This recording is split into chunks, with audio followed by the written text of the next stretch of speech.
Yeah, I'm here with my brothers, man. Razor, Snake Eyes, What's man. up, fellas? Thoughts. What up, bro? We Off the here. They're here. man. I need to get a lantern. I ain't gonna lie. I always wanted to get one when Bray was around, but then I was like, I don't know, man. You know what I'm saying? Yeah, switched it to the one with that lantern. I'm gonna walk around the crib, start fucking with the kids. You heard? So fun fact: if memory Halloween. serves, I think that's the original lantern from the Wyatt family. Mm. The OG lantern. Oh, I ain't gonna Nah, lie, B. If we was to get up for Halloween, we could be the YS6, get like 3 other niggas. Be the YS6 crazy. for that day. That'd be tough. That's crazy. I ain't gonna lie. A special they really like the special event item. Like, yeah, this is a special event. Something different happening, chat. Uh-huh. Yeah. I'm not gonna lie. As you guys tell me how y'all feel, I'm just gonna go ahead and show the merch because you know what I'm saying. I'm over here scouting low key. Like we gotta make some purchases, right? Like I'm gonna sit back and let y'all brothers come off the court with the rock. I'm gonna sit and wait for the. I'm gonna sit and wait for the crack it. Razor, I know Razor that you got a lot that you want to say about this. Lead us off, baby. Lead us off. Sure. Was this or was this not everything and then some? They say perfection is impossible. They say perfection is impossible, but as far as the overall presentation of the episode as a whole, this is damn close to perfect. Mm-hmm. I agree. This is a great show, man. 10 out of 10. Definitely a lot of questionable twists and turns. I will admit, some stuff that were definitely head scratching moments, but as it all pieced together, Triple H, he got some shit up his sleeve. He definitely got some shit up his sleeve right now, especially with all these recent announcements for crossover shows and all that potentially, talent exchange potentially, whatever. A lot's gonna go down this summer, like we've been saying. It's a lot going down. I was happy with the way this show turned out, to be honest. And it's not because of the rest of the show. It's literally because of these last moments. You said more and then some. That's what I got. I didn't see the massacre. Like, yeah, we knew they was going to come in and cause destruction. Did not expect that at all. I love the way. I love the unpredictability that's going on right now. Like it's, you know what I mean. Like we hit on shit all the time here. Like predict shit, but like when the shit come that you don't see, like that shit brings that joy, that kid, that wrestling. Like when I seen Seth pop up on the screen, I was genuinely excited. That was a wholesome surprise for You dig what everybody. I'm saying? We was expecting to see him in the Rumble. We was putting together ideas when he did. That man was here tonight, man. We're like that man is broken down. He gonna be gone for a good minute. Nope, Bro. That was a great way to start the show, man. With Seth freaking mother effing Rollins, man. He set the building on fire. how I feel about that fit, the chain around the collar and everything else. It's Seth, man. Seth being Seth, man, trying to pull some shit off other niggas. They ain't gonna try, but This man is now raiding the Godfather's wardrobe now. Oh, yeah. I ain't gonna lie. I text y'all too, though. I feel like something's going on that we don't know about. Like we keep talking about the obvious stuff, right? But there's something, bro. Seth Rollins just being included out of nowhere. I just asked y'all last night, do we get a heavyweight championship match at Money in the Bank? We all said no. We just spoke about this. We all said no, and Triple H said no. All right, bet. But no, we knew that Seth Rollins was coming back for his title, though. That was a given. No, we didn't think right away. With Damian Priest almost going through that scare, we thought like, all right, maybe he get a little break here. Again, we was looking forward to the Liv Morgan and all that being included over the weekend. So it's like they doing a lot of switch ups, like a lot of boom, Remember boom, we back. saying, like, never I also said, nigga, they going to Netflix, bro. They turn it up. They not waiting for this nigga. They going like they turning this shit up. Nigga, they going crazy, nigga. The gloves are off. Yeah, they going crazy. We ain't got time. We gotta be able to pitch this product. So when this shit get on Netflix, everybody, you know what I'm saying? Like they going crazy, man. I like that, man. Listen, give me Seth and Damian, man. Give me Seth and Damian. Money in the Bank. Now, are we rushing? Like I don't want to say rushing. Is Seth coming back too soon. Like, all right, boom, he wins the belt. Now you're saying Gunther. Those probably gonna be two matchups right there, right? Like two big spots coming off of he just came off of being a workhorse. And we gonna throw him right back into that line of fire. Like, y'all see him taking that shit off Damian? I don't know, honestly. I honestly don't know. It's too soon to say right now. Like, it's one of those things. It's one of those things where if it happens, I'm not mad at it.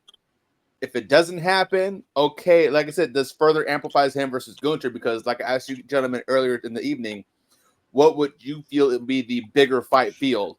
Priest versus Gunther or Seth versus Gunther? Seth is more decorated champion. He might be, well, not even might be. He's a better wrestler than Priest, but that's not to sneeze and say like, oh, Priest is trash though. This Priest hasn't done enough. So when you're telling me marquee matchup, I think Seth is the okay, Seth. But if you could sell me on Damian Priest and just took care of Seth Rollins, Drew McIntyre, and he wasn't even fought. Yeah, he got the CM Punk assistance in the Drew Mac fight. But that could have went either way. Yep. Here's my theory. Maybe we get a fatal 4-way out of this for the World Heavyweight title. Hear me out. So we got Damian and Seth. We're gonna get to this segment where we got Drew McIntyre having to abruptly quit all of a sudden tonight. Him and CM Punk is going at it. CM Punk has beef with Seth Rollins. Could we see maybe Drew just showing up, interrupting that title fight between Seth and Damian, and then here comes all them intertwined looking for that gold. Then we get a fatal 4: Seth, Punk, Damian, Drew for the World Heavyweight title. Sometime SummerSlam or something. I don't know. Maybe SummerSlam. That's the fatal 4. I'm just saying, the way, because HD said Seth just got through in there. It's the one thing we know they all want is that title. CM Punk got beef with Seth. Drew got beef with that. Drew feel like he gets them cheated. Damian's the current champ. You know what I'm saying? That's just maybe we could go that direction. Maybe. No.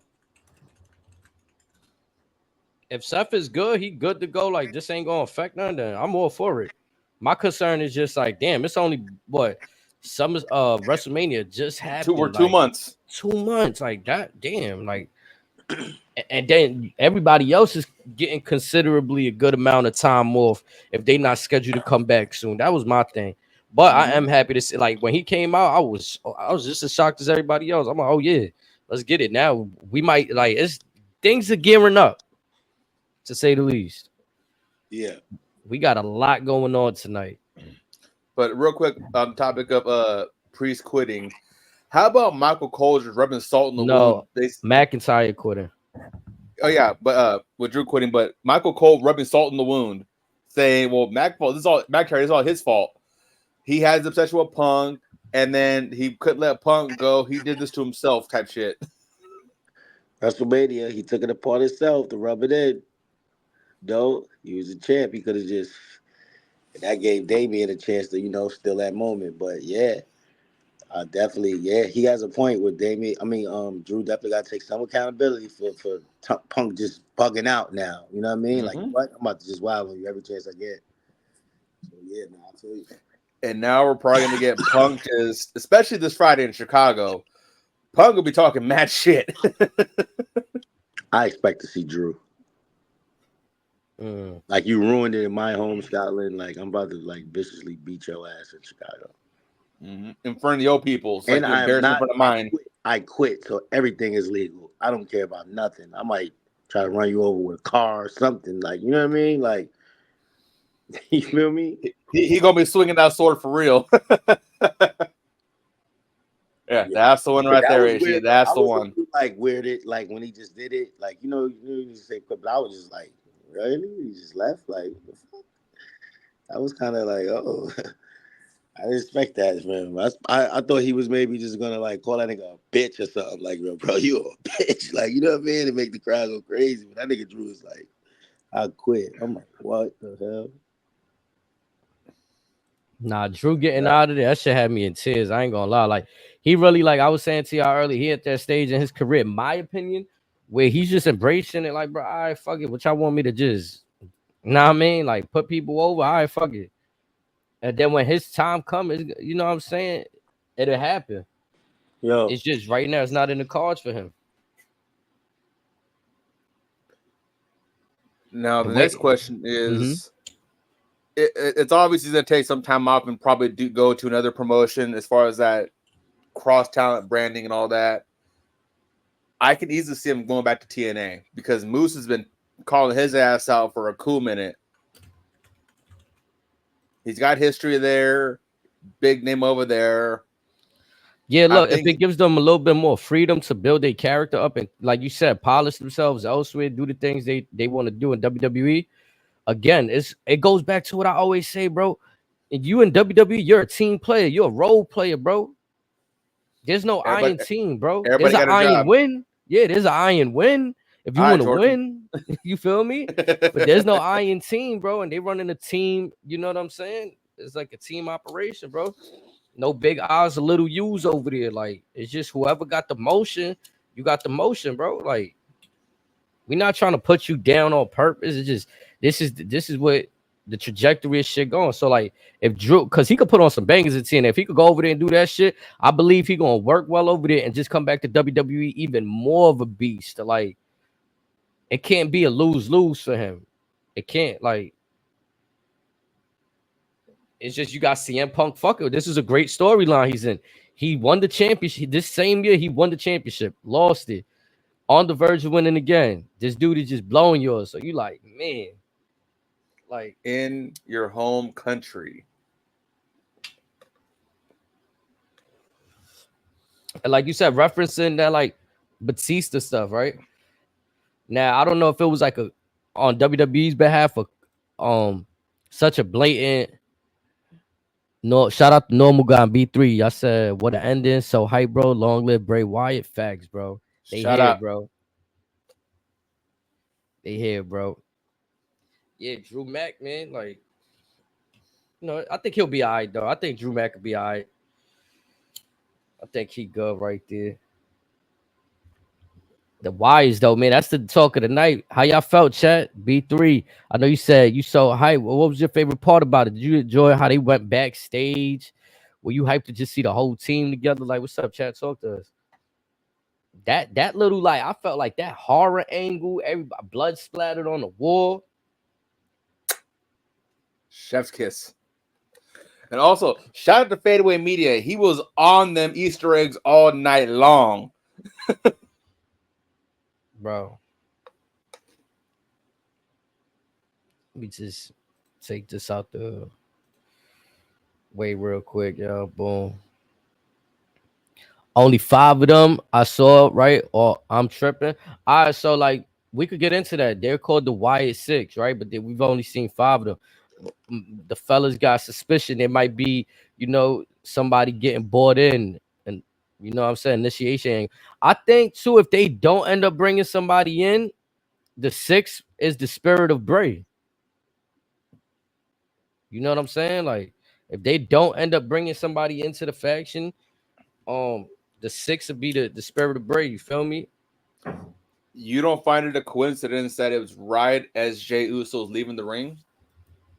The man in control of the Fireflies.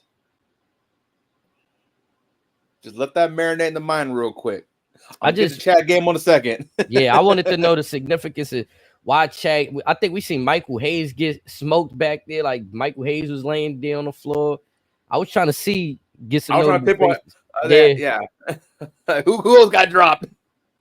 But yo, how y'all felt about the Chad Gable? Like, it looked like somebody just went video game mode on him, took him out. You heard head tap. It's kind of like a good for you. Like, you've been, you know what I mean? You out here throwing this young girl like crutch and all that, nigga. Now you look, got the unconscious. Karma's a bitch. I ain't saying he dead, but they might have knocked him unconscious. Nigga bust his head on the way down. So that's that was good visual. You know what I'm saying? Like, I thought that shit, yo, the presentation of that shit, like you said, the creepy vibes, the horror. It was amazing, bro. Like, we was waiting for it, and I think they did it masterfully, bro. The visual when they rolled up on Uncle Howdy, like when he's just standing to show the power of him, like he's really embracing Bray, man. He's Even embracing the very beginning, we have what we believe to be Nikki Cross is climbing through the smoke, inching closer and closer to that the lantern. Bro, when they threw me off, and this is what I like, because when she pointed, I'm thinking she's supposed to be pointing to the door, right? Like, right. So then I see the cameraman go around the door. Right when he did that, I'm like, oh nah, shit is about to get crazy, bro. Like, you see the light change in the gorilla position. You pointed on that Jay Uso shit, like about the fireflies, and that's very really telling. They waited, you know what I mean, for him to be leaving out, like you said. That was a great, like, no, I'm gonna say this. They got presented like some fucking killers. Like, get out their way, bro. Like, shout out to the bloodline. Shout out to everything going on. But they the next ones, bro. They the next the next fashion to like run through shit. Like, that was a hell of a way to present them, man, to start. Like, and then just come grab the shit. Like, we're here. And also, a little fun fact. The walk to the crowd. The energy, like the walk from like Uncle Howdy to the. That was tough. And also, today was the 5-year anniversary of the debut of the Firefly Funhouse. So many layers. Come full circle. So many layers. Amazing.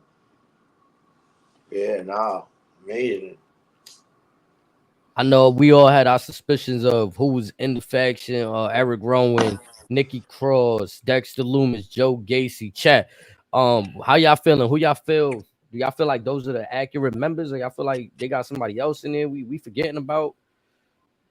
I think we dead on with that. Everybody been right with those assumptions right there. They need to keep that horror angle with it. We need something like that again. I don't want them to water it down.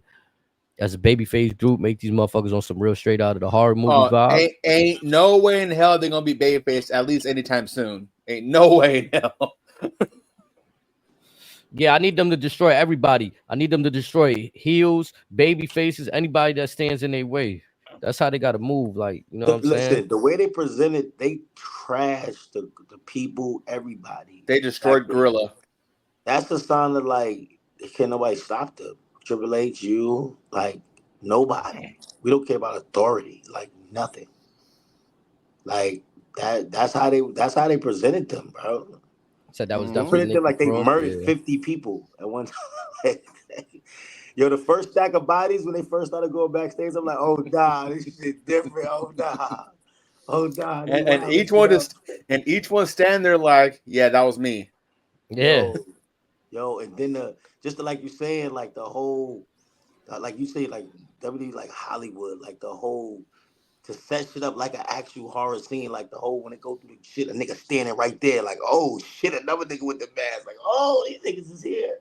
That was fire, bro. It was very captivating, bro. Is that the collection of people that work on WWE? Like, even when Bray Wyatt was doing some of his stuff, he reached out to like somebody that did outfits for horror movies and shit. Like, so again, like the reach be different. WWE reach be different. Like, it's real, like you just alluded to. It's just everything is so cinematic and fire. Like, it's nothing wrong with people just come out with like if you're on the indies and shit, you're doing hard, but it's not going to come across the same when you got that reach of people that could really visually behind the camera tell you, now we need this angle and we need everything to transition like this and like that.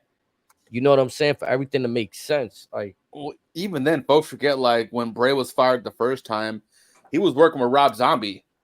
That man is a legend in the horror film industry. Yeah, for sure. Rob Zombie. For sure. Yeah, man. You said, yeah, shout out to the dude who made the mask and suits. He did great work with these. Bananas. Where do they go from here? Like, what's next?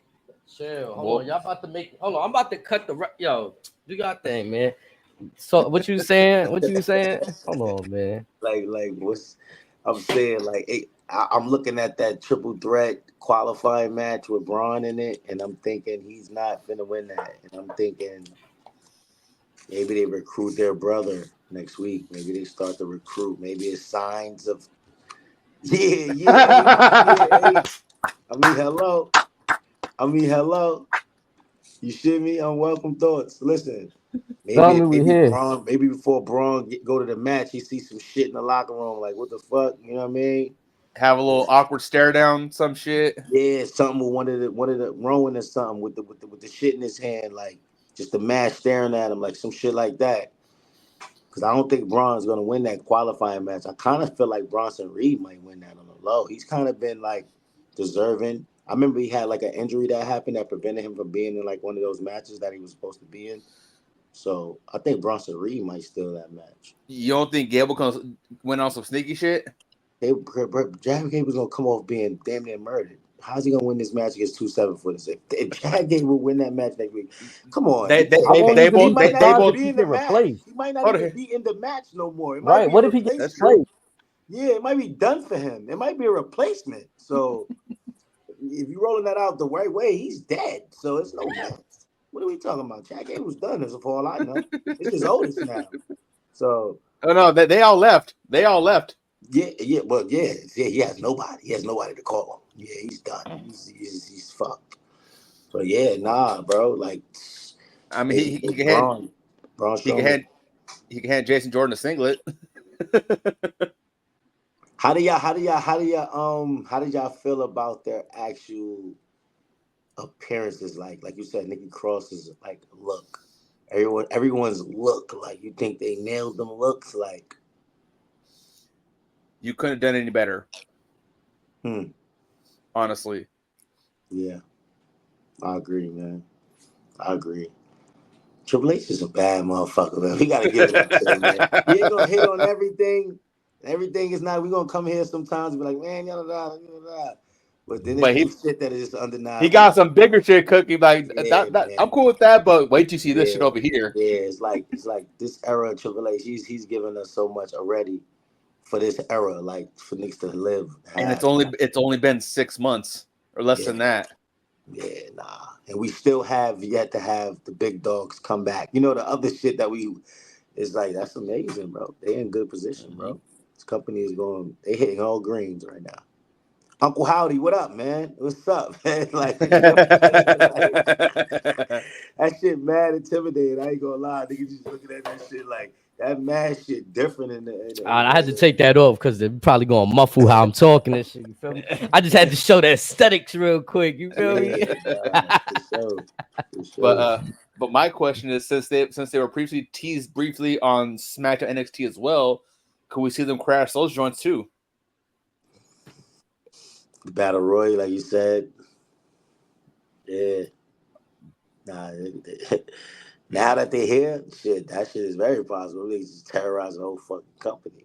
The whole company. Everybody get it. Like, nah, I'm with them. I'm wired 6'd out. I can't wait to see their intentions, right? Like, obviously they coming to destroy shit, but are they coming to destroy the beings that control WWE? Are they coming to destroy all the dickheads in WWE? Like, we seen them take out Gable. Like, oh, you think you a bully, bro? You ain't see a bully yet, bro. Like, they here to nullify all the bullies. Like, that might have been like an Easter egg, like one little thing. Like, they coming. You feel me? Like, what are they really here for? Like, you know what I'm saying? Because you see them taking out Michael Hayes. He kind of he's a producer backstage, so he's why some of the matches happen, how they happen, some of the segments. You feel me? So I could see, okay, y'all taking out one of them, then you take out Gable, like, you know what I'm saying? One of the dickheads on the roster and shit. Like, and if you notice, Braun kept calling him a bully as he was tossing him around and shit too.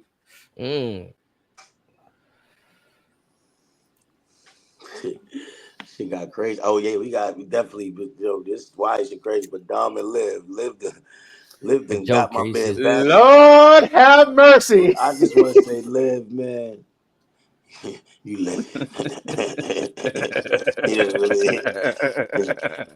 Dom, you staying strong as you can be, huh, brother? I get it, bro. You feel what I'm saying? That whole, she got his vest shit today. It's like they ease this shit. He fucking around gonna be cracking that by the time we get on Netflix. Like, this shit gonna be a Playboy scene or something. Like the old Angelina sex scene in the middle of the ring. Word, like live. The faces, expressions, all that shit she did, that shit A1. Like, did we get the payout that we thought we was gonna get from that whole hotel? Like, did we? No. Finn admitted to taking the hotel key to protect Dom. Well, but they could have just saw Mackey's little play-by-play too.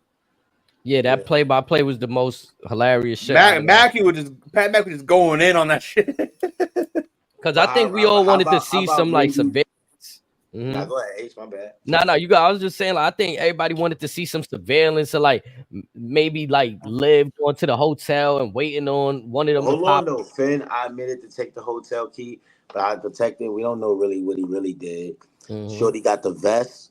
Like, who knows? Finn might be gave her the vest. Like, you know what I'm saying? Finn could have rolled up with the vest on. Say, here you go. Come on. Remember, y'all was saying like they've been plotting some shit from the beginning. Who knows what Finn the whole thing is, why he's doing this. You feel me? With her. But maybe Finn's falling for her because she's seeing how much she like this nigga. He like, come on, man, I kind of like you too, type vibe. That's what's happening. Like, you know what I mean? But yeah, nah, they that was a great visual, just him getting caught at 4K. My nigga Damien come around the corner like El Capi Donut, like get outside, man. Like, you're like, no, I'm just trying to get my best. Like, Carlito's definitely entertained by the whole. Carlito wild. He's entertained to say the least. But yeah, yo, he's a good wingman, right? Because he all for the shits. Like, he ain't even hating out one bit. He like, oh nah, that's cool. Every angle he get, he like, nah. Then they be looking at him like, yo, bro, chill. Like, even JD said it like, yo, he be fooling around too much. He try to go and tell Priest like, yo, Carlito be fooling around too much. Like, how bad was Rhea's injury? Broken wrist. She should be back any day now, literally any day. She could pull up. So I just sent you guys something in the Twitter chat. What it's Bully Ray's prediction on what's going down with the Y stuff? No, with the Dom and Liv stuff. Oh, okay. I gotta see that. Check that out. Shout out to Little Niece. I thought Priest best says live forever. Drop the E on live forever. I mean, I'm not gonna lie. Like, remember when I said I give it up to Priest? Like, it was something about how he was standing in front of her that made me think for 1 second. Like, he's in on it too. Like, we had a plan. Stick to the plan. Or like, you know, he's that dude too. Like, he's the nightlife dude too. Like, what if he wanted to come in there and like, yo, I'm a heavyweight champion. You know what I'm saying? Like, they had that little moment where they both won too. New NBA champions, the Boston Celtics. Can't say I didn't see that happening. We try to paint the picture for the comeback story. The comeback story did not happen to be. And a lot of folks are saying that if Dallas would have won this one, it would have got interesting. But again, Luka did what he could, being on life support, and with did all Porzingis play? No, barely. 15 minutes, all it was. 5 points. That was it. Tatum showed up playing like LeBron James today for some reason. He really it's Boston. But what was very interesting about that game was, again, where was Kyrie for the most part? Kyrie was non-existent in Boston, man. I'm gonna be real. The whole series, really, except for maybe what, game 3, game 2. Yeah, this is a bad series for Kyrie, no cap. Bad finals, man. Bad finals for him, just overall. But I'm gonna be honest, I thought the damn phone was on mute. I wasn't even meant to talk to y'all. Y'all niggas was in the great conversation. I swear to God, I didn't mean to do that. It's all good. Get back on the real shit. No, I ain't even mean to do that. Nah, Dom, Liv, Damian Priest. That's what we was talking about right there. We was covering Bully Ray's tweet there he had sent us, because Bully Ray has said, if you look at Damian Priest's vest, it says "Live Forever." But and if that's also his catchphrase. E, yeah, if you drop the E, obviously gonna say "Live Forever." And also, let's go further down that rabbit hole for a second. What if Priest and Finn got separate plans in place that involve Liv, and Liv just going rogue doing her own shit?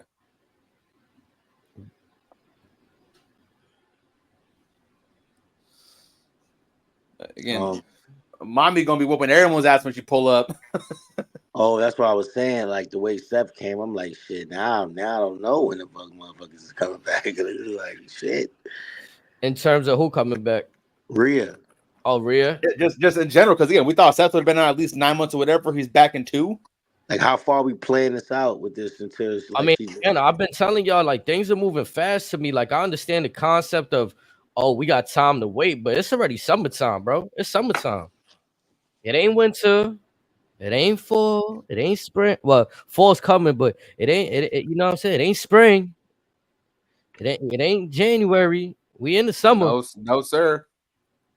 But you know what I think the good thing is though? Every Monday, it's 3 hours to get this shit going. You know what I mean? It's 3 hours to like add on this shit, and it's like the Living Dom story is not like one thing throughout the 3 hours. They're like, you know, they have multiple segments. You know what I'm saying, with them involved. So like, it's moving fast, but like they're getting a lot out too. Nah, You know I mean? didn't peep the gloves that I did notice the heel one, so I was like, does he wear both of them? So yeah, I did notice the heel hand, but I mean, going back to it, WWE just did a massive move. We was just talking about how Dom and Liv was the biggest storyline on Raw. This arguably is smack that right now. That conversation we had. You know what I'm saying? 24 hours removed. Bang, hold it down. I wouldn't say it's bigger than Dom and Liv's story. You don't think so? No, not. I would say not yet. Not yet. Yeah, not yet. Like it was, whatever they do next, I gotta see what they do next. If they do some insane shit next, it's like I can see. I gotta see where they're going. This Dom Liv shit, I'm knee deep in this shit. Like I'm ready to crack Liv, low key. Now, why is 6? Everybody was invested into that. It's just it wasn't on the brand yet. Hold on. Now, I feel you. Is this the most anticipated story? Yes. Now let's see how they truck along. I see where y'all go. In terms of they're going to stay on Raw, they could jump to SmackDown. They could hit all 3 shows. Drew and Punk. Yeah, I think we've been waiting on what the Wyatts was going to do for me. We watching Twitch because of them. We paying attention to QR code. They got us watching QR code. So I think, yeah, that's why to me it's like I think now that it's here, it's the hottest story, whether it's on Raw or SmackDown. Until the Rock. This is more anticipated than when Jacob's gonna make a debut. That's arguable right there. Bigger than when Roman comes back. Yeah, that's what I just said. That's why I just said until the Rock and Roman come back. That's why I said that. But y'all ain't let me get the last. I said the Rock. I ain't say Roman yet, but you know what I'm saying. Like until those two, I think right now we've all been waiting for the. Why you said when they're gonna come? What they doing? Like we all be checking in. They can have a fire show, bro, and then we're just going to talk about QR codes. No, I'm with you that they made a hell of a great impression. Exactly, great impression. We're heavily invested. It was a masterful. Like I'm all in, but like I just want to see what they do next week, and then maybe I'm with you on board with that. Because we even fantasy booking Jey Uso to be part of them. So what? Like then what happens next? He wins the Money in the Bank with the it's that the involvement, the wants.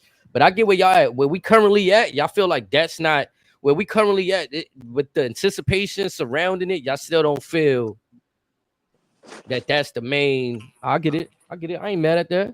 Talk y'all shit, man. Let me know what it is. Y'all chat. They talking they shit. Why all gold? Can they be going after all gold for the titles? All of them. They want everything. I mean, I'm gonna be honest too. The landscape could be that if they free agents, let's talk about like if we still implementing the draft, Raw, Smack. Free agents, like did they sign any deal? They could appear anywhere, like y'all just said. Yeah, because again, they're free agents. Roman's technically a free agent. Rhea, was she drafted or is she a free agent too, potentially? Rhea Ripley, I believe by default she went to Raw with the championship. Okay. I know for a fact Uncle Howdy has adapted. He has Bray Wyatt's moveset. This shit finna be crazy. All the moves Bray doing, that nigga's doing. Man. When are we gonna see Uncle Howdy in ring? How long before we really see Uncle Howdy in ring like these dudes in ring? I think the better question is, who do we zero in on as their first victim? Chad Gable. It could be Chad, could be Braun, could be Jay. It literally could be anybody. Could even be Seth. That shit on Drew today too. Arguably, like if you mean, yeah, Chad's already the first victim. He already fell hands to their destruction, right? Yeah. But now, I mean, storyline wise, like who they gonna keep them together with for a month or so? But also at the very beginning of the show, when Seth was cutting his promo, Uncle Hadley's up in the rafters just staring Seth down.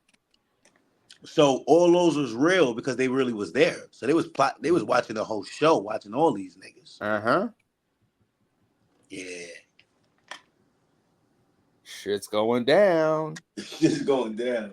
Thanks. That shit's fire. Whew. The crazy part is though, I don't even have no like direction of what I want to see them do. I kind of want it to be like a blank slate in my mind. That's the beauty of it. Yeah, I want it to be a blank slate. Like I don't want them to do anything specific. I'm good. Like this rollout, even when we was waiting for them, I didn't have like whether they came out in the beginning or the end. I was just patiently waiting. Let's see what they do. Patiently waiting. They didn't disappoint either. That's the fire part. Like I feel as fans too. I don't know if this was the time to remember. We were speaking about there's no concrete date when they coming back. Last week they gave us the date. Well, yeah, they gave us the countdown. Yeah, they gave us the countdown. So so real quick, did you guys happen to catch the closing seconds of that countdown clock, or did you go straight to Raw when it started? Yeah, I missed it. You might have to refresh me right there. So I had Raw on my computer and then the countdown on my phone. As it take down to 0 at the start of Raw, it says the countdown clock. It just says we've arrived. B3 says, yo, they just confirmed that Gunther was part of the wreckage. I'm gonna send you the picture on iMessage. Ooh. I was trying to figure who was that all bloody on the floor right there. There's a couple bodies that I couldn't quite make out. Ooh. So are we just gonna start seeing week to week them just destroying? What was getting dropped? Yeah, like.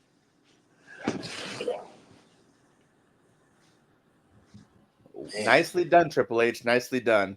Yeah. Vince ain't have nothing to do with this. Again, could it be what I was saying? They're gonna take out all the people that felt like Gunther was kind of bullying people. Chad Gable was just on that recent verge of bullying his own people. Could they be coming here to like be that real dominant? Like, bro, y'all not bullies. We the bullies. Like, we gonna show y'all what destruction. You just said you ain't want them to have no premise. No what? No premise. Like you wanted them to just come in there. You know what I mean? Oh no, I'm talking about in terms of like storyline. Like I didn't care where they go in terms like, oh, if they want to chase after this title, that title, I'm good with how they roll out and whatever they're about to do. But if they really take that route on some like, okay, we're gonna just go, because if they go after the most dominant people in the company, how you make a bigger statement than that? You just went out after Gunther. Gable's not a big person in the company, but he could damn sure fucking wrestle for sure. I take him out, and then again, the big question: what's next? And if we based on what you say in the bully angle, we don't know if they're gonna be just strictly the one brand, right? Because then Solo's definitely a target because he's a bully. Again, that'd be something right there. If we entangle the bloodline with the Wire 6, that'd be fresh. It'd be fresher than Kevin Owens against the bloodline for the 1,000th time. Damn, is that maybe the tribal chief was no saint himself.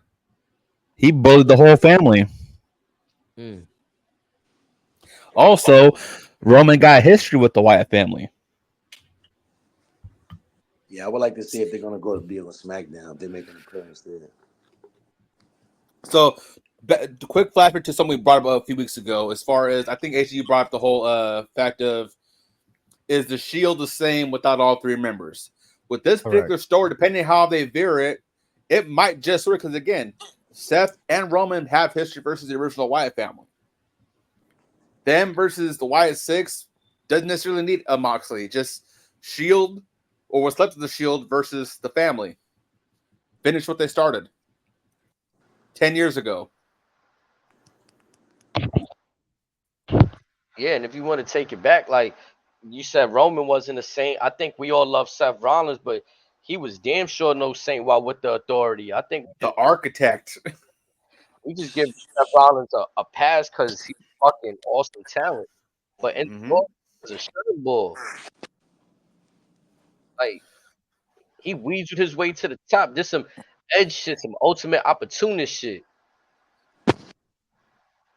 The heist of the century, they call it. Walked around with J&J Security, Kane, and Baron Corbin. Man, do y'all think that Wyatt shit like changed the landscape of how we view this shit now? Like how we view the whole Raw now? Like I would say it that's changed the how I landscape. I felt it again. Raw was already going like this. Now, just double that speed right now. Yeah. Like, and it's a rollout too. Like, it's kind of well, it's different. But the first night that Rock came back, right, and he had that little shit with Roman in the ring, and Cody came out, and Cody's like, "Oh yeah, you could face him at WrestleMania." Like, we didn't know where things were going to go. Again, I'm saying it's different, but things could definitely go change from left to. We just seen Jey Uso talk about, "Oh, I'm in the Money in the Bank match," and now they're in qualifying matches. All right, so now on to the happy stuff. Let me get a little salty real quick. Did we or did we not have 3 motherfuckers declare for the goddamn Money in the Bank?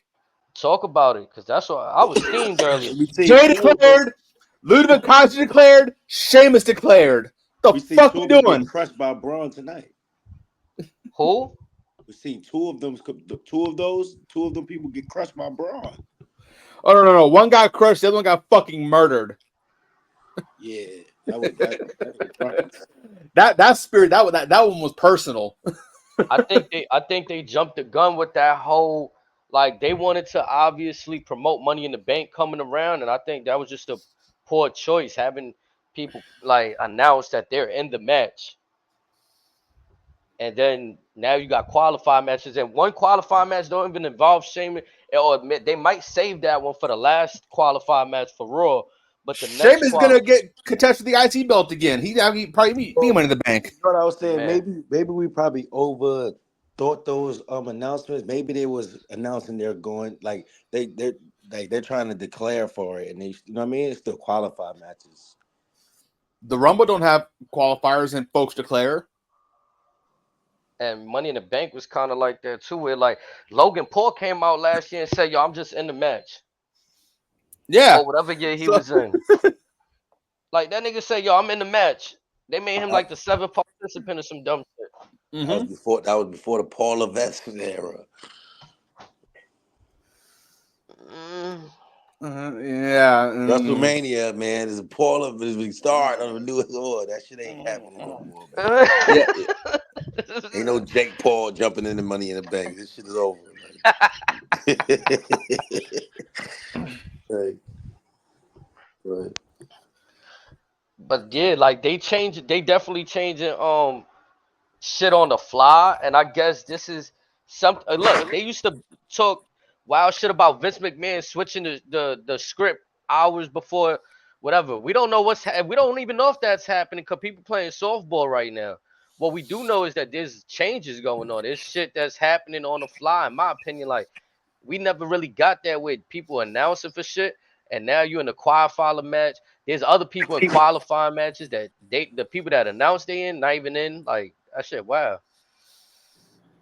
I'm just saying, if they announce on Friday or next week that I had to make a drink over here. If they announce that Lara Valkyrie is gonna be in the match when she don't gotta qualify, I'm gonna be mad as hell. I mean, Io Sky announced that she was in the match, and they did her like that too. Or didn't one of these females, and I think, like you saying, it's Lyra, right? Lyra was the one that declared, and then Io beat her ass. Look, she was in the qualifier match, in the qualifiers match before her. Crazy. So me personally ain't the same without Mox. He was my favorite out the group at the time.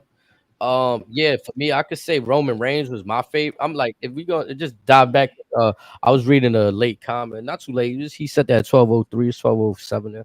The Shield shit. Moxley was my favorite talker out the group.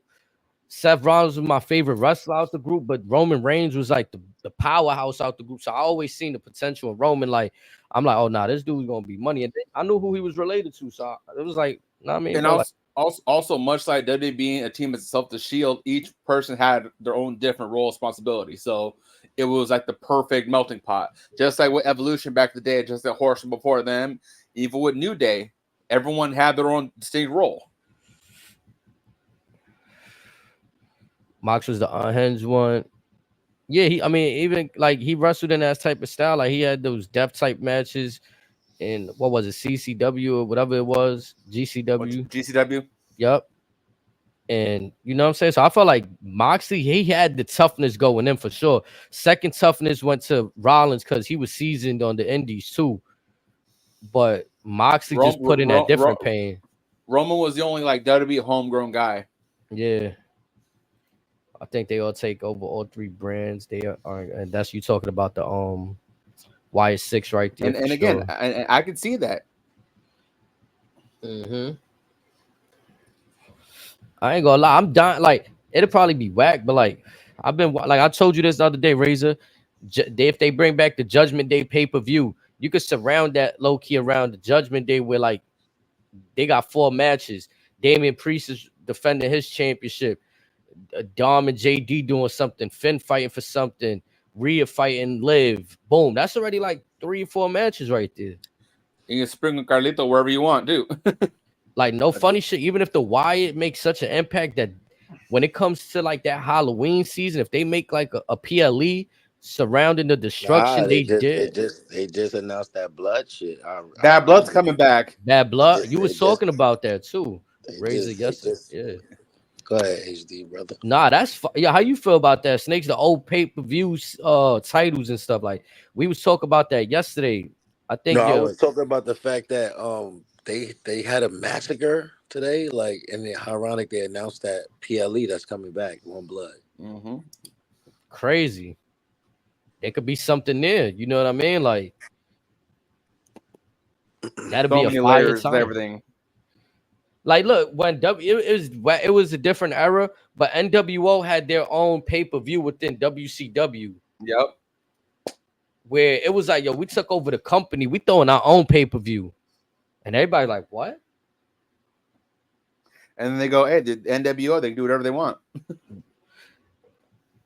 So like WWE, like not to say let them throw their own pay-per-view, but you surround a PLE around the storylines within the people. Like Judgment Day got a lot of story right now. Bloodline got a lot of story. Like even day one pay-per-view, like one could argue like they surrounded that shit. Even when they bring it on TV, they have Roman and them putting up the ones. Day one was solely built around Roman and Brock. You feel me? Like it might be a wild thought, but could Carlito be a plant to mess up Judgment Day? Maybe sent by the LW. Nah, I don't see that. I think Carlito, he just been a floater. They haven't known what to do with him. We was talking about this recently too, how he made the appearance at the Royal Rumble. He did good. The fans wanted him back, and WWE kept him signed until Backlash, PR. Uh-huh. And that killed a lot of the momentum. They killed him the second they changed his goddamn theme song. That too. I'm sorry, that new song is not cool. It's not cool. You said shout out to my man B3. He said he was at the day one pay-per-view. Yeah, because didn't one of them, I think Roman had COVID or something like that, or he had a COVID scare. Some shit, because I got pulled at the last minute. Facts.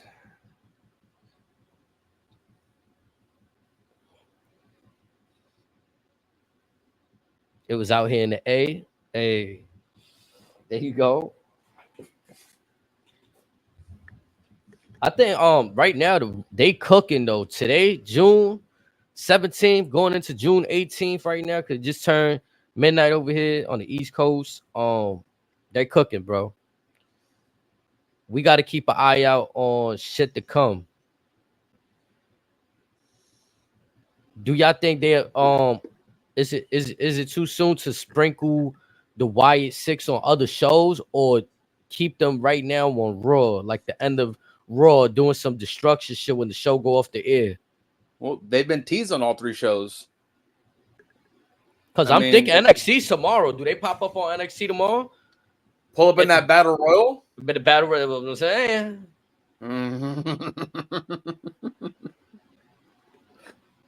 Oh, shit, this week's going to be insane. And then roll up again in Chicago this Friday, maybe? In Chicago. Maybe they drop Punk something? I don't know. Drop Punk is crazy. That'd be wild. They go at Punk. that'd be some weird box office shit. That'd have me like sold. Right, because where do we go if Drew's out the? Let's say we take Drew out the equation right now. And the Y6, they said, ain't nobody safe. Everyone getting it. Again, another one that hasn't been such an angel, CM Punk, right? Like they could spin shit on him. He goes into business for himself. And then over on the SmackDown side, you have Grayson Waller, you have Austin Theory. Who else they got? That's a problem child. You have, like I said, Solo. They could tease some stuff with Karrion Kross trying to pick apart New Day. Yeah, I ain't gonna lie. I fuck with Karrion Kross and AOP and them, but what I seen how this Y6 was presented, that shit is smacking whatever the Final Testament is. Like, respectfully though, like it ain't they fault. It is what it is, bro. Final Testament, that should be you should be motivated. You should be definitely motivated by what's going on. I know that. I feel like Cross has a role that he's playing. Woods is definitely going to turn. Did we get that match that was announced? It was supposed to be this week. I guess it's going to be next week, but it's going to be Kofi versus Cross now. And Woods was the top boy when Kofi said, "I'm a fight. You're going to run my hands." Right. I peeped that. Yep. Again, I go back to things being changed on the fly, but we're not really talking about it. We're giving it a pass. Like, you know what I'm saying? No, in terms of not us, I don't see the rumblings when the community used to talk about Vince McMahon switching the script going into the show. It used to be the worst shit ever. But I think with that sort particularly, it's probably the only one that deserves the pass, because when they went to Cross talking about what he's going to do, and then he said, "But my wife said that'll put my ass in jail." What, so to have the match? Yeah, basically he was hinting it would have been a DQ. He would have put the pause on something vicious, and then much like Ricochet, he's going to take a brief leave of absence. Yeah, I don't know. I just felt like it was weird to announce the match, not have the match, and now next week's match is not even a match you announced for this week. Yeah, and then there's that part. That's just a very Vince-esque move right there. A lot of moves today felt like a Vince move. And that's what I'm saying. Like, I don't always got to throw Vince's name and everything. You know, because we throw a Paul Levesque era, so that's like a little nod. Why would Triple H take over the dude shit Vince do? That don't make sense. Well, that's who he learned from. Everything. Why shit just can't be like niggas made a change? Why everything got to be like, oh shit, because of Vince? It's like everything don't got to be that. Well, like, I'll argue that a lot of us switch the match around because they want to switch it around. But again, I think a lot of us are mad shit going on, mad storylines going on. Man, I could wait. We could push that the next week. What's the problem? And again, that's why people used to say this about Vince, like, oh, and I used to feel like, well, this is how he's running the show. So Snake, I'm not saying we're so much mad at it. It's just show, man. Like what? I'm not saying we're mad at it. I'm just saying that because of what we've seen in the past, we're preconditioned to think that route because we've seen how search has panned out. And if you push on the back burner, just put on the back burner 1 week too long, it's not the same. It don't hit the same. So that it was a little concerning. But again, no Triple H. He's got a plan for the plan. It'll add up. It's just like you said, we had a lot going on with Liv and Dom. We got a lot to unpack with Seth coming back. We got a lot to unpack with Drew quitting. We got a lot to unpack with the Otis and Gable situation. And we have a hell of a lot to unpack with the White Six. And listen, if you add Woods turning on Coffee, that's a lot. That's never happened. But that's different right there. I like that. If we get that, for sure. But again, but with everything else, again, that'd have been that's a lot to digest. So and I'm sure they want to give that turn when it happens its own moment, its own time to shine.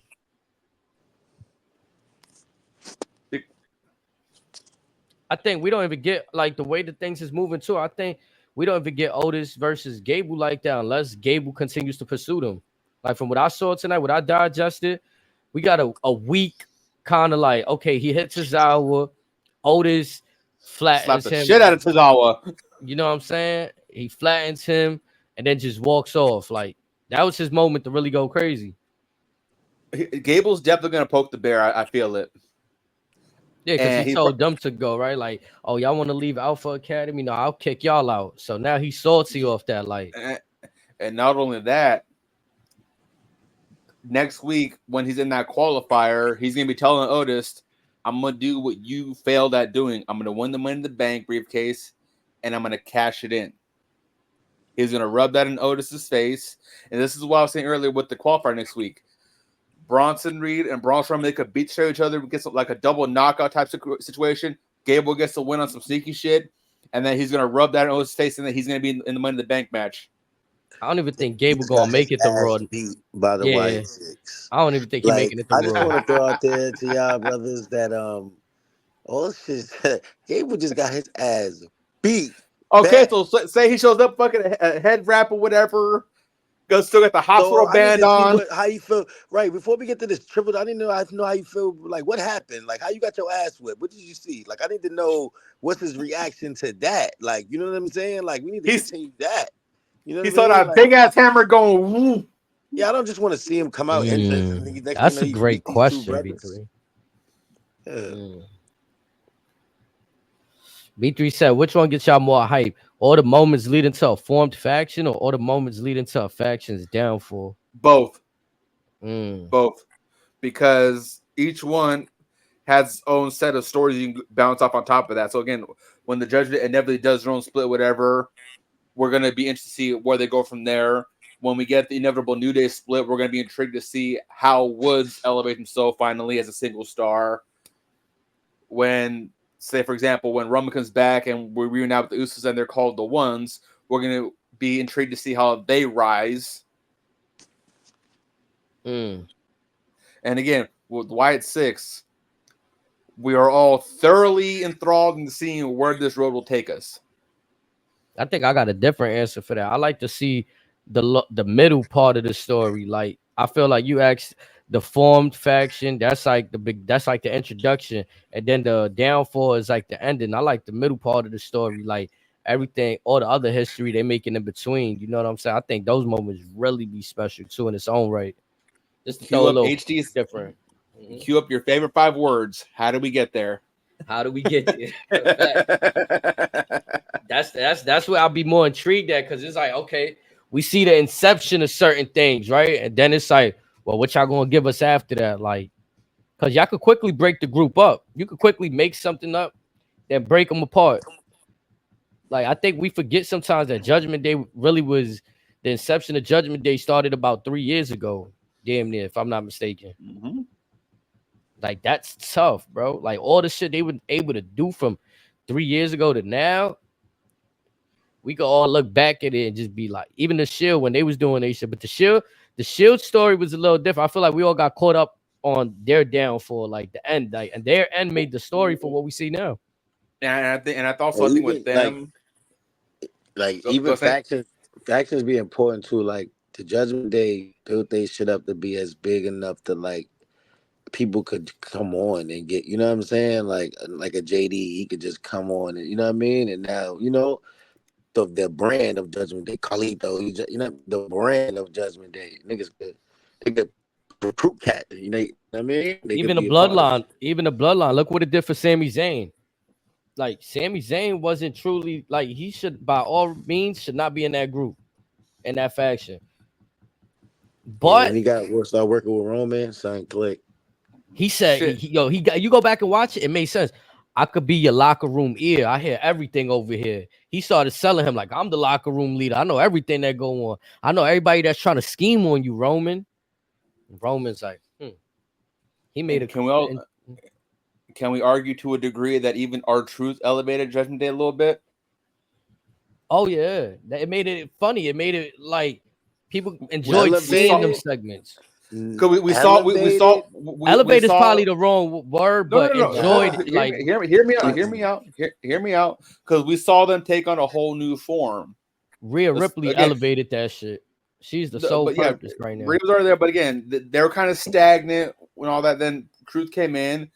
That we started showing their lighter sides, the more comedic side, the more entertaining side. So he got them up there just a little bit, just enough to get over whatever rut they were in, and then they were back to form. Did you know, like, we didn't even see R-Truth in them today, and they're the tag champs. We've seen R-Truth and Miz maybe less than 5 times since WrestleMania. No, I didn't notice it because it's nothing new. I feel like I never see them. But think about that. So when you talk about him make a judgment, no man, that nigga, it was a good transition for Truth to get back in the mix. Like that was a great thing. Like with the comedic shit, I get it, you know what I mean. But Truth was able, they helped him, like, because he wound up getting, the fans got on the side and look, they rewarded them with the tag belts. But look, we don't even care about them. We didn't even talk about them. They're the tag champs. We didn't even talk about them. They're not even on a damn screen. It's 3 hours. You couldn't show them walking, talking, nothing. That's crazy. Maybe they were under Gunther when Gunther got dropped. Is that confirmed that Gunther got caught in that? It was him and Gabe. Him and Gabe were the 2 confirmed guys as far as seeing the face. I gotta watch this shit over. Rewind is mortifying. This shit is crazy. I gotta watch this shit over. That shit is crazy right there. We don't even get the tag team champions. We didn't need them, but look what what are they doing? I've been saying this. And also that's on Triple H for keeping the belts on them. That's like we said, not everything he does is gonna hit 100% of the time. This is one of those things where, again, they won at Mania, yes. The Raw after Mania, which was moderately lackluster, you should take the belt off right then and there. Or at least when AOP was fighting last week, give him the belts then. I'm gonna be honest, for me, Raw was lackluster up until the Dom and Liv shit.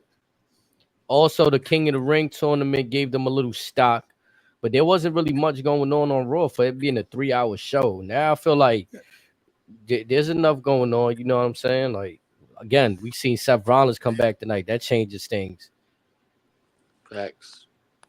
And like I said, every time after Mania, they always do a usual cool down. Summertime, they'll ramp it back up. After summertime, they may drop down just a little bit. But when Survivor Series hits, straight armors to Mania.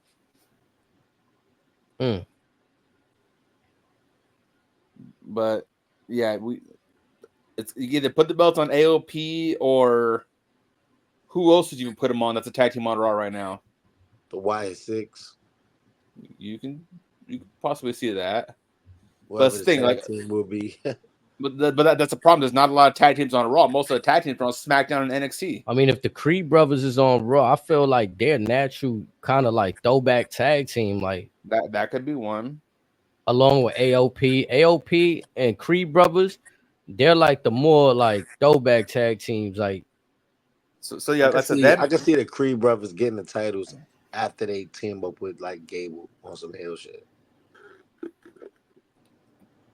Give Gable the IC belt and the eventually and the Creeds get the tag titles. TNA versus WWE at Survivor Series. Does that sound possible? Nah. Very much so.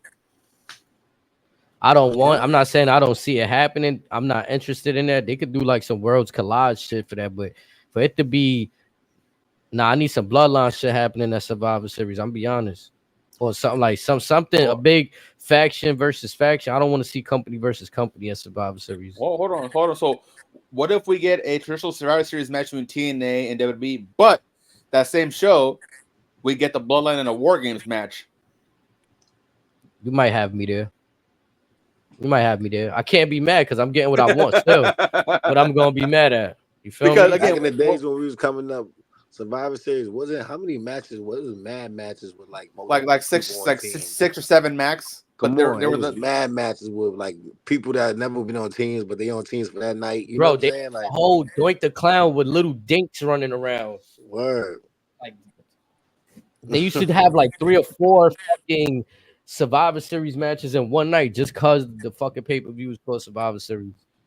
And then it jumped to Raw versus SmackDown.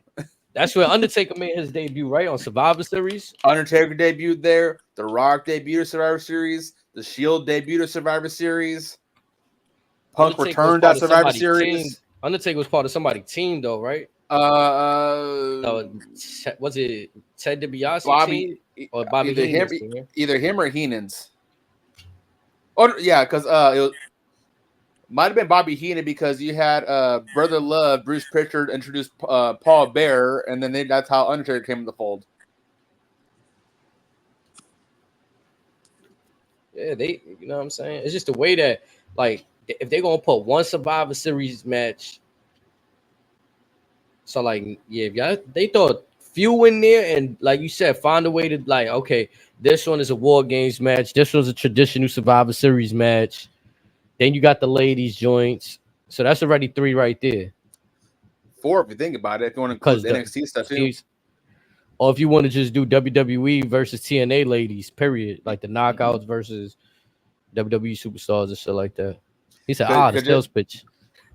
I'm telling you, once my brain starts turning with the females more so than the males, because you could have like Jordan, you could have Jordan Grace, you could have Masha Slamovich, maybe even Mickie James or Gail Kim come back and incorporate a few other women over there. You can have the top women over here. There's a lot they can do with a lot of mileage. You can also incorporate some folks from Pro Wrestling Noah as well, since next month we have Marufuji versus AJ Styles.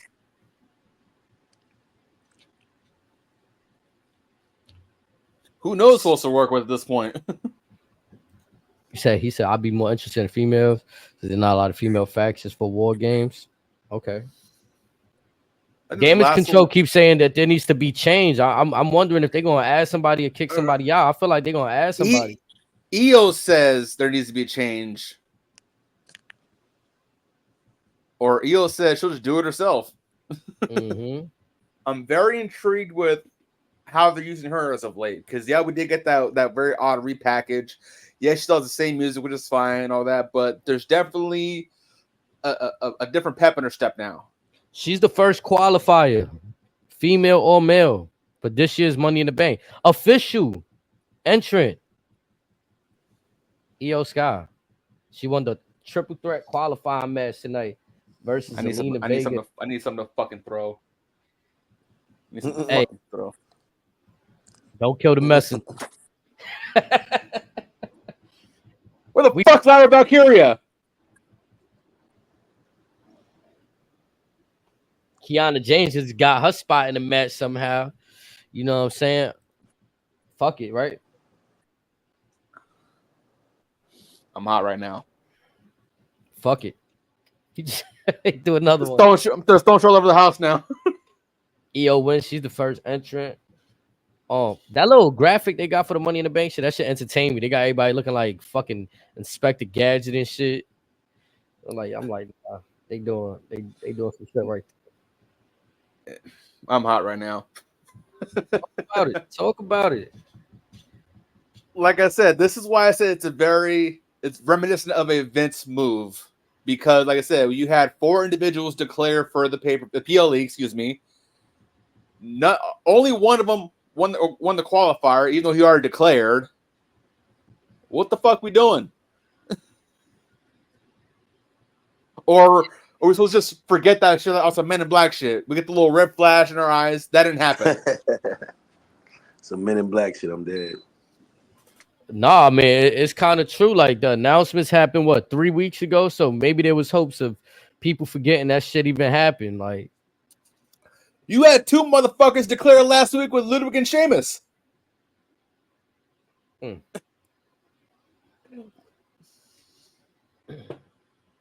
Yeah, like I said, it's very reminiscent of a Vince move because that's some shit he would probably pull back in the day. So it's like, again, I'm gonna hear him out. I'm gonna let them play it out. But again, what do you think is the more probable explanation for this? You feel like they were just trying shit, or now that we see a landscape of okay, Seth is able to come back. How do you even try to justify an explanation? Is my question. I don't know, bro. I'm looking for answers that there might not be no answers to, bro. All you can say is my bad, I forgot. And that's just as bad as not saying nothing at all. I think shit. The only thing that could redeem some shit like this is if like, all right, you put one of these dudes in the match and then they lose. Like right now, Jay obviously announced he was in the match. So we go into it like, oh, Jay versus Ray versus Finn. Yeah, Jay's winning that. Just off the merit that he already announced. I would love to see Jay and Finn in that match, but we're not going to get that. Again, that's right. That was one of my third participants right there. I think we all had Finn in that match because could we go into that Tama and Jay in the same match, Money in the Bank? So Thomas facing Melo and who else? Randy. Ooh. Who else? Randy Orton. Ooh. But these triple threat matches are no disqualifications, so expect to see some foolery. No, but I'm saying, but who else is in the match? Him, Randy, and who? Randy, Carmelo Hayes. Tama Tonga, and Melo. That's a dope match. That's a dope match. Randy, of course, is the vet, right? But Tama got the bloodline on him. Tama got some sneaky shit with him, man. I got Tama taking that, man. I do too. But damn. So let me ask you something. Remember, I had this theory that one of them are going to get salty at Cody. They just finished helping Cody when he was getting jumped. Does Randy Orton get jumped right here? And he's like, only Kevin Owens. Let's say only Kevin Owens come out. Like, Cody, where the fuck you at? I just helped you at the PL. Possibly.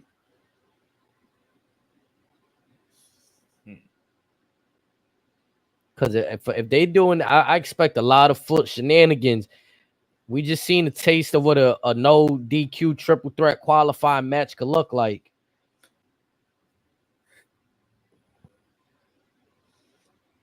Again, like it's obvious it's gonna be Tama Tonga debuting. We could potentially see Hikuleo, potentially now called Tala Tonga, debut this week. Again, there's a lot they can do, but unfortunately, again, as much as I love to see Melo advance, he may not make the match. To answer Snake's question, to answer his original question, yeah, they need to stop teasing us already. Like, y'all teased us with the brackets and King and Queen of the Ring, where you got Jey Uso on one side, Tama Tonga on the other side. This is kind of shades of it. Y'all teasing us, like, you know what I'm saying? Like, y'all got Jay, he made the qualifying match, and now Tonga's in the other side for the qualified match. We gonna see what happens though. And back to my question earlier, my point earlier, it's like, yeah, you can put stuff on the back burner, but how long is too long before it starts losing steam? Now, again, we could see. I don't think it's losing any steam. I think that Tama is getting a lot of reps over there. He's getting a lot of competition. I'm saying how long before we finally get Jey Uso and Tama Tonga squaring off? Like we wanted the King of the Ring, didn't get it. We could be seeing a Money in the Bank. Are we actually going to see that stare down in Money in the Bank? Yeah, and then also if we incorporate that, are we going to see Little Big Brother on one side? Are we going to see Big Bruh Jim Uso come help out Little Bro? Now it's time where we want to start connecting them dots. I mean, I could see Solo versus Cody at Money in the Bank, and then Tama in the match with Jay.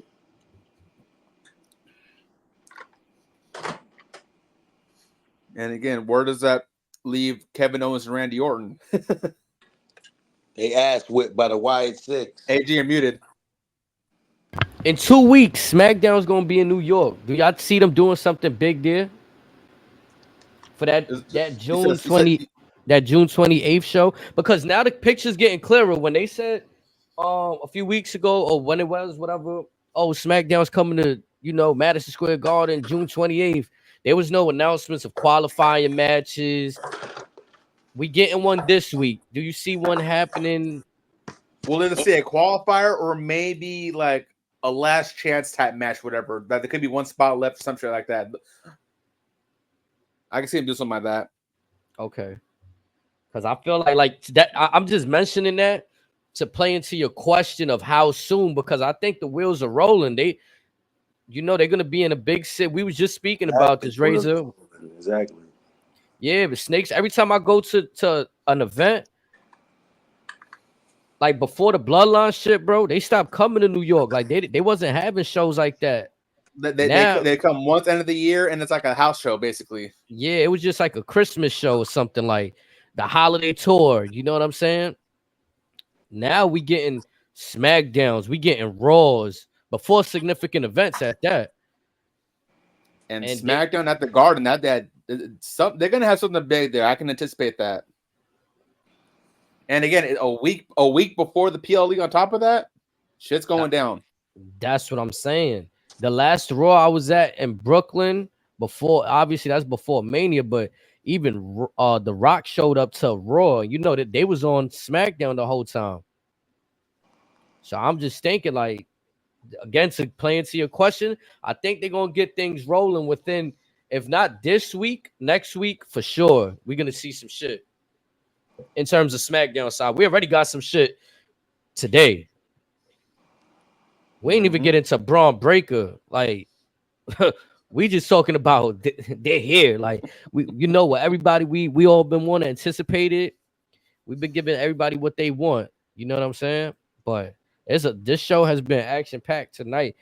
For me, I want to say for the first time in a few months. To be honest, like maybe 1 month, because if you want to include the King and Queen, they were packed when they had that first Raw with all the tournaments, like the round one matches and shit. It was a lot. You had men's and females matches, a lot of good stuff. But storyline wise, cooking right now. Cooking. Yeah, but let's get into that bad man named Badass Braun Breaker for a minute. You want to talk about how we got there first, or you want to get straight into the match? No, let's set the table. How did we get there? How did we get there? Yo, Sami Zayn comes out, chap. It's like, okay, Sami Zayn, what is he gonna do now? He announces that he's getting over the Chad Gable storyline, and he feels for the Alpha Academy. We see Braun Breaker come out. Once you hear that music, bro, staring right through him, just right through cold. Sami Zayn. You gonna just look at me all night or what? Yeah, this is what you want. So they go back and forth right there. I'm thinking right now at this point, oh yeah, this is that rocket. Everybody's talking about. Braun Breaker versus Sami Zayn 1-on-1. We're gonna get the program. But wait, there's more. This, but whatever. You did. Big fan. Hey, you know when niggas call shit, niggas be quick to You know how much shit I hit on. You know how much shit I hit on this shit bad. Come on. I ain't gonna lie. I hit on this. But I'm chilling. They gotta go back. Y'all gotta go back and watch all the episodes. There's no cap. Weird ass hat to the side. Like man, what was my reaction? It was exactly what I text y'all. Oh, brother, like man, like here come they gonna insert Sheamus into like this didn't need it. How about the backcourt between Sheamus and Braun? That little exchange. Yo, Sheamus Sheamus still got some like working out to do. That nigga looked like he be tired walking to the ring. Like he getting there. Well, remember, like at Clash, he bought like 10 or like 30 Guinnesses. He was just turning up that whole weekend, and there were Cowboys too. I ain't gonna lie. Braun Breaker's promo is exactly what I need from a talent like him, bro. I don't care about your history with the titles you ain't win, bro.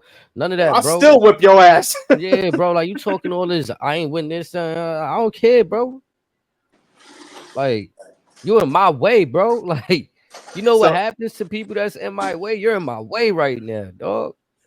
I kid you not. I could close my eyes, listen to that promo back. Immediately, I see Scott Steiner. Peak Scott. I just picture that. Like I said, the family genetics. He's got that short fuse like his uncle. He ain't taking no shit from nobody. He don't give a damn how big and bad you are. He's just as bad, if not nastier. He doesn't do a camel clutch right now. I feel like he do it in NXT a few times or no? I don't think we've seen that yet. We just seen the spear and everything else, just the power stuff. He did the Frankenstein, so he got a little, if he do the camel clutch, add that to the bag. Add the chain link over the head. He had a little minor slip up in ring slip today, but I don't expect him and Sheamus almost died. Yeah, I ain't gonna lie. Yeah, I was more concerned for how they landed. Like at first, we all see botches and we like, oh, they fuck. Nah, that one was like, oh man, I hope they land safe after that one. Like that shit was bad. That shit was bad. And that could have been just Sheamus sweating all over the ropes in that corner. I don't know. Yeah, I don't know what that was. That shit was bad though. But again, great. I would love to see them run it back just for shits and giggles because there's two big strong dudes just duking it out. Oh, that's your man Sheamus in there sweating profusely all on the buckles and everything. Again, man just hung over. Actually, he's drinking 30 tall boys in the weekend. My man Braun got to do his move. He almost died because you sweating all this. Like, whoa, man. I'm not even gonna lie though. This is where I get salty at right here. It happens. I'm gonna let off a little bit of my disdain right here, chat. All right, yes, Ludwig is in a program with fucking Sheamus. Yes, they got beef. But why would he cost him? But cost him in the right way. He cost Braun, if anything. This is what I'm saying, right? So now, if they say Sheamus gets the title shot, Ludwig, why'd you do that? Now the only thing is though, he was going to continue attacking his leg, right? I'm thinking, they probably going to write Sheamus off for a few weeks. So this is like Braun probably going to get the match against Sami Zayn anyway.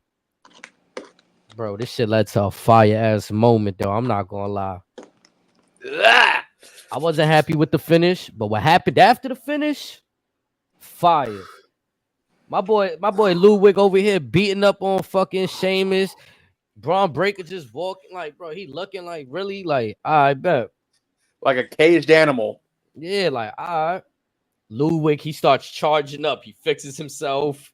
He's getting ready to run around. Bro, that camera zoomed up like a drone. That was perfect.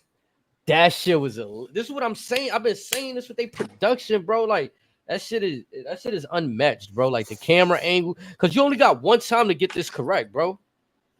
You only got one time from everybody, from Braun Breaker, Ludwig, the cameraman.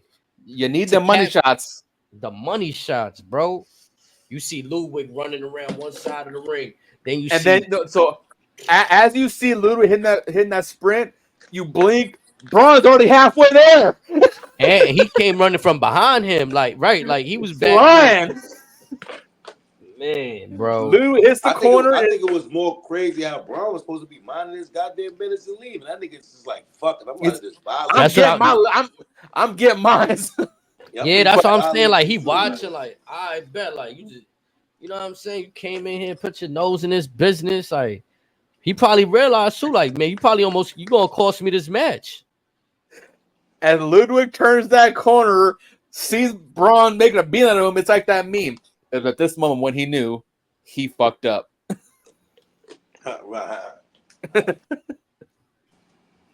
Man, I'm not gonna lie. They do a great job with making Braun Breaker have the moments. Like, unpopular take, unwelcome your thoughts. He has them Goldberg, Brock Lesnar, Braun Strowman, Roman-esque moments. Even after that, stares down Sami Zayn, shoves the shit out of him, and says, "What's good? I'm here."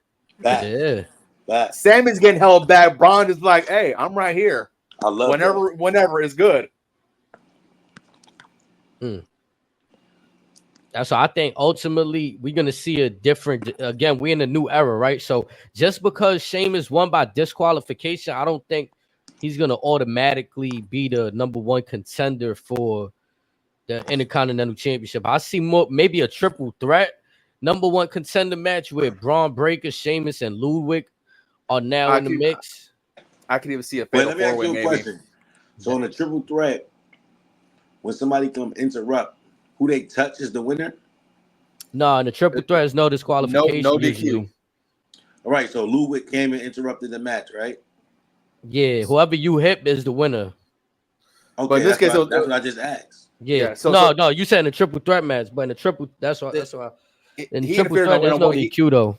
He jumped in a 1v1. That's why the DQ came in. Okay. So we'll likely get, assuming he's still able to walk upright, we'll probably get Braun versus Ludwig next week, and then Ludwig, God bless your soul. That shit gonna hurt.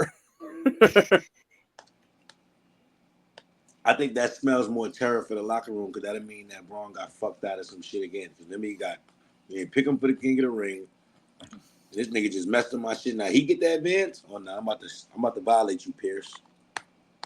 Right, like you ain't even got him in a qualified match. Screwed out of King of the Ring. No mention of him being a Money in the Bank qualifier. Now he got screwed out of a shot at the IC belt. Yeah, do not look that man in the eyes. Just look away. Don't even breathe in his direction. He just stacking bodies left and right. Yeah, I don't know what WWE doing, but just a sidebar.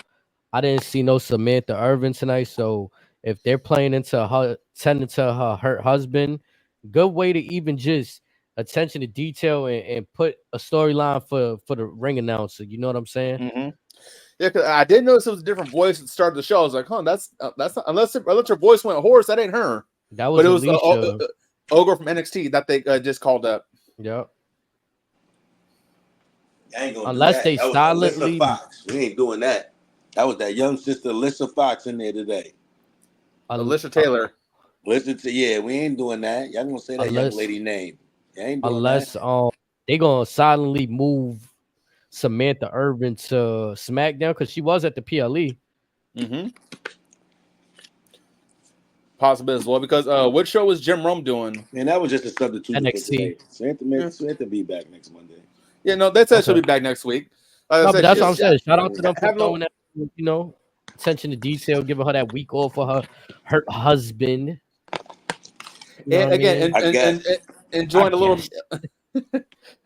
I got she take care of her man, having that little weekend getaway, rest on vocal cords. Right. I feel this the next match, Dragon Lee versus Carlito. We didn't need that on Raw tonight. That shit was to go buy some popcorn, go buy the merch before we head out. That was the unfortunate Pittsburgh match. Yeah, what is y'all for? Y'all wanted Dragon Lee. I got him.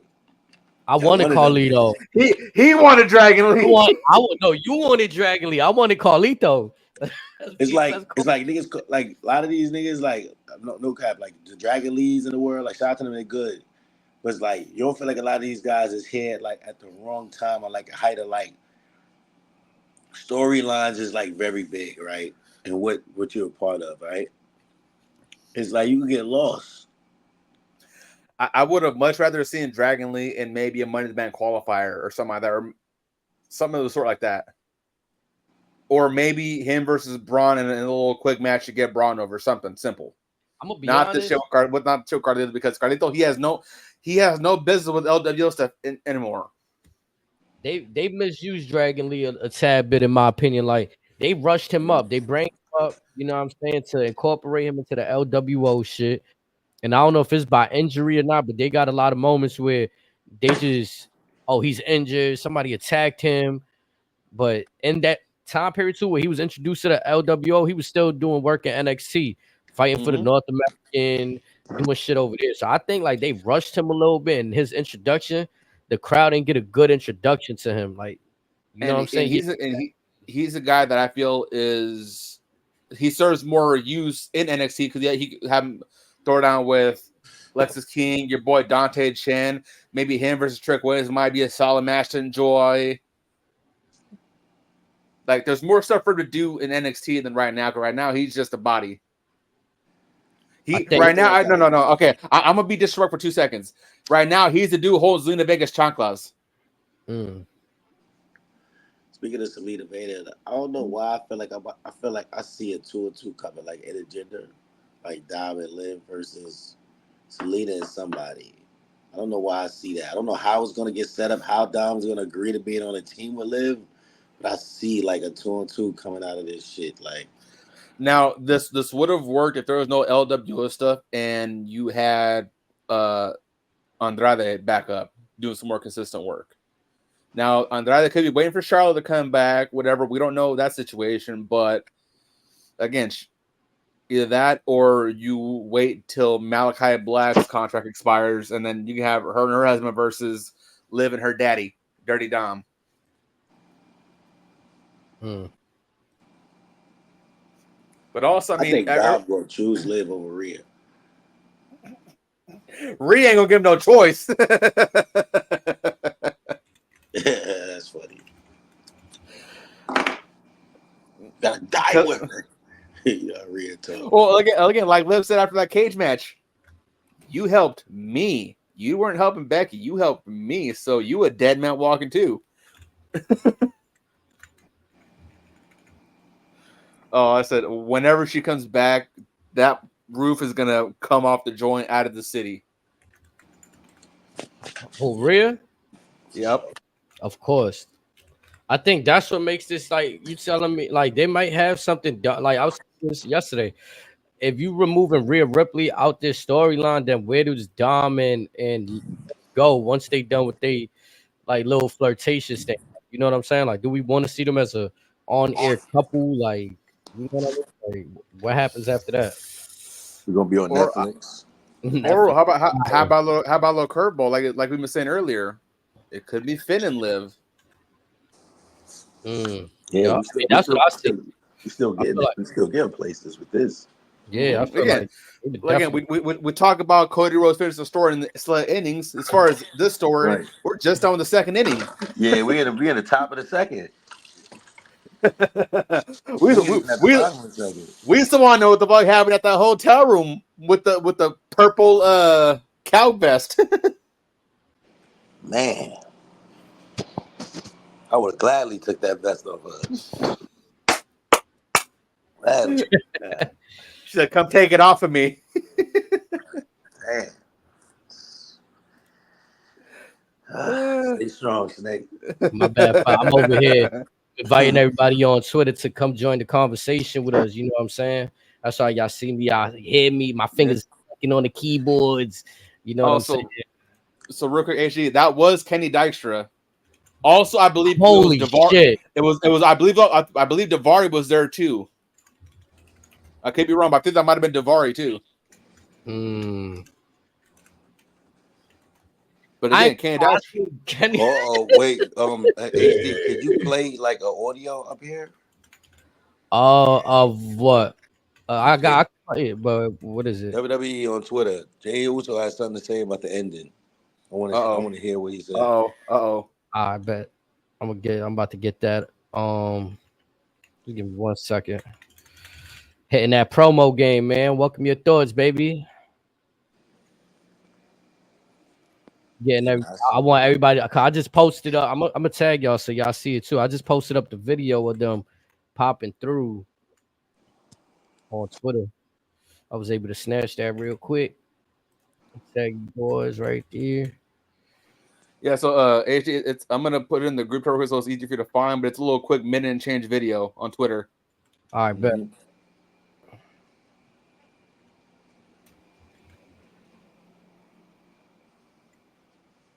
Yo, niggas got a how it night started, how it ended, Gable, him smacking Tozawa and him looking dead. I'm crying. Crazy. Crazy.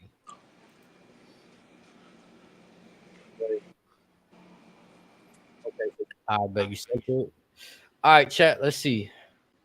Hopefully, I won't get clapped for this, but Triple H, let us have this one, please. Word, chat. If I get clapped for this, I'll see y'all next month. Bro, I ain't gonna lie. AEW packed me up for a week, bro. I won't be messing with them boys. Well, Tony Petty. That's why. I mean, I think the way I think the way it is put something over the video, like, you know what I mean, so to speak. Like that's how you get over that shit. Like you put something over it. Like So y'all just want to hear the audio, because I could play the audio. Yeah, here we don't gotta see it.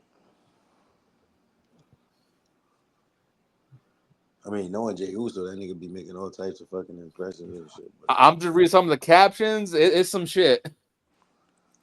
All right, man. We're about to get it going right now, Chad. We're about to throw that audio up for y'all to listen to.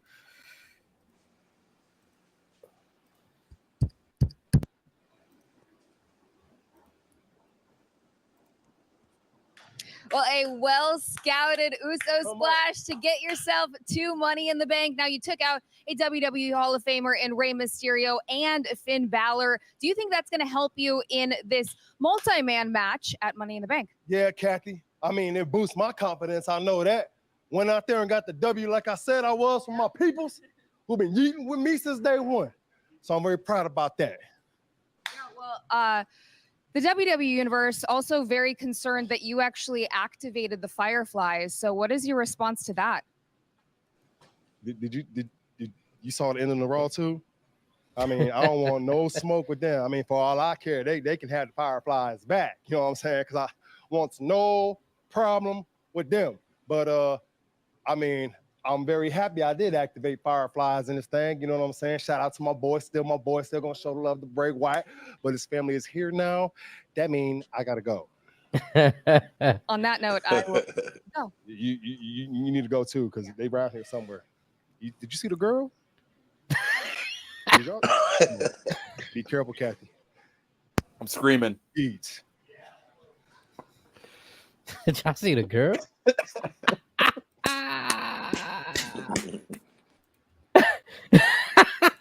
I want no smoke. I'm good. They can have it back. It wasn't mine anyways. His family's here now, so I gotta go. That was real shit. Nah, that was entertaining right there. You know what I'm saying? He definitely gonna get got. Most definitely gonna get got. Because hear me out. He'll hand the Fireflies back. Uncle Howdy will say, "You're not getting rid of this. It chose you. You're with us whether you like it or not."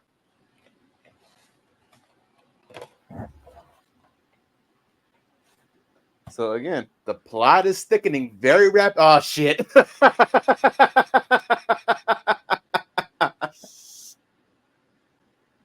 I'm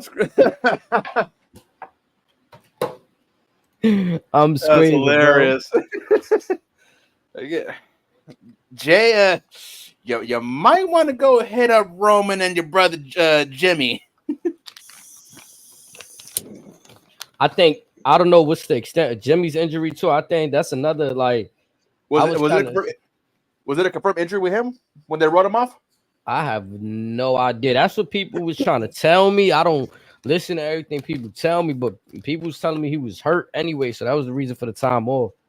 But yeah, when we get him back, which one of them had their kids graduate? Was it something like that? Or am I getting the mix up with somebody else? I don't know, but it don't take 2 months for a graduation. Like, you know what I'm saying? Like, fuck it. If this is his time off. But I think once we start getting them pieces back in too, like, I don't know. I feel like we missing that link up between them. Like, I'm not saying Jay needs to not be a single star. Y'all have alluded to this. What if Jimmy helps Jay be more of a single star? I just think we want to see them back together or something, like get more stories out of that right there. Yeah, because we're so accustomed to them being a team. Them being on their own, it was okay, but it was very strange. Like, it's not the same. Yes, they're both talented, but whether they're cut for time or not at Mania, still, it's like y'all been in the game for a minute. Like, y'all knew you could put on a much better performance than that. That's just my opinion. They said that you just mentioned them. They time getting cut, but that's what they was talking about. They time got cut in Mania. But again, they've been in the game almost 20 years. They know how the shit rolls, so they knew what to do if you want to break shit down. Mm-hmm. Do you think, like, even for what they did, more time would have made a difference?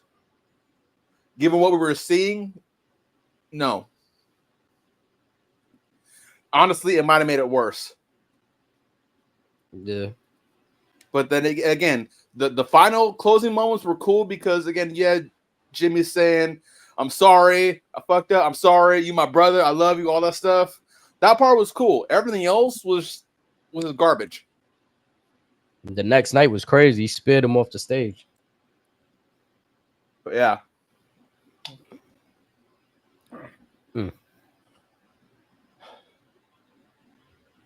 But again, when will he get got? we got some more of it. Just to go back to like the show and stuff like that. We got some more y'all live segment during that Dragon Lee and Carlito match. You know what I'm saying? Dom was obviously at ringside with Carlito and stuff. We were wondering where the best was. Lo and behold. Liv come out, she out there wearing his joint. You know what I'm saying? This is where Snake Eyes was saying his theory about there's gonna be an intergender match right there.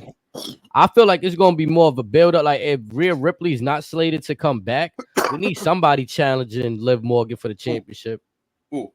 I just got an idea. Say we do go the intergender route, Liv and Dom could be Zelina and Ray. Because Zelina feels that way that the way he just turned his back on his father, the legend Rey Mysterio Jr. So every Latin American wrestler holds Ray up here. He is that dude. He is God to them, damn near. So to you insult him, she feels type of way. And also, last week when Liv was straddling Dom, you see how quick she snatched Liv by her hair?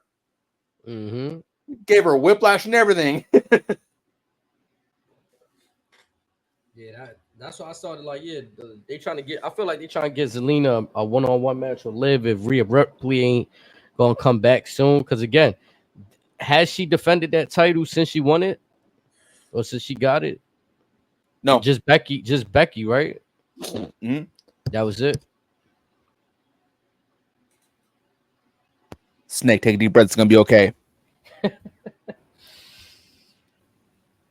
We got more emphasis on the Alpha Academy breaking up backstage, like we talked about earlier.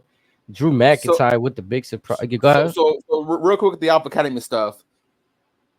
Were you guys expecting Otis to do more? Yeah, I definitely was, and I felt like it was. Again, I had it going differently, right? Like, I guess now it makes sense. If Wyatt 6 was supposed to be Gable, if there's something more to this with Gable laying out right there, then I understand why he didn't win the championship against Sammy. We seen where they're going with Braun Breaker and Sammy. So now I guess the IC belt got more to it. Remember, we were talking about it being the subsidiary to the other sort. It's seeming like, okay, now we're about to get some stuff there with that.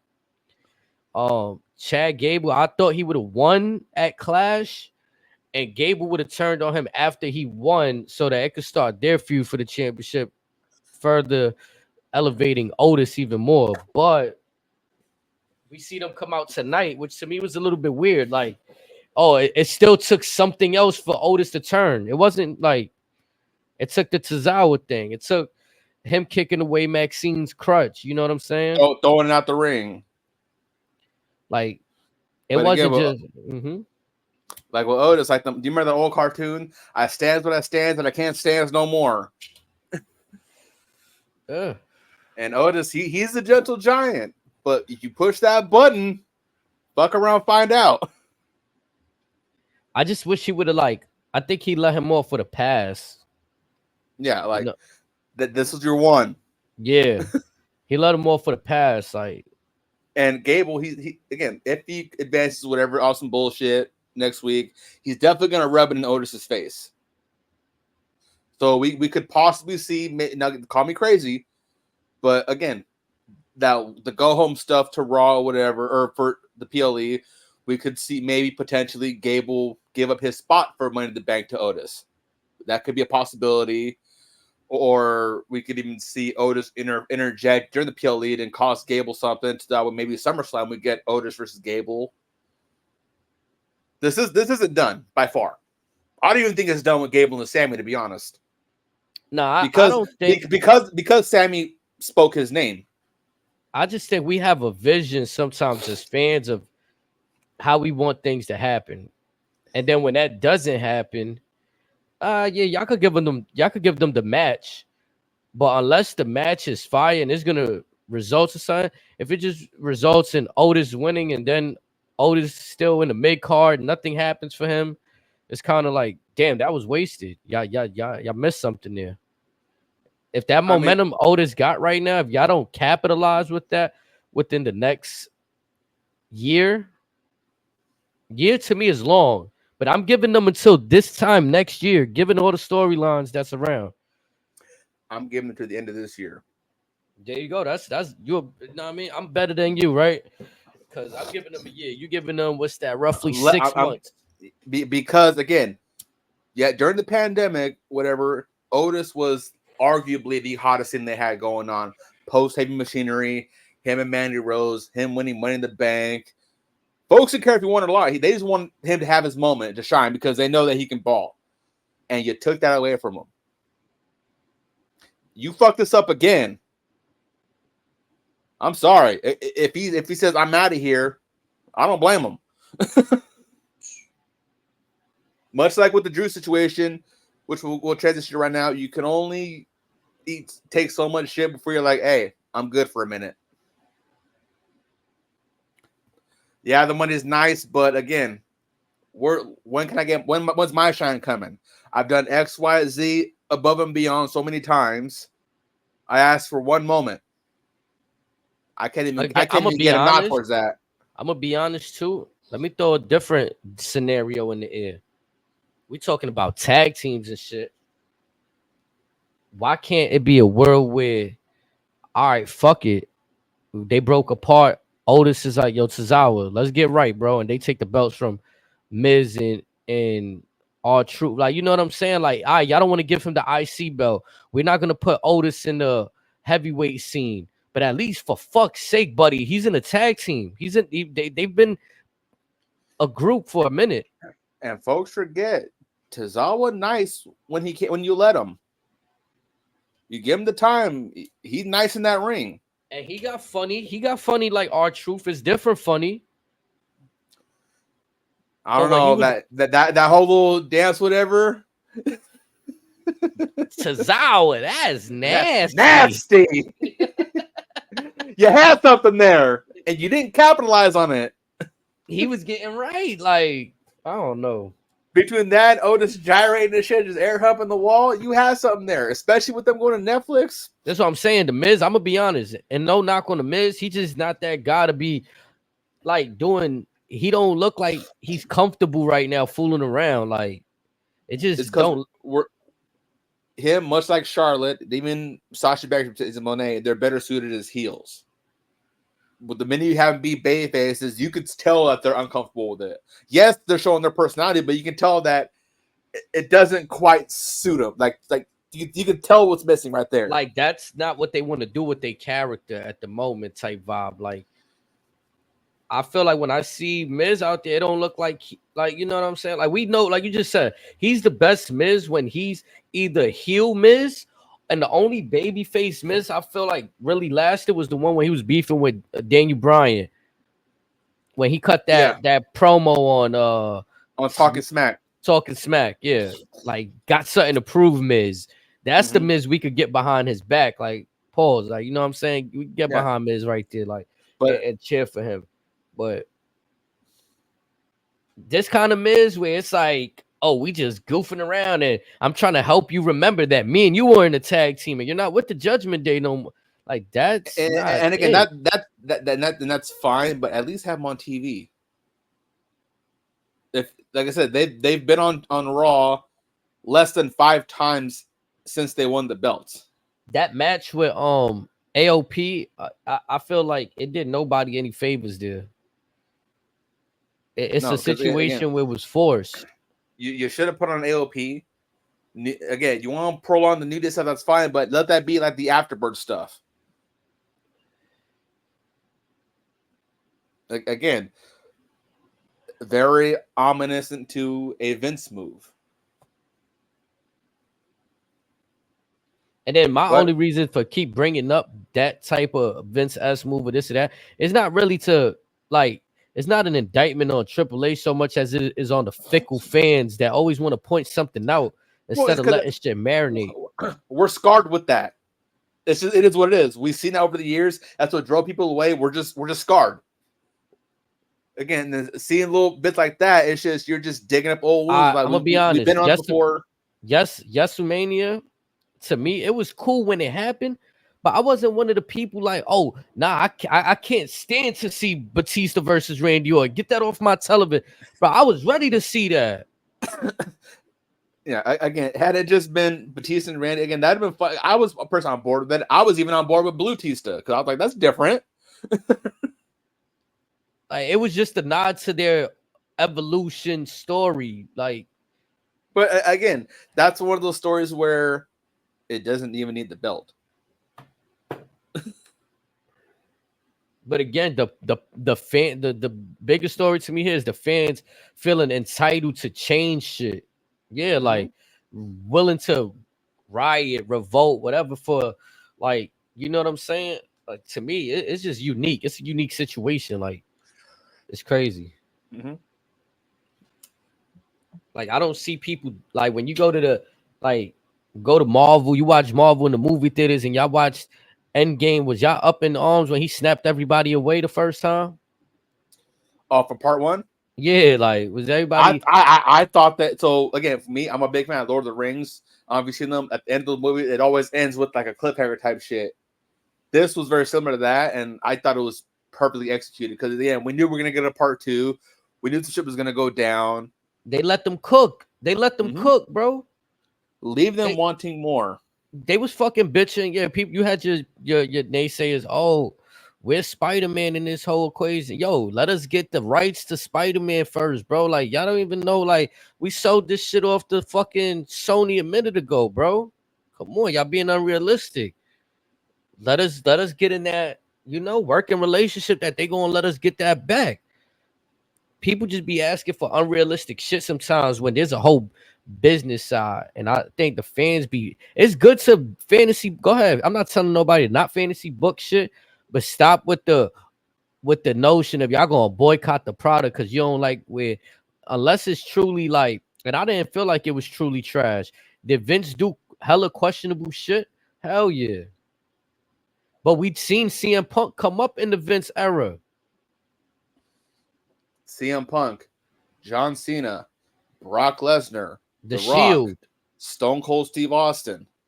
The Shield came up. The Seth Rollins that we loved with the Authority doing shit was under Vince. Like, manifested by Trips. Like, Trips had a lot of, but it was still under Vince's shit. You know what I'm saying? So I don't know. Like, but a lot of people had stuff to say. Like, when, again, the whole Kofi shit, I feel like that trajectory was cool from him, but since when we started just cheering for like people that like it, like you want a tag team, a decorated intercontinental tag team person to now just be a heavyweight champion in the landscape of where the shit was at. Like, would it be rude to call it an unnecessary participation trophy? Yeah, bro. Like, it's not rude on your behalf, but I agree with what you're saying because look, the fact of the matter is, at that time, you got Braun Strowman on the roster. You got a slew of big names. You got Samoa Joe. Because wasn't that the time where we had Joe and Brock and AJ just having classics with each other? Mm-hmm. Yeah, that's when Brock was like going around fighting all them dudes and stuff. Yeah. Randy was still killing it too, even on SmackDown. I think during that time, or part of that time, you like I said, we had Christian and Randy Orton for a little bit. And then, who else do we have over there? Again, Big E arguably should have won much sooner because, again, former NXT champion, so it made more sense for his comeuppance to win. But when Kofi lost, the fans was up and on. Why wouldn't Brock Lesnar walk up in there and destroy him in 9 seconds, bro? Why wouldn't he? Yeah. This is the man that was 1-21 at WrestleMania. Why wouldn't he just beat Kofi at 9 seconds on a regular SmackDown? Didn't it open the show too? I don't know, but it happened fast. That might have been the first thing people saw on SmackDown, if I recall. Because that was what, the season premiere or something like that. Yeah, bro. Like, again, like you said, we're calling for participation trophy. We just want to see certain people that, yes, they're nice, but in terms of the landscape, the current landscape with the top guys, can they really look believable in the ring? Tell a great story. Like, now again, Kofi can be that dude if you allot him the time. You give him the opportunity. Like I said, let him get some steam going. Don't just say, all right, here you go. Same with Drew McIntyre on that time. Same with what we could have had with Shinsuke. And you can list a few other guys too. yeah, bro. Like, Damian Sandow, the fans loved him so much they fast tracked him, and then they turned him into just like whatever. Like, you know what I'm saying? Then Vince got bored with him. Yeah. Because it's like no knock on Damian Sandow, but then when you put him, like John Cena was like a fucking stud. You got Randy Orton, you got all these dudes that are just like, it's just what fit the bill for what Vince was trying to do. We had fucking Goldberg come back out of nowhere. Again, though, fickle. When he showed up and he was doing shit for his son, we all loved him. But he came back the second time, we hated him. It's fickle. It's like, bro, are these not our like? We don't get mad when Stone Cold come back and deliver a few stuff, but I get it. He ain't Stone Cold not coming back taking championships from people and shit like that. But hey, the dude felt like he had one more run in him. But again, we seen Hogan hold the belt when he was old on SmackDown, bro. What's the problem? When Sting came back, immediately world title opportunity, or excuse me, when he debuted. Like, we had Hulk Hogan holding the championship on SmackDown when he was already like in the later stages of his career, man. We've seen Undertaker hold the SmackDown belt when he was already older. Like, you know what I'm saying? It was something. It was interesting. There was some dudes that was already older holding the belt. Now we getting more accustomed to seeing, even like Bobby Lashley is more recent. That dude was like 40-something as champion. Like, he just got a different build and physique. So it's like we kind of forget that. AJ well into his 40s when he was WWE champion. Brock well into his 40s, holding the title hostage. So it's like you said, the fan, it's not even we. When I say we, I'm talking about the community itself. They put a lot of emphasis on, oh, this guy's old, he should go away. And well, dog, and like, so you gonna tell that to AJ Styles in 3 years when he turned 50? Or 4 years? Like, look at gentlemen like Billy Gunn and Jeff Jarrett in AEW. They're in their 60s, still wrestling like they're in their 30s and 20s. And they love it over there because Billy Gunn's doing something fun, but he's still putting on great match. Like, you take away the fun he's having, he's still looking like he can go with these guys. Like, Jeff Jarrett is one of the most popular foreigners in Mexico right now.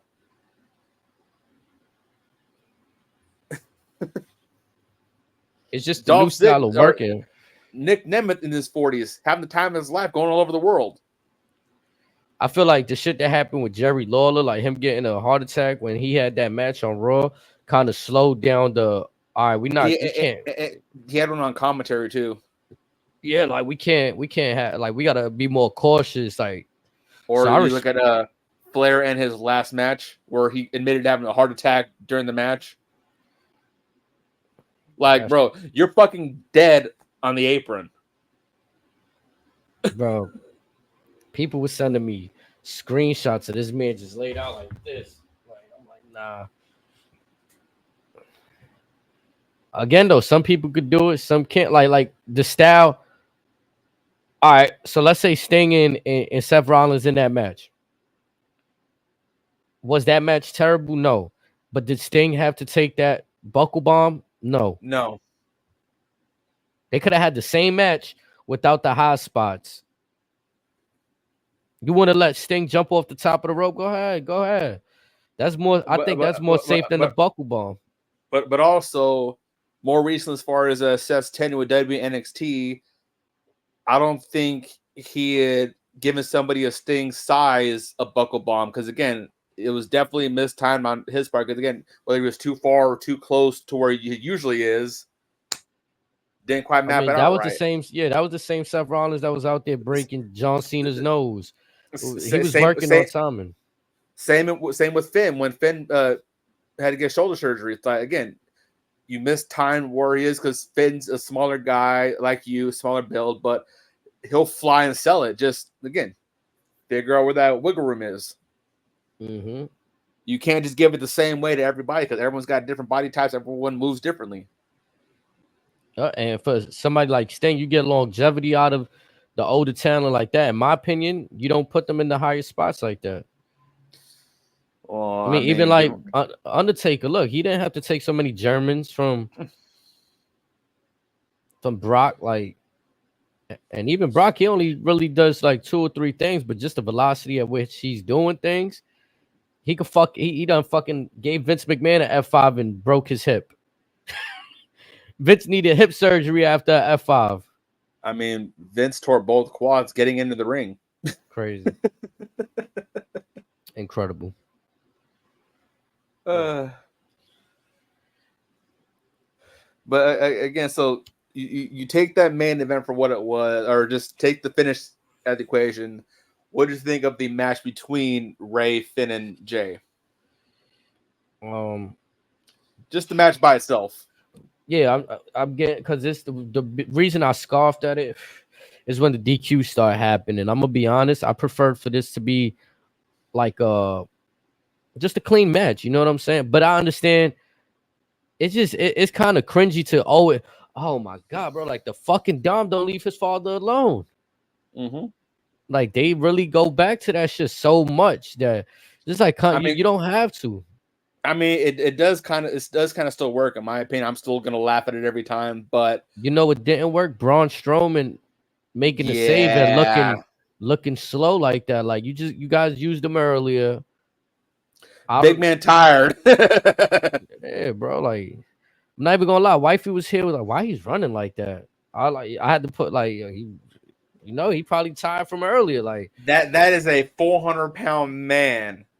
He got to run out of a match from the top of the entranceway too. It ain't like how he usually runs from outside of the ring. He got to make a beeline from up there. This was damn near 100-yard dash at 400 pounds. That's a lot of meat to move. And then so the save was kind of like, damn, it was like a short interference. Like, you know what I'm saying? Oh, y'all come out to just distract Rey Mysterio. And I get it. It's all because of the JD McDonough stuff, but then it's like, nah. I'm gonna be honest, it was a bit distracting too. Like having this match be the last match, and we're all waiting for the Wyatt 6 stuff. I couldn't digest this. Also, it wasn't just that; it was the distraction of Jey Uso already announcing that he's gonna be in the Money in the Bank match 2 weeks ago on Raw. Oh, I'm in. I'm the first entrant in the Money in the Bank match. Mm-hmm.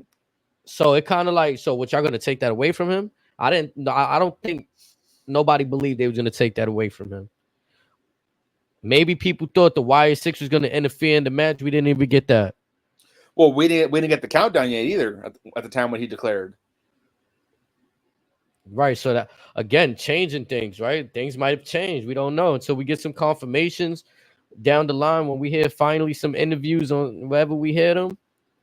You know what I'm saying? And I would love to see assuming they're still doing these pressures still. I don't know when they're gonna stop, but I would love to see someone ask Triple H. We saw 3 men declare and 1 woman declare on the air. What changed? Or did we misinterpret them declaring? I'm gonna be honest, unless y'all really trying to make us forget about the past, bro, there's nothing wrong about what we interpret. Once you declare I'm an entrant, what's the difference? But because there's a clear distinction. I need somebody to tell. Once you say you an entrant, you entering, you're a participant in the match. Not I'm gonna enter the qualifier. That's worded differently. Oh, I'm gonna put my name in the hat for the first qualifier match. I didn't hear that. I did not hear that. We didn't hear about qualifiers till the go home of the PLE, basically. After 4 people, because if you want to include Lyra, Lyra, if you want to include her mentioning that she was entering, 4 people had put their name in the hat before we got any mention of qualifying. Happened? What changed?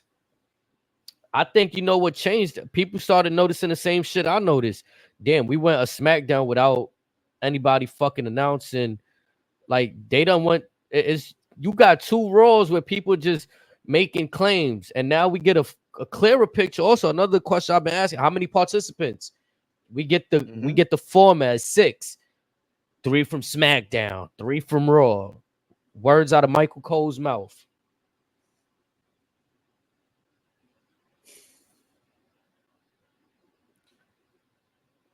Again, I feel like with the talent you got right now, too, obviously you're gonna want to have Jey Uso. He's main event Jey.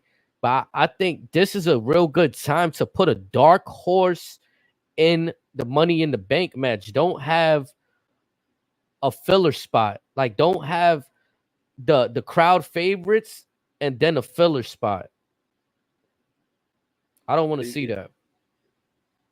Because as it stands right now, we're gonna see that final moment between, I would assume, Tama and Jay, unless again Randy gets a high-headed mo with Tama and then Melo somehow wins the match. But again, all this so far seems like Jay will be Mr. Money in the Bank. Nothing right now is telling me otherwise. Yeah, Jay. Like the only thing, again, you know why I want a dark horse in there? Do we really want to see Jey Uso with the briefcase? Oh, it's not one. I'm pretty sure people want to see that. Does Jey Uso need the briefcase right now with the whole bloodline stuff looming? Here's my question. Here's my question. One, you want to say Gunter ends up winning the belt. You gonna have Gunter lose Jey Uso twice? Really? Is that what we're possibly thinking? You're gonna have Jey Uso beat CM Punk. You're gonna have Jey Uso beat Seth Rollins. Really? Yo, the only shit that'll make sense to me right now, I'm saying this. And it's not just make sense. This is from what I'm seeing out there. Tama Tonga wins the Money in the Bank briefcase, right? WrestleMania is in Vegas. What's the term? You cash in your Money in the Bank. Oh, but it won't be Tama Tonga cashing in. No, if The Rock is calling the shots, like I've been saying, this is The Rock's time to announce, I'm cashing in at WrestleMania. It is not don't gotta be a surprise. Ain't no surprise. Yo, Tama, let me get that. Thank you. Or like you guys, like we've been teasing earlier, maybe again Tama gives the briefcase to Solo. Solo's supposed to give it a Rock, and Solo says, "Nah, this is me." Because I'm trying to paint, and now we get 3 camps of bloodline faction warfare. Yeah, because I'm trying to paint a picture here where if you want The Rock challenging at WrestleMania for a title, that's a possible way right there. Without winning the Royal Rumble. Right? Like, can you imagine the obscenities we will hear if The Rock wins the Royal Rumble in January? People are gonna lose their fucking minds in the worst way possible. Oh yeah, because I should say, like the main thing is, how do we get to The Rock main eventing WrestleMania without him pulling the final boss move and saying, "Yeah, I'm just main eventing. I don't care who won what. I'm the main event of WrestleMania." How do we get to The Rock being in the main event? Well, again, when The Rock said his goodbyes, we all hinted of we're gonna get something. We just don't know when, but it's gonna be on his watch. Yeah. We could see a random power move at the Rumble, or maybe Survivor Series, maybe even as early as SummerSlam, and see start getting implanted. But with Rock, I don't necessarily think he'll be challenging Cody for that belt. I feel Rock and Roman might be for the belt.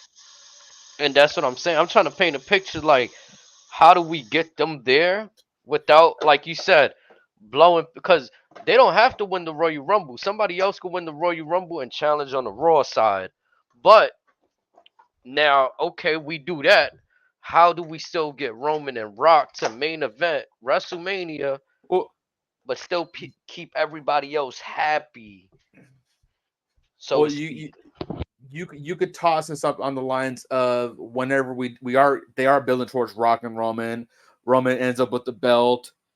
Rock could just pull a power move and big dog and say, "Hey, I left him for dead for you. You dropped the ball. Therefore, I'm pulling rank. When we fight, that belt is on the line."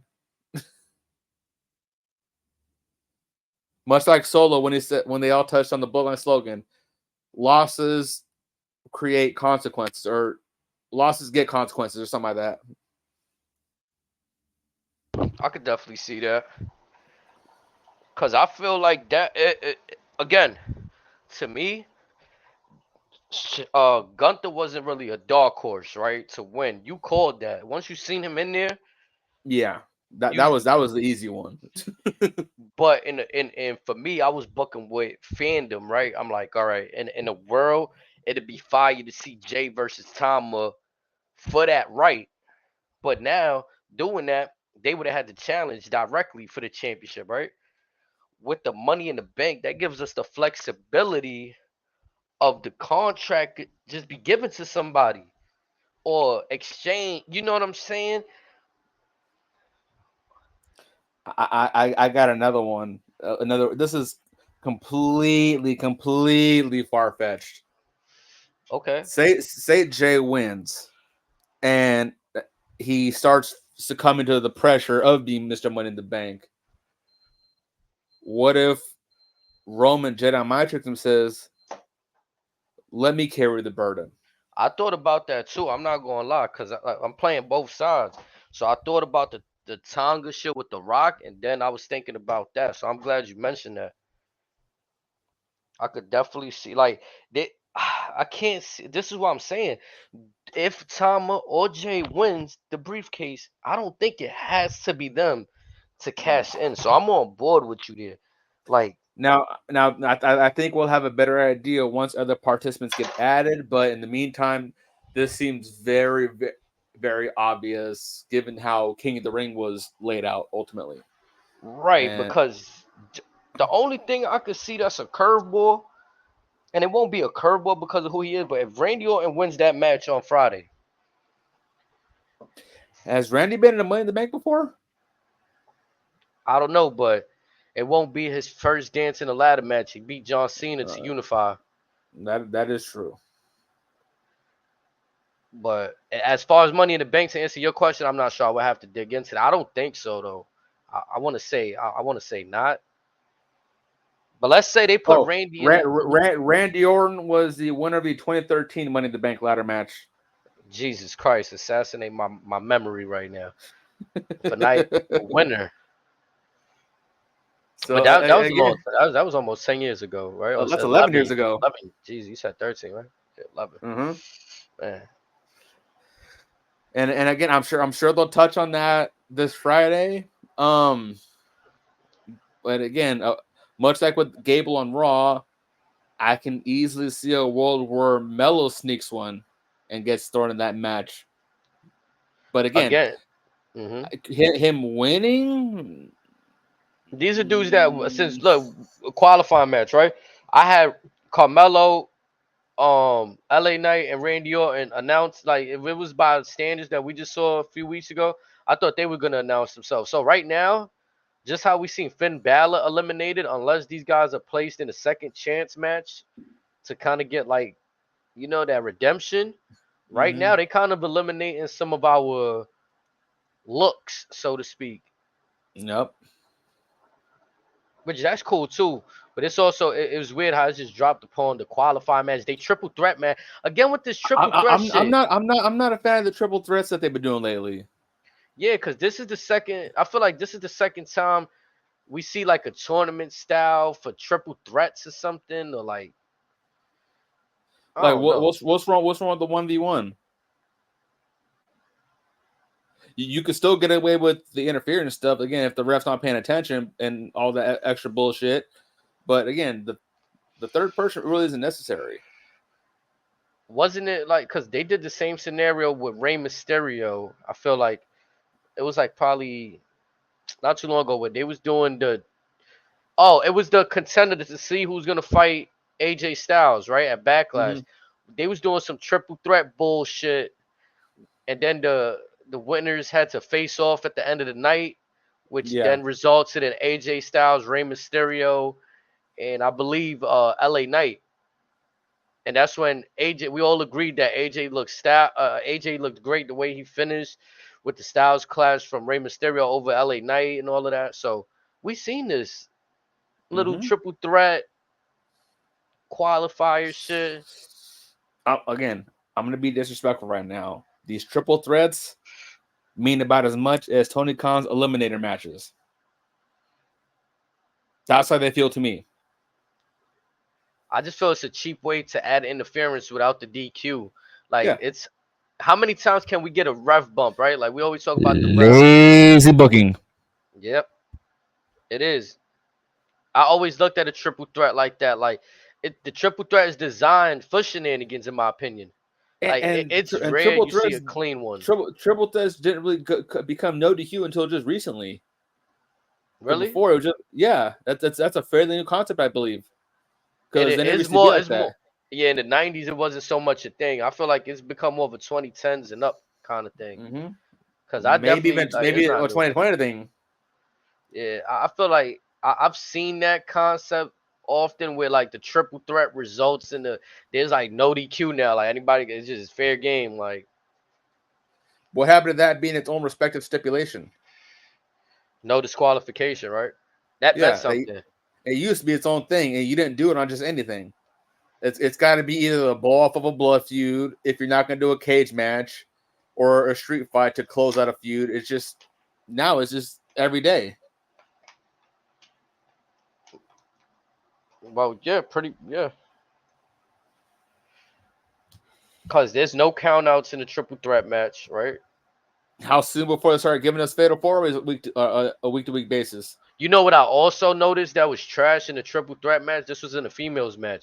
This is something new implemented. I haven't seen this. The referee did not count when Zelina Vega and Io Sky had their hand over Kiana James.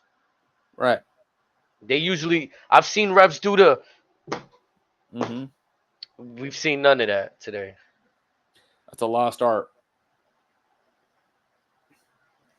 Now, that could be no longer encouraged or whatever, but that's one of those, because we saw it so seldomly, you're like, oh shit, is this actually going to happen when we get a draw? Not even a flirt of it. And again, that's one of the few things that some AW refs do very well.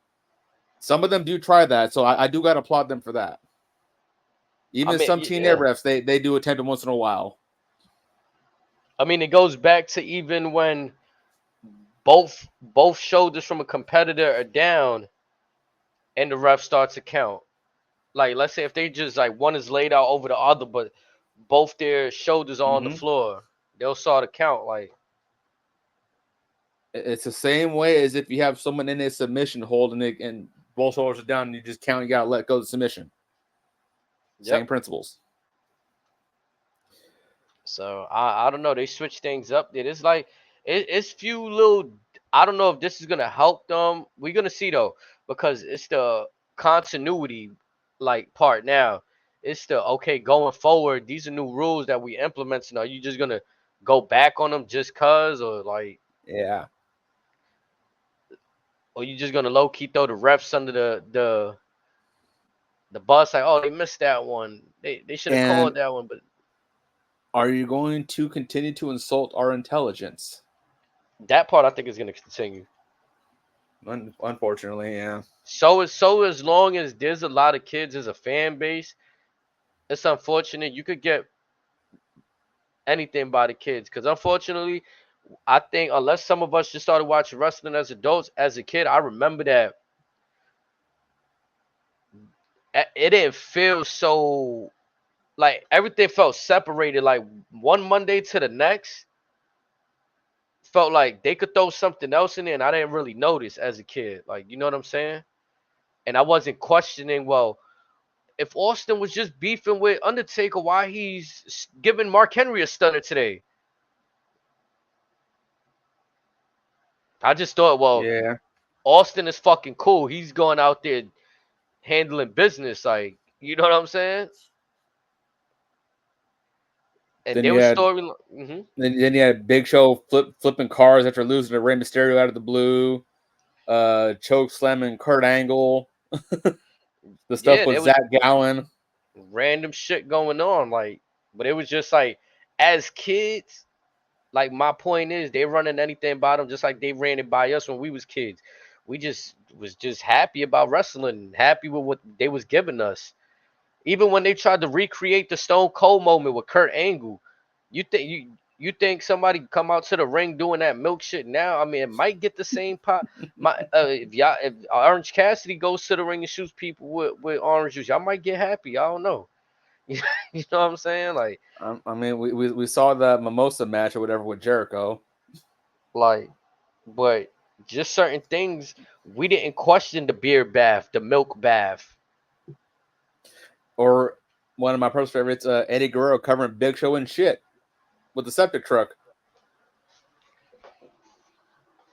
I mean, to a certain degree, a few years ago, I'm pretty sure nobody was, aside from the adults, the kids weren't questioning Roman Reigns getting dog food, like, and then coming back as like, you know, Oh just no, getting no, washed. folks still bring that up. The kids, so the kids remember that. No, a lot of grown folks still bring that up. Oh no, that's what I'm saying. Like, adults, we gonna remember and digest shit differently, right? But the kids, you could just run shit by them like nothing. Like, yeah, 1 week Roman Reigns is getting beat up and treated like nothing, and that, you know what I'm saying? They just be doing shit. So I think that element still remains with WWE for now. Like, I'm screaming right now. yo, I'm trying to tell you, bro. So according to Bronson Reed, Braun Strowman was also taken out. Where? Because an hour ago he tweeted, "So my opponents are dead. Do I get in by default?" We need to, like, I need a frame by frame. I need a list. Who got laid out?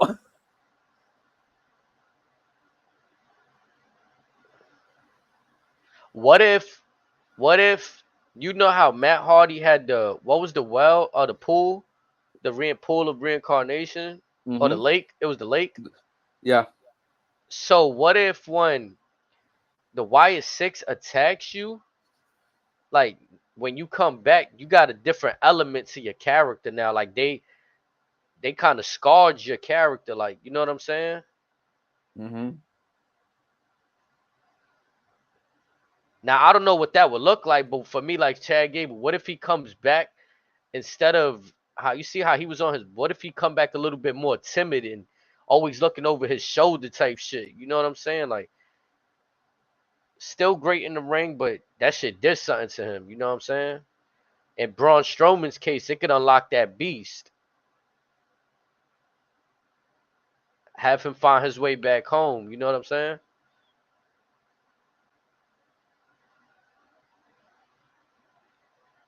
Yeah, I'm trying to find out who else got laid out. I think Eric Rowan's hammer saying help was, like, to me, I don't know if that meant like he needed help as a tag team partner, or, you know, just like alluding to the whole story period. Like, Or like I said, the hammer will help you feel better.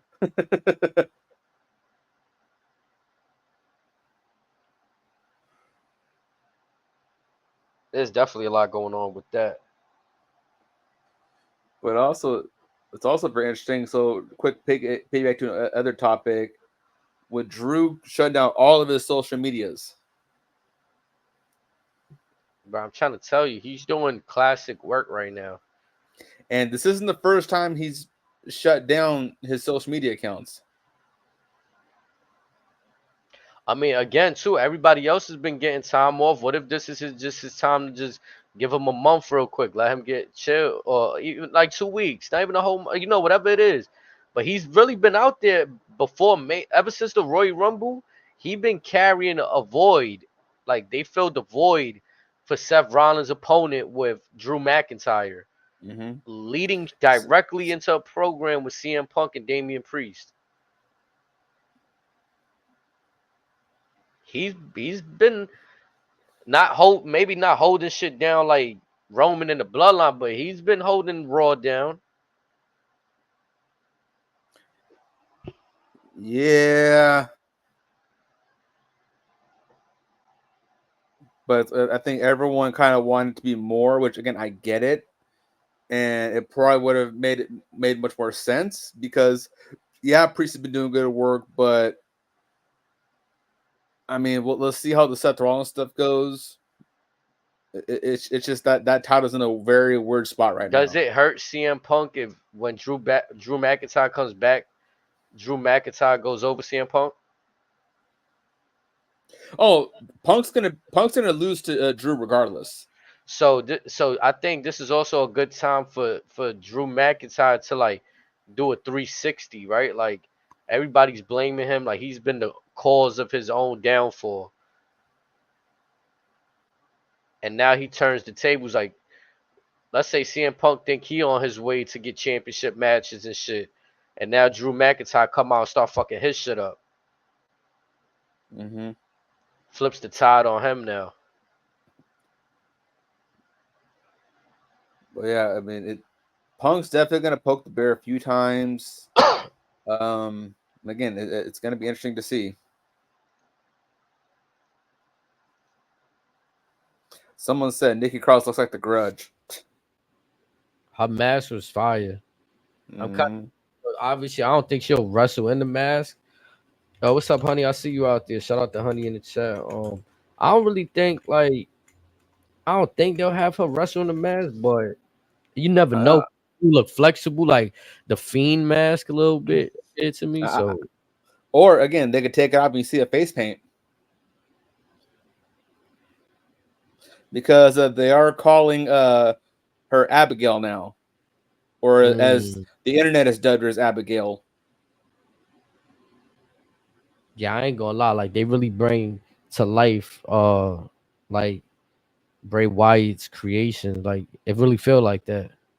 Like you seen that door open and she crawled out. Like that was like symbolism of so like a part of me thought once that door opened and as she's crawling out, I swear to God, I thought they were playing Bray's voice. He's got the whole world in his hands. But instead of it'll be we've got the whole world in our hands. That shit was like symbolic of like that world entering the WWE universe right there. For sure. But again, wherever they go with this, it's gonna be amazing.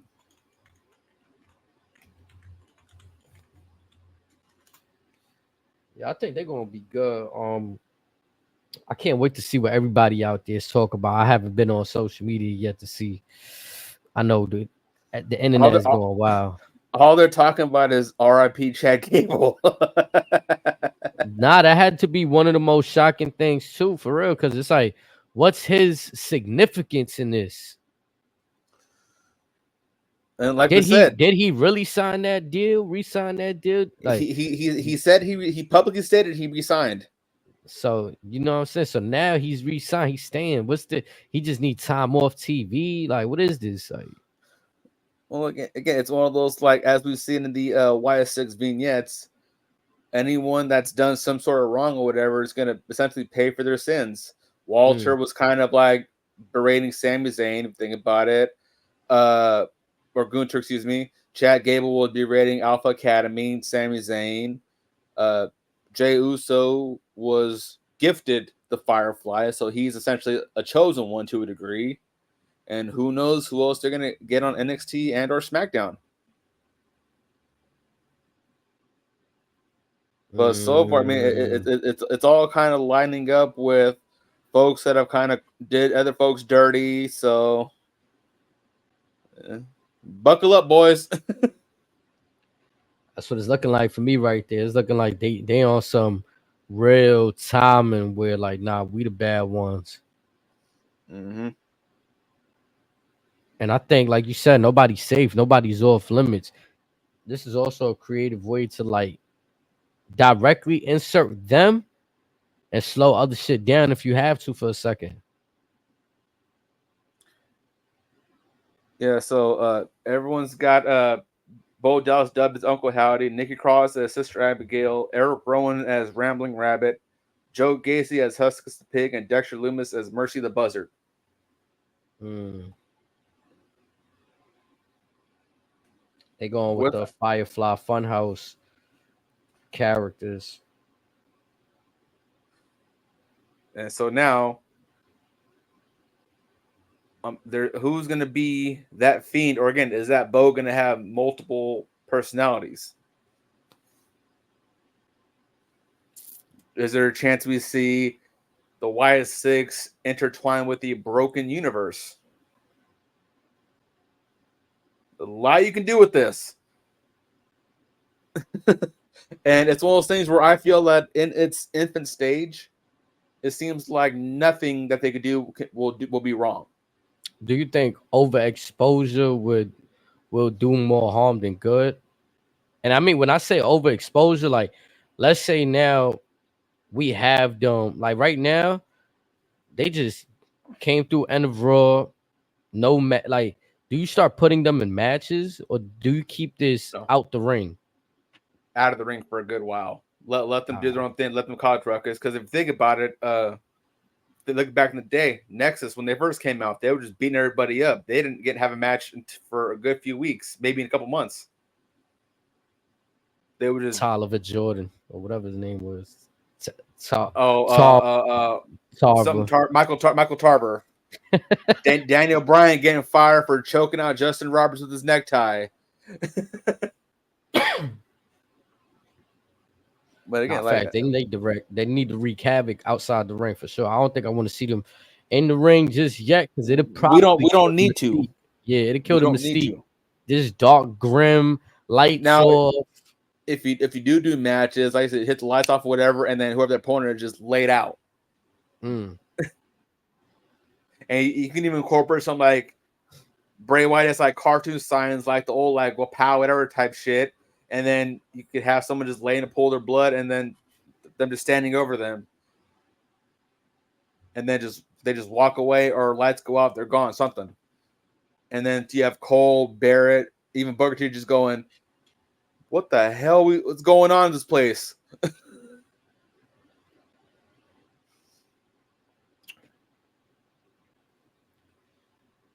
Man, so many things.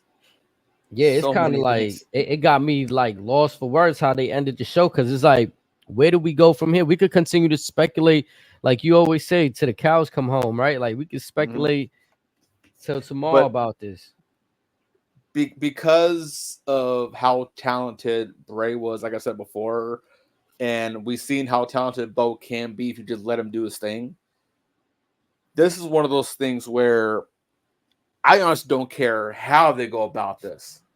I want to just watch it play out because a lot of us in the IWC understand the significance behind it. So we're just like, hey, don't matter what they do, put the belt on, keep the belt off them. We don't care. This is all we need. Again, it's special. Like, I'm not even comparing it. It's just what I see. You know, rest in peace to Brody Lee. He passed over there. They had a chance to really make the Dark Order special and things of that nature. You know, they let his son come around, you know what I'm saying? And that was dope. Very dope. His wife's still very invested with AEW, I believe. Yeah, so all of that's fire. But the fact that what Bo Dallas is able to do with his brother's story right now, this is something that we don't see. And also the fact that I'm not really surprised by it, but to the degree I am, everyone's just welcoming of it. I mean, usually sometimes be like, no, that's Bray things, leave it alone, whatever. But because it's his brother carrying on this tale and the next chapter, so to speak, everyone's like, all right, because it's Bo, we're gonna let this one ride out. Again, Yeah, don't I think people want. I think because obviously the whole idea was for Bray to bring back Bo as Uncle Howdy, right? So I think people are intrigued. Like, Bo, whatever you know, bro, it's kind of like an unfinished rap album, right? It's like when the rappers die sometimes. Like they got some shit recorded in the studio, and people want this posthumous album. You know what I'm saying? And obviously, you got to have the producers do things that the artist didn't really record over this track or this thing. You know what I'm saying? But as the folks, they want to hear that unreleased art, and I think that's what it is. Like whatever Bo knows, people want him to share that, or just even see if it's even like he could tap in. It's either one of the two for sure. Right. Let's see. I'm checking YouTube to see if anything popped up on the Dreadmere YouTube yet, because I haven't seen anything on that in a while. So that page might have quieted down.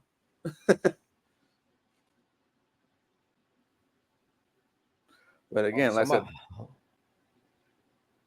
you got breaking news? Nah, somebody had tagged Carmelo. Oh God. Oh God.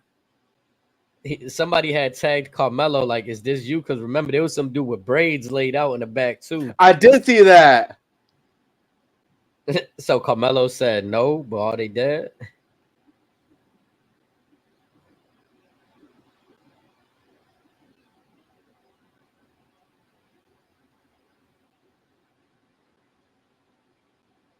Also, I'm sending you a picture right now that I just seen on the internet. Got me weak.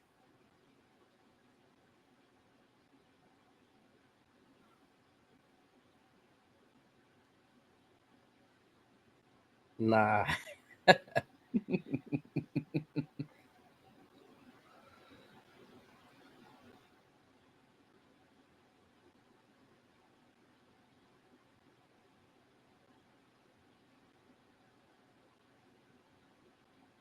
Oh, so I guess we might have been mistaken with the Wyatt 6.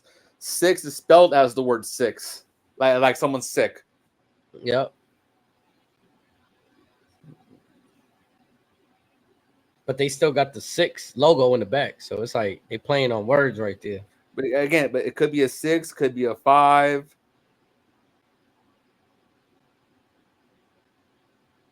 But again, this is going to be special.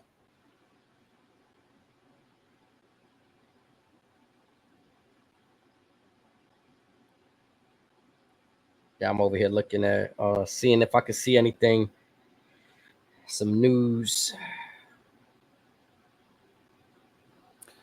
Someone did update Chad Gable's Wikipedia. He unfortunately died by a gunshot wound. He was killed by a member of the Wyatt 6, most likely Uncle Howdy. I'm screaming.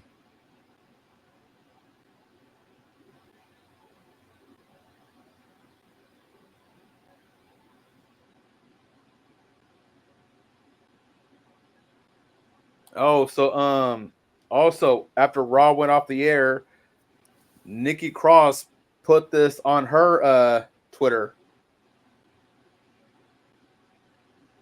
We're here. Yeah. Joe Gacy put this stating, "We're here," with the comment, "We're here." Okay, so that's confirmation. Let's see. Let me check Rowan and Loomis.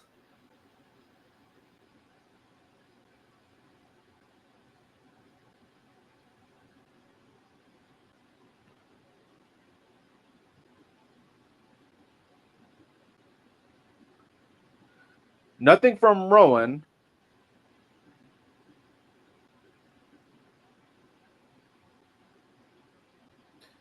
Nothing from Loomis either. But Nikki Cross and Joe Gacy are confirmed. Now, Loomis and Rowan, I don't think they're as active on Twitter, I believe, but again, it's most likely them. Just, I guess we'll know soon enough.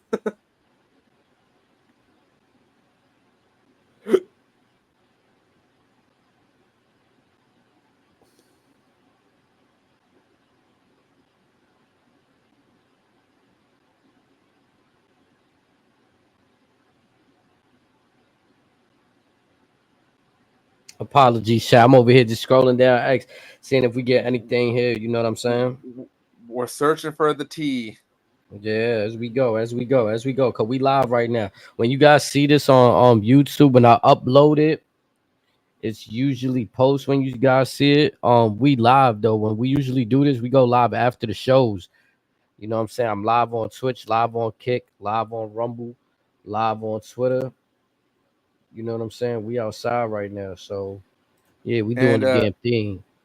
And it has been confirmed that the gentleman Jason Baker with the horror film guy from the Braid documentary, he did create the masks. Mm. Him with Callosum Studios.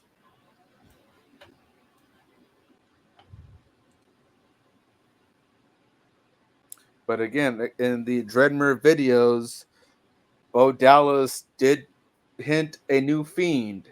So very, very, very interesting. Nikki Cross put new profile pic and put the joint of her. You seen that, right?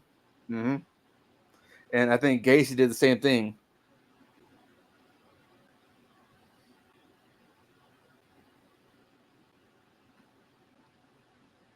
I don't know how I don't know. Go ahead. Nah, this picture gives a good detailed look of her mask. I'm gonna try to go to it real quick. I found some pretty good renders too. You seen it? Yeah. Okay. I'm the white with the cracking on it. Yeah. Also, this is somewhat breaking news from 8 hours ago.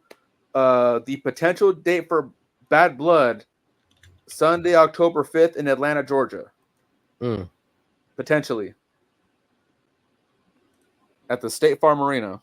What date again? I'm sorry. October 5th. October 5th. All right. It's a Sunday.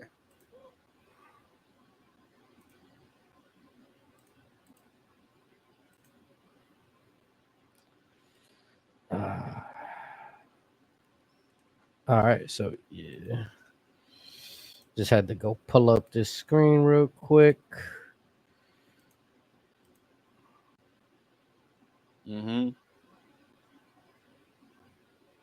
Excellent. Just excellent.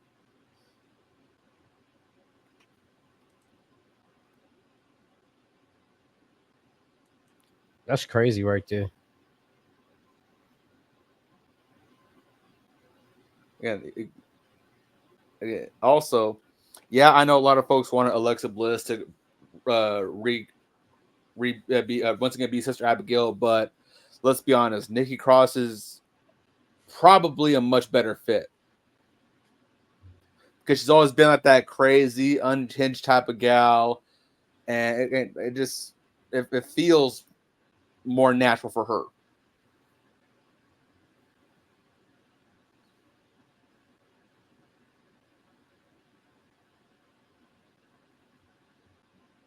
Nah, that shit is fire right there. I'm not even gonna lie. Again, I don't know. Like from this angle right here, it looked like she can't see a little bit, so I don't know if she'll wrestle in it. But if she I'm pretty sure they'll make it work. That could have just been the angle of her tilting her head too. Correct. Yeah, because I'm not sure where this picture's from. This I don't know. It's definitely, you could tell it's her on her knees. That's Bo Dallas in the back with you see the belt buckle. So she's definitely on a knee at least, leaning into the camera, probably leaning on the lantern or just handing Bo the lantern. But again, there's a chance that there could be face paint under there. There's a lot you can do.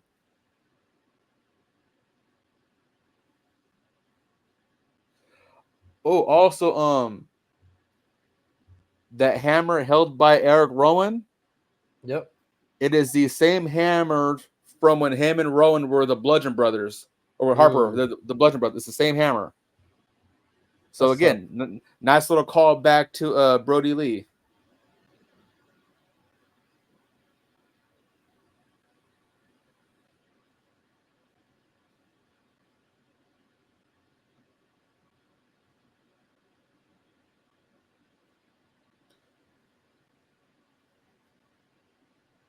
Also, somebody got the good pictures up of them right there. Hold on. And also another picture of Rowan's hammer. You have, I don't know if you can see it, but the old Bray Wyatt circle logo.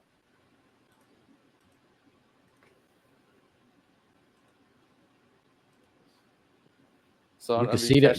You can see that right there. Yeah, I can see it. Hold on. Show the folks right there. That's the glove right there.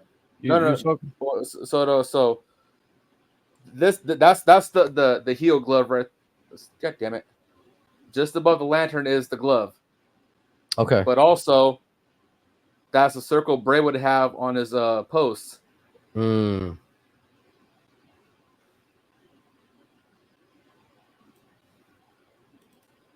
trying to spot any of the other Easter eggs.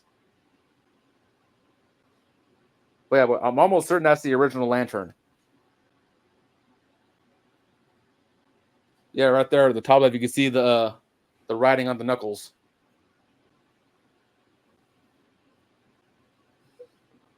This picture is mean. Mm-hmm.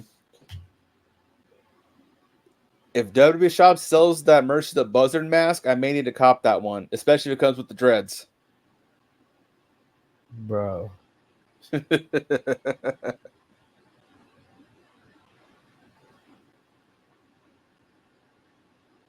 You see his little beard right there too.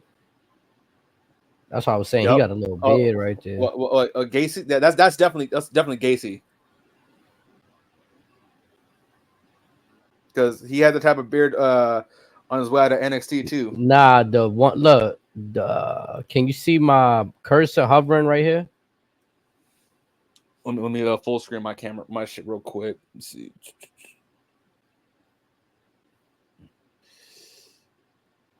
Is that a beard or is that like the gullet of the bird? Because it's a buzzard.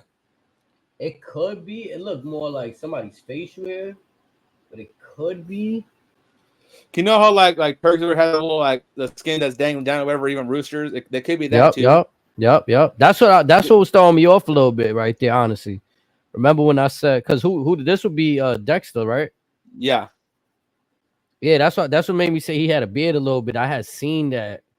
So it made me think it was like a beard, but what you saying could make sense. But again, great work on all 5 of those masks. Fucking phenomenal. Yeah, I see you out there, Stuff. I see you out there on Rumble, bro. Yes, sir. I don't know why I haven't made my ass a Rumble account yet. I don't know what I'm waiting for. Word, man. Make that. I was on that joint. Then when I seen Academics going live on there, I was like, oh, yeah, this is a no-brainer. Like, this shit fake good out here.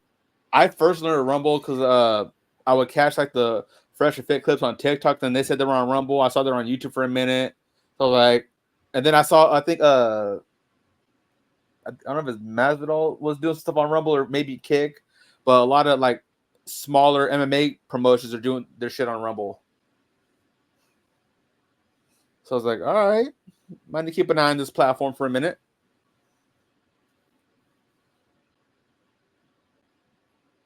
I'm trying to still find like footage of Braun Strowman because I seen the tweet of Bronson. The video is on, the scene is on YouTube. I can't see anyone that would there is a dude that looks like a big dude laid out like in the very middle before we see Bo, but I think with the frame of the dude, I don't think it's Braun. But then again, it's like if he's confirming it, well, we shall see.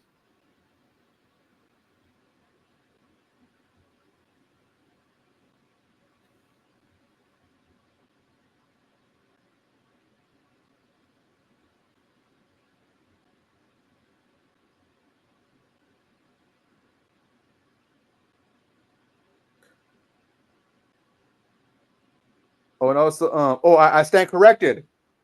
The glove itself, it did not say heel. I have a picture of the glove right now.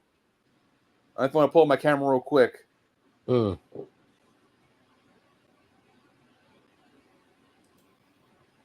It says Bray. Mm. And even then, this picture just tough. Yeah. What's that? The still from when he was walking in the back? Yeah. It could have been before he came out or right after. Yeah, I'm rewatching the clip right now. It looked like that. That's why I mentioned it. Yeah. And I seen that logo that you was talking about on the monitor. Mm-hmm. Yeah.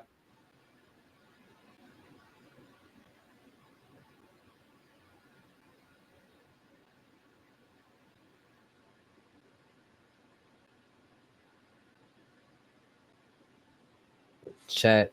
That was a special moment. And it was everything we dreamt about and then some. Oh no, so that picture I showed earlier was as he's hopping out because you got Chad Gable in the back.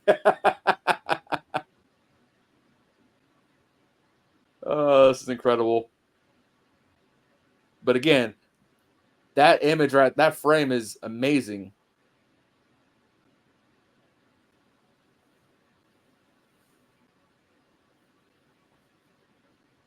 I'm screaming, bro. Who is this Tamario dude on Twitch? Who?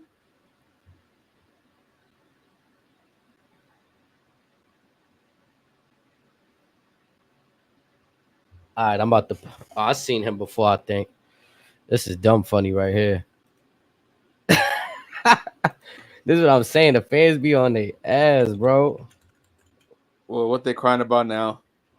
Nah. So this dude said, "I'm not usually one to brag, but we killed that." You see that? Let me put it up on the screen for everybody to see right here.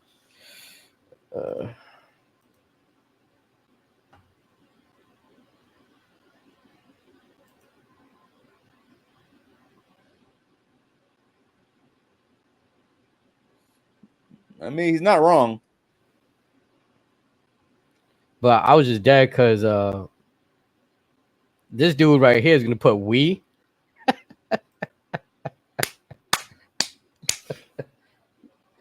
Oh man, bro. Hold on. I want to keep reading this shit. Scroll down. He said, "What's the issue here?" Bro, this is what had me fucking chuckling over here. I'm like, nah, bro. Let's let it right. All right, yes. What's the issue here? No one knows who you are or why you're saying we. Dudes are fucking relentless. So Jackson right here, he came through with the gems of education. You feel me? He's a senior associate producer. You know, thanks. That didn't seem hard at all. Bro, glad I saw this. I was trying to Google who this was and couldn't find out. I thought maybe he was under one of those masks or something. I mean, a lot of folks follow him. Theory follows him. Chelsea Green follows him. Ava follows him. Keith Lee follows him. I ain't gonna lie. I've seen him before.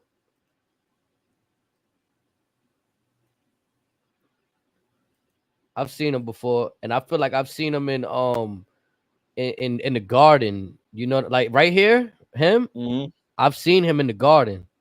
Oh, So when I seen the actual picture, like I'm like, okay. Cause I was wondering, like one time I seen him like around the ring with the WWE shirt on like this, you know what I'm saying? mm-hmm. And I'm like, who's this guy? I never seen him around, like, you know what I'm saying? So it makes sense. That's why I started laughing when I seen them trying to really go in on homie. Like, what you mean we, bro? Like, what do you like, bro? Let the man live. Like, you know what I'm saying? Like, what do y'all wilding? Hold up. He is a coordinating producer for WWE, Tamario Thomas. I guess it wasn't that hard to find, huh? I Googled his ass. Hey, Tamario, talk your shit, boy. Bro, they be trying to, like, you feel me? Fact check people and all of this shit. Like,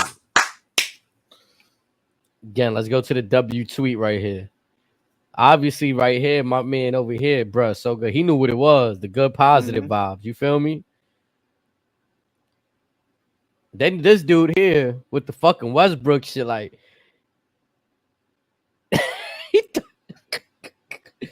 he thought he was gonna get the fucking W response with this one.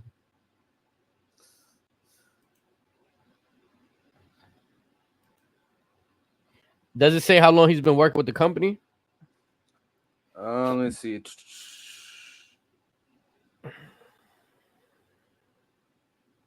Let's see what we got.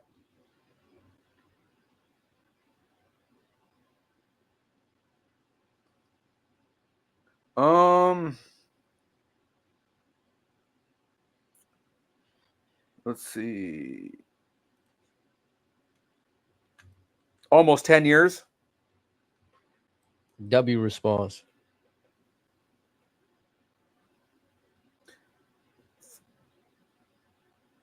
At the time of 39, he was a senior associate producer. Now he's a coordinating producer. So that's the man getting the money shots right there. Come on.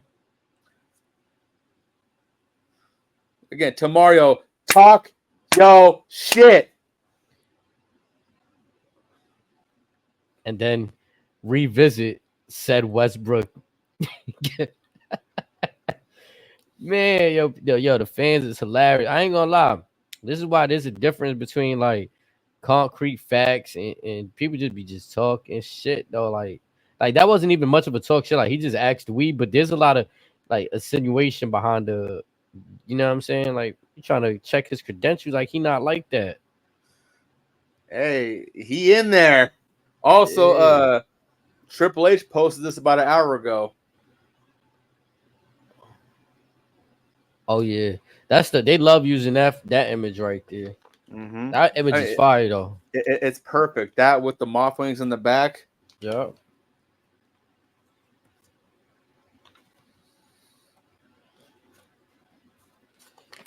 I'm not gonna lie. It's got the internet talking for sure. So someone commented on Jason said Jason when they saw Uncle Howdy come in, it's a picture of Ted running out the room from the series.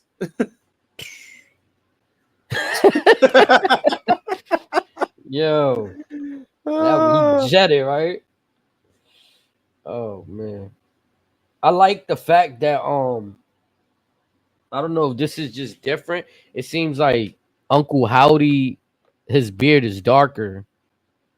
Like earlier on, we seen the more like grayish. Well, that was the full mask.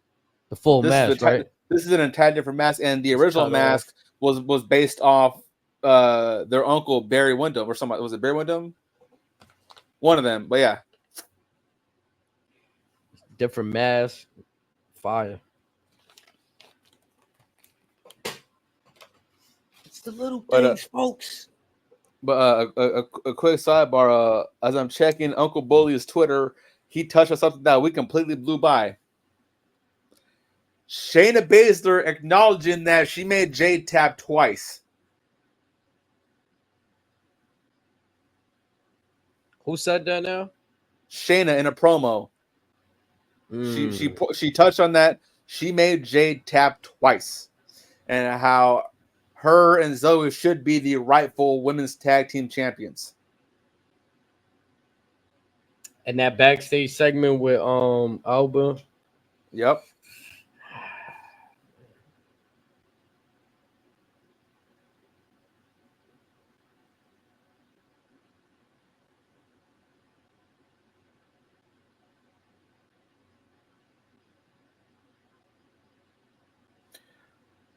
So supposedly Russell Talk TV has 16 likely names that will be in the Battle Royal tomorrow night. And these are just some of the NXT names. For the record, they got your boy Dante and Shen in the match.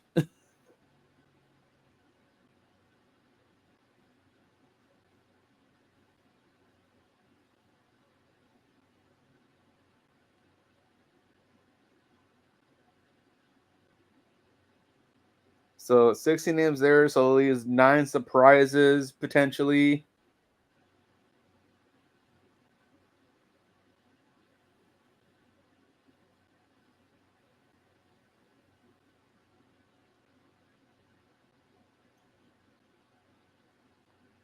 Oh, so apparently Uncle Howdy was in that same spot the whole show because he was spotted again in the Dragon Lee match. Yep. Samantha Urban going hill on Twitter right now. Oh, let me see this. She just responding to people that's talking shit to her. Yeah, so did you hear what happened when Clash went off the air? Yep. How she's wishing everyone to just drive home safe or whatever, and they're just talking all kinds of shit to her? Yep.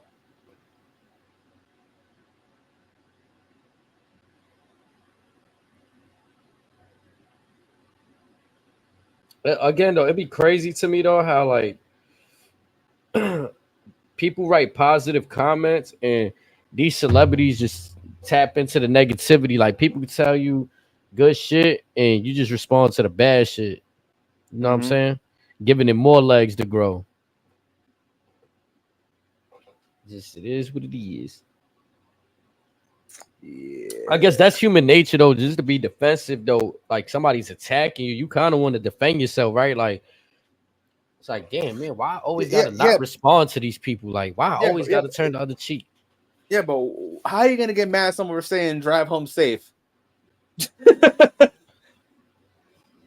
Like, come on. No, in their case, they wrong. I'm just saying, like, I'm reading like her right now responding to people on X and all of that. Like, and I'm not just saying her. Most celebrities are like that. Like, you can have all of these fans that tell you good shit, give you flowers, and you're really not engaging with them. But the second people just be saying troll shit, like, you feed into that shit, giving them legs, you heard?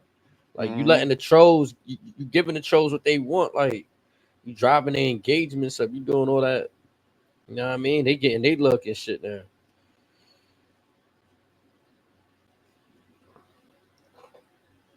So someone told Samantha we prefer Alicia Taylor and tagged Alicia Taylor. So Samantha goes, good. And everyone's retweeting the Uncle Phil we. No, I had to say something. Again, nothing against Alicia Taylor, just as talented as well. Both of them, two completely different people, different personalities. I'm screaming. Somebody said, "Don't be fooled." Maxine did this, and they put the Gable picture up. Hey, that could have been her high heel. We don't possibly just bam with the mule kick. Got out of it. He just happened to be in the midst of everything. Like, you know what I'm saying? Hey, hell hath no fury like a woman scorned. Pardon me, chap. That's dumb funny right there. They saying Gunther. I mean, like, that look like Gunther, but that don't look like Gunther to me sometimes. Like, it looks like him because you could tell by the jawline.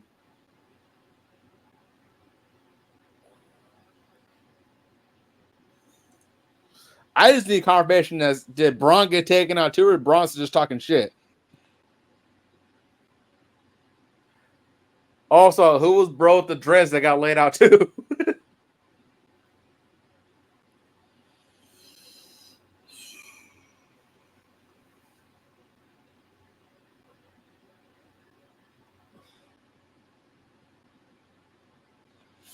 Yo, fucking wrestling is heating, bro.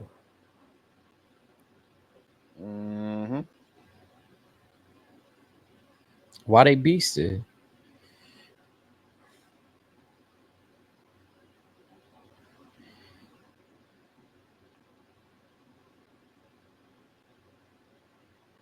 People just be saying shit.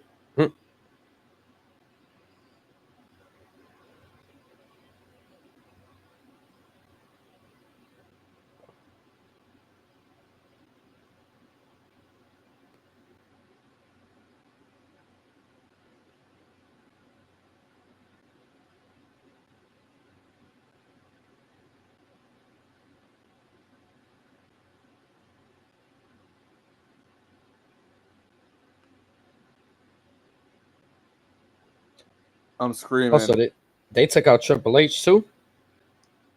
Did they? I don't know. Go back to that. If you can find a still shot of that one when in the gorilla position, you just see somebody with like a dress shirt and dress pants on the floor. I can't make out if it's Triple H or not. I see also, Michael Hayes in the corner. This was earlier on Raw before on WWE's Snapchat. Live in the vest.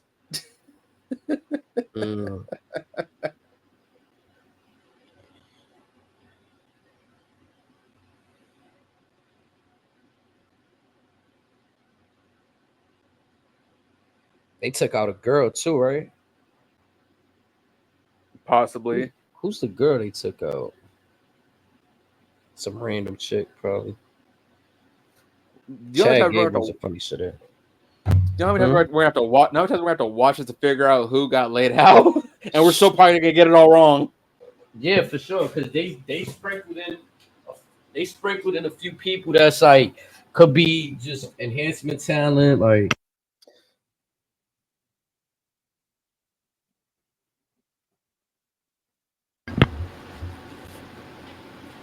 You know what I'm saying? They sprinkled in a few people that's like, and the lighting was just darkened to where you can't make shit out. Yep.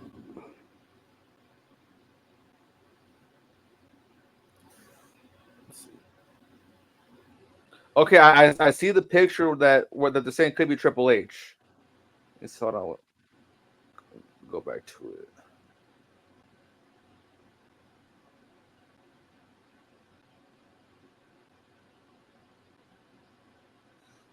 There was this image supposedly. They're saying it's Triple H. No. Like move more over, and you should see a suit. No, this is a still shot. Again, I'm going to have to watch that a few times to figure out everything. Damn, let me see if I can find a page I was just on.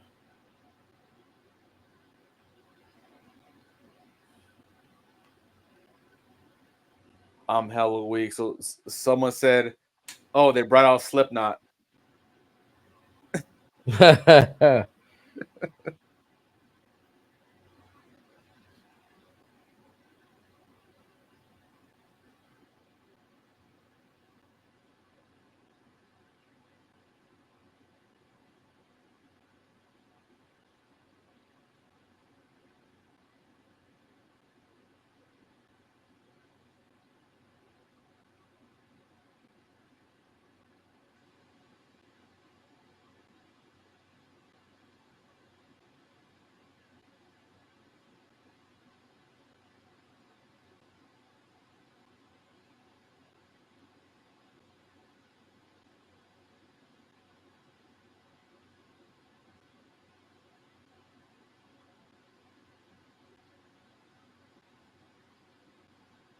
And now folks are saying that instead of CFOs, whoever's doing music for WWE, Slipknot should just make some music for them.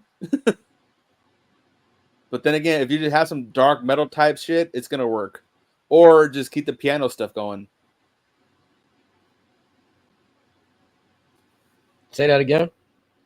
Like, as far as the music, should they go with like a Slipknot, or do you keep that little keyboard keys that they did the intro to Bray's last theme? Remember the one I'm talking about? Before they cute. Oh. So Bray's intro, when they were doing the little teasers or whatever, they had just a little piano playing before it led into that Code Orange song. Do you just play that? Do you have the Code Orange song play? Like, what do you do? I don't know. That's a good. I think it would be good with whatever though, right there. Would giving them one of Bray's old songs be overboard? Because then you're kind of like walking a tightrope then. Yeah.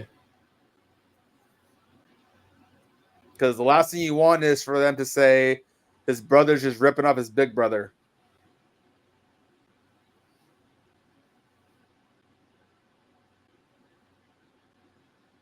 Yeah, putting a old Bray Wyatt song on them might not be it, but I guess to go with the piano. The piano works.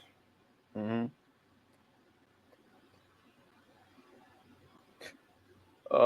Liv is wild on IG.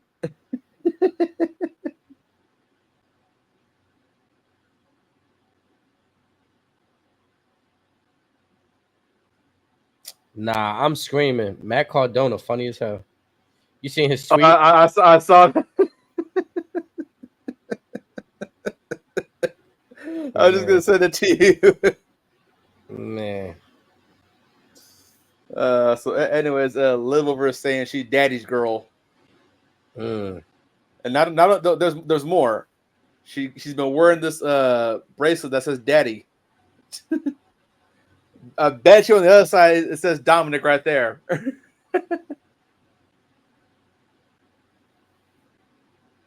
Oh! I can confirm Dexter Loomis is with the Wyatt Six. And this is from his IG.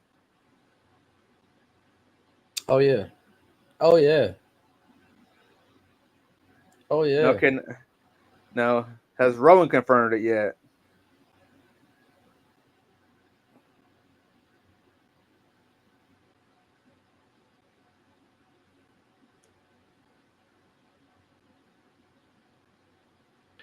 Yeah, so we're just waiting on Rowan's confirmation, basically.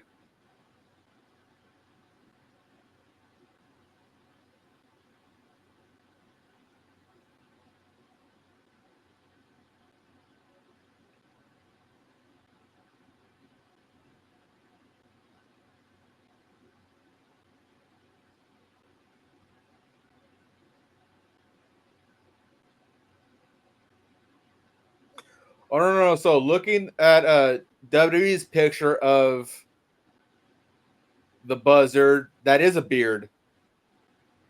Yeah. It's a gray beard.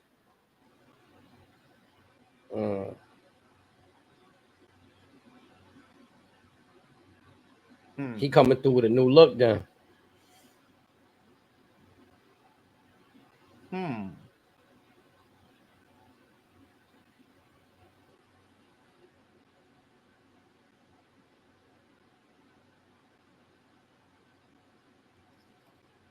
Very, very interesting.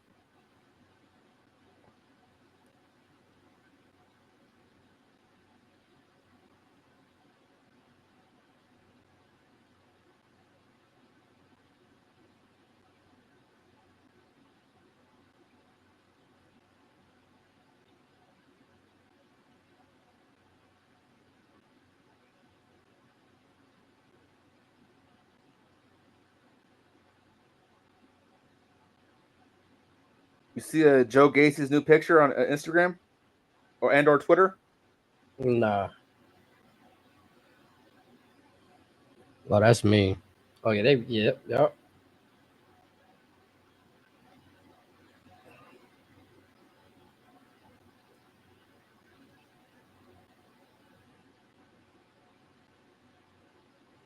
Ooh, it's heating up. Mm-hmm.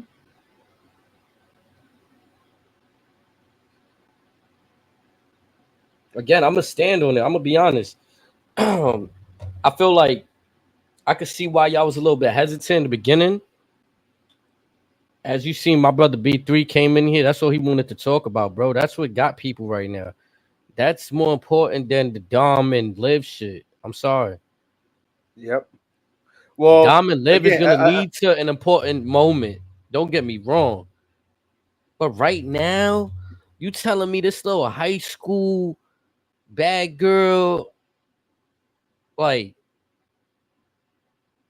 annoying chick, like,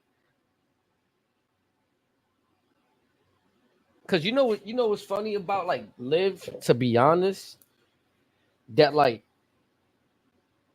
I feel like we look at it cause she like sexy and all of that, right? mm-hmm. But when you Dom, you already had a sexy chick. So what if he really don't want her? You know what I'm saying? And what if Again, Liv is really just being that annoying little chick, just, you know what I'm saying? Doing little sly shit. mm-hmm. It's possible. It's very possible. Like, of course, Dom is interested in females. So yes, any man could break under like a cute chick doing some shit like that, right?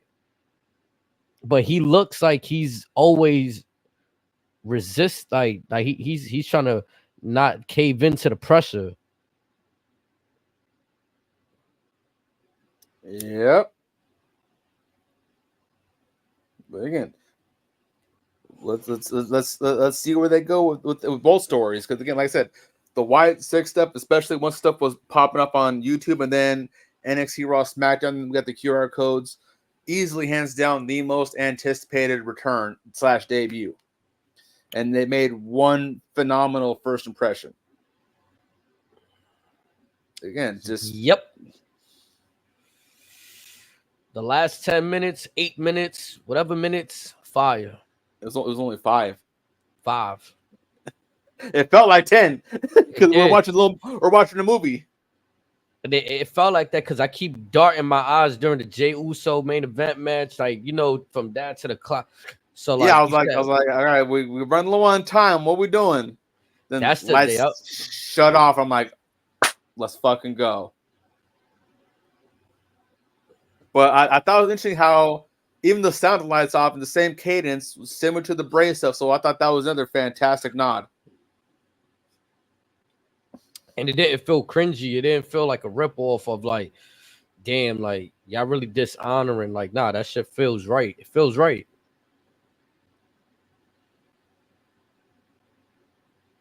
Like, again, it's a unique situation. We don't really see this.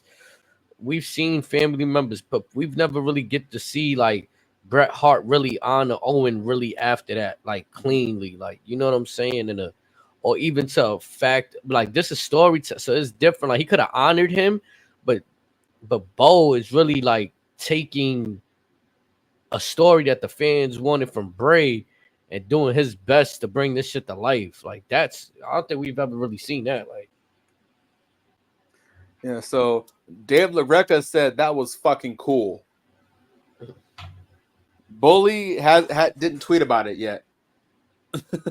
Dave LaGreca's funny, man. So that's definitely gonna be the talking point on Busted Open in the morning. You know, every time I think it's totally unrelated too, but I just think of the one time that I called Busted Open and shit, and I thought it was bullshit. Like, I thought they don't really like, they wasn't taking calls and all that. And I spoke to Dave LaGreca, Mark Henry, wished Dave a happy birthday that day because it happened to be his birthday and shit. So they was really answering calls. The boys just taking care of business. Busted Open was really on a different type of time for sure. Yeah. I had the privilege of getting through a couple of times. Just like I got cut through a couple of times on the McAfee show, whatever. Again, they get busy. So just the little parts to where you just answer the phone, shoot the shit for a quick second, whatever. It's all good vibes. I had time that day too, because this is before I was I was still streaming like video game stuff. But when I had my car, I had to go make sure I don't get a ticket. So I'm just fucking by my car, like, man, I got time. I'm putting in this call, man. We chopping it up. Fuck it. Now I'm very I'm interested to see how like Disco Inferno and Cohen look at it, as well as Brian Last and Jim Cornette. Because I know they're for them though. If they say some dumb shit, fuck what they think.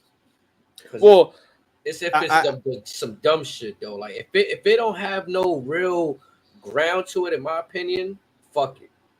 And well, I like what he's saying.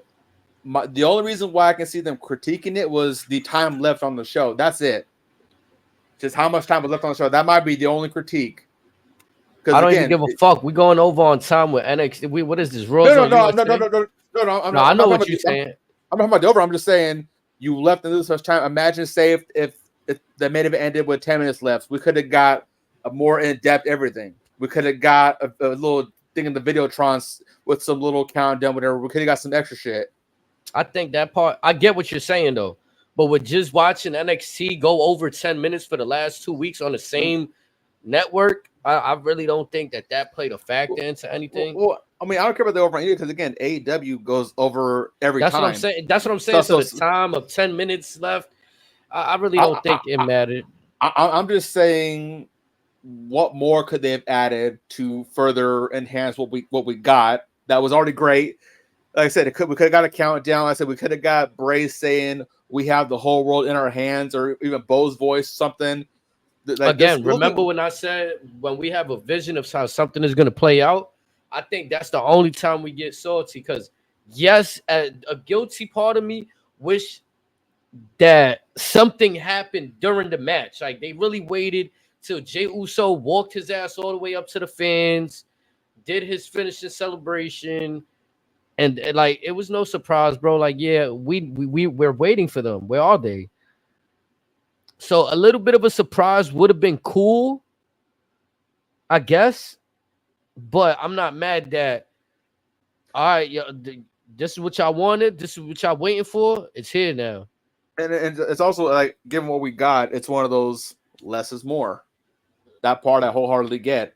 It's just, again, me being a selfish chance. Like, imagine if we had this on top of like the old debuts of old. You get some playing on the TV, on the Jumbotron, whatever, mid-show, and then you pan to something else, or you think you forget about it. It comes back, boom, you go into everything else. And for me, it felt a little different. And when I say different, I mean like it didn't feel like that was part of Raw. What do I mean by that? It's not part of Raw. It happened on Raw. I feel like what you saying, that everything's shutting down, right? Like when the lights started going out, was kind of like for me, okay, this is the end of Raw. The main event already happened. We're wreaking havoc on. This is the first you're gonna see us wreaking havoc through WWE. Period.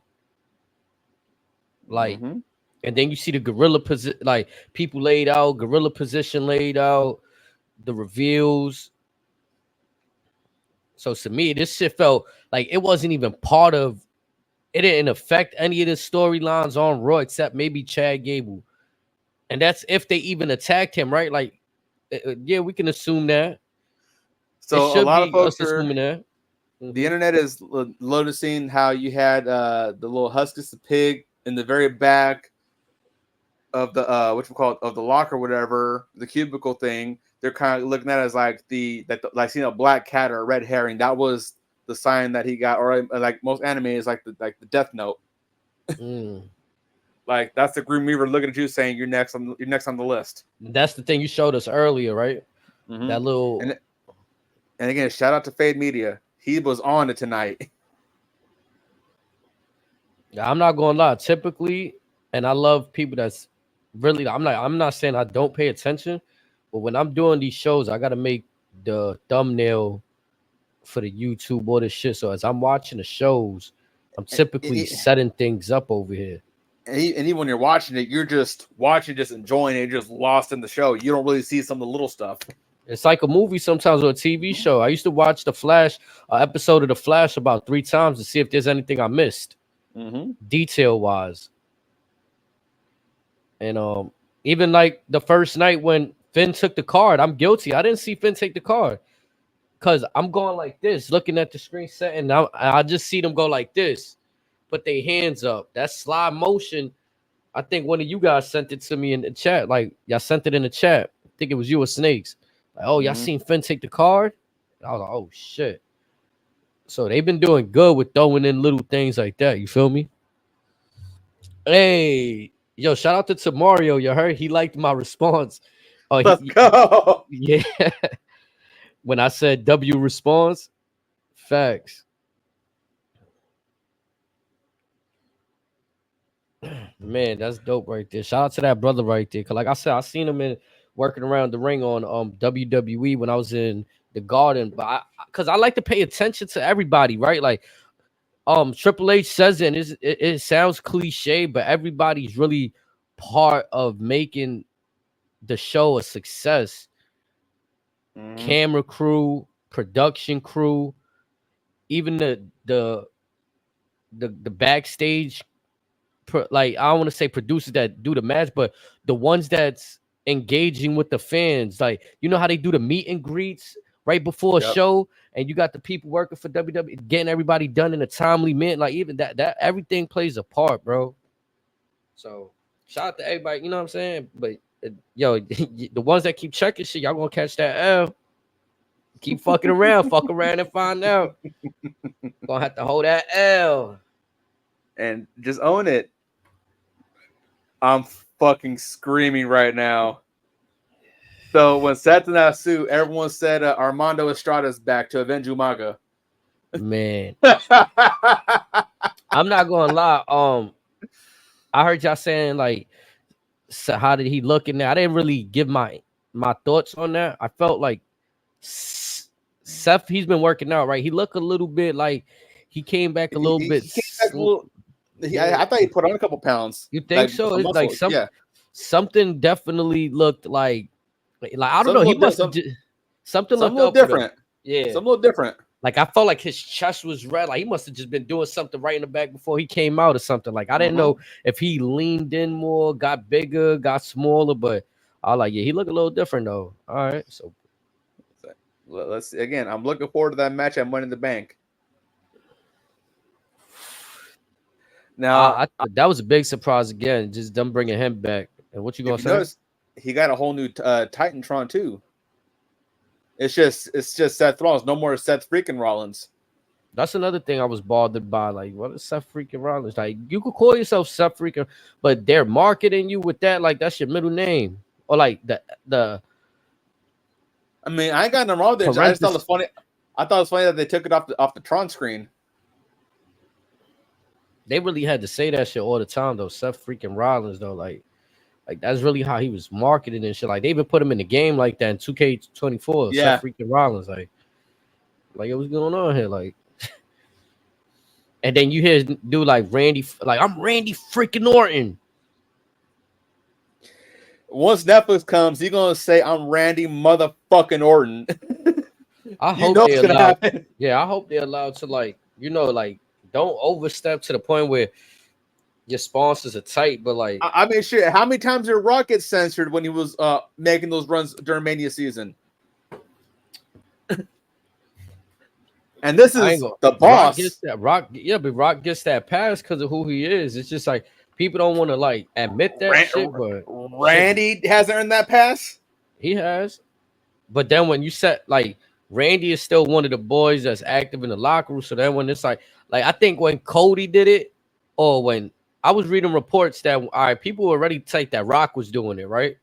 But then when people that were in the program with him, Seth and Cody started doing it, but the other boys still couldn't do it. Like there was people still tight. Yeah. I mean, I would have been tight too. I mean, yeah, I get it. You gotta earn that spot or whatever, but it's like there's so many good stories right now. If you let something slip every now and then, ain't nothing wrong with it. Yeah, like I mean, it was always like you're in the moment. Yeah, The Rock and Austin. Open a can of whoop ass, put my foot straight up your candy ass. Oh.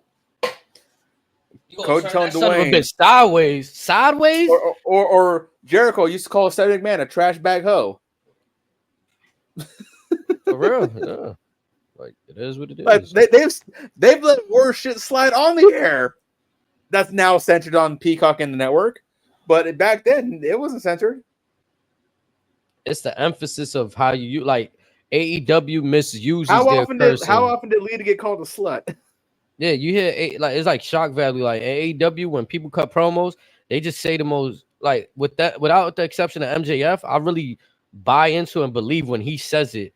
When you just hear that like curse words tossed around, the whole programming from everybody is just the first 18 months, maybe 2 years. How many F-bombs was Moxley dropping? Yeah, even on commentary.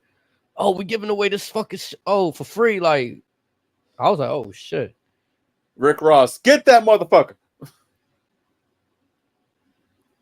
Again, hate it or love it, but it works. But again, it adds that realism.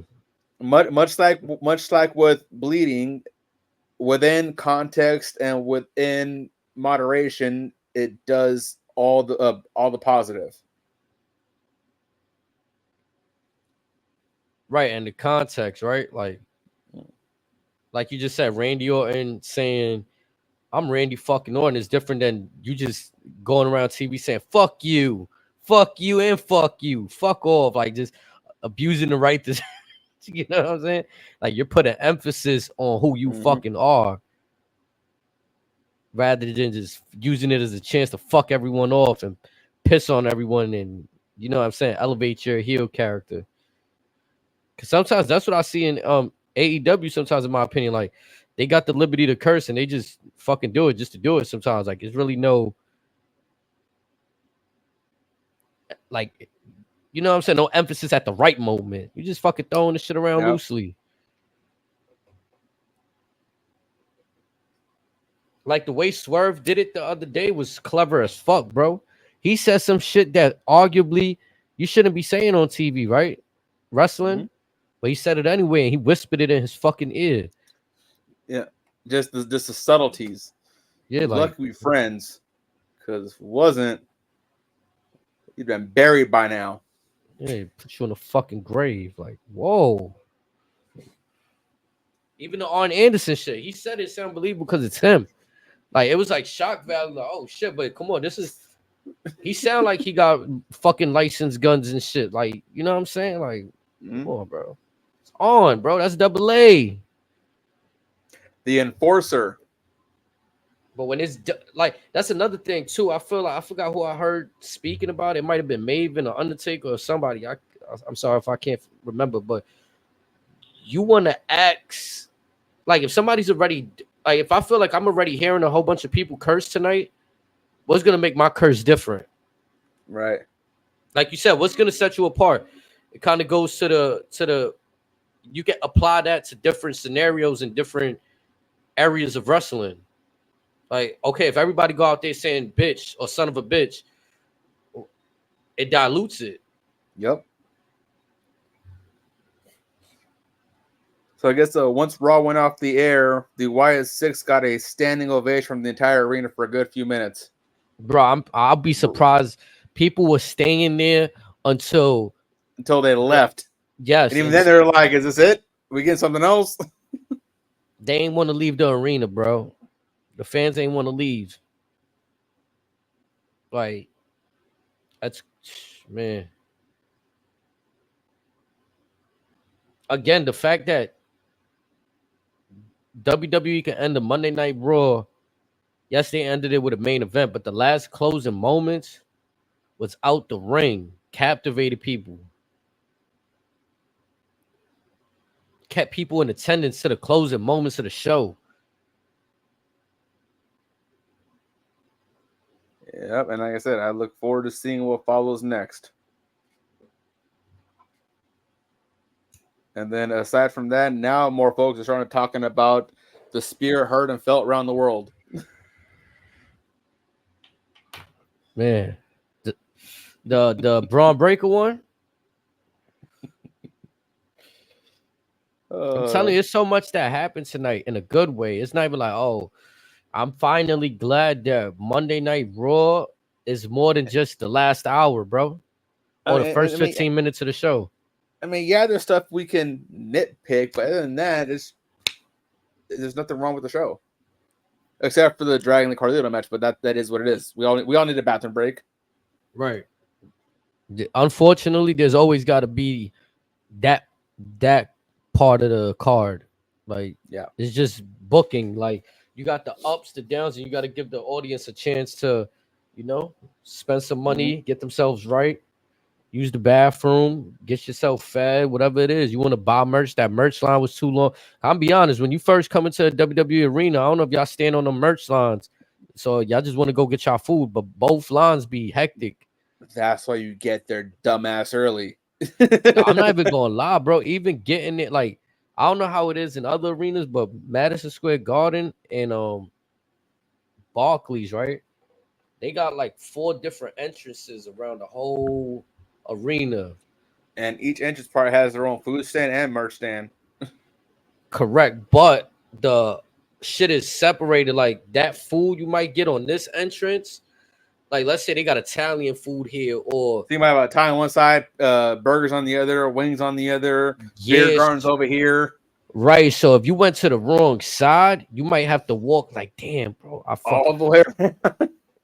Yeah. And for me, it's been experiences where on certain occasions they'll usually keep the same food on the same side. But I've also experienced they switch things around, like they move what okay, this shit was here last time. That's not here. They doing something different now. Like, you know what I'm saying? Yep. It's just it's dope though too. But I'm pretty sure, like I said, everybody need that break. Like that's how these shits is booked. But yeah, it is what it is. If I want to see anything, I just I don't know what's good with the Creed brothers. Like again, I'm gonna stand on this. If you've been in NXT for 3 years and they bring you up, I don't understand why we acting like they're not ready. Like that was getting them ready. This ain't the days of old where like when I mean the days of old is like, okay, it's just Raw and SmackDown and people are figuring it out for a year on the main roster. Like I thought we were past that. Right. Like it seems like they still want to condition us to, okay, yeah, we called them up, but don't expect this person to get a look until the next few years, except with the exception of Braun Breaker. Obviously, Gunther kind of just took a meteoric ride, but that was a different era. Like, you know what I'm saying? It's hard to divide it because we only got about 3 or 4 months of the Triple H era. We should have longer, but like people really count WrestleMania as like the end of the old era.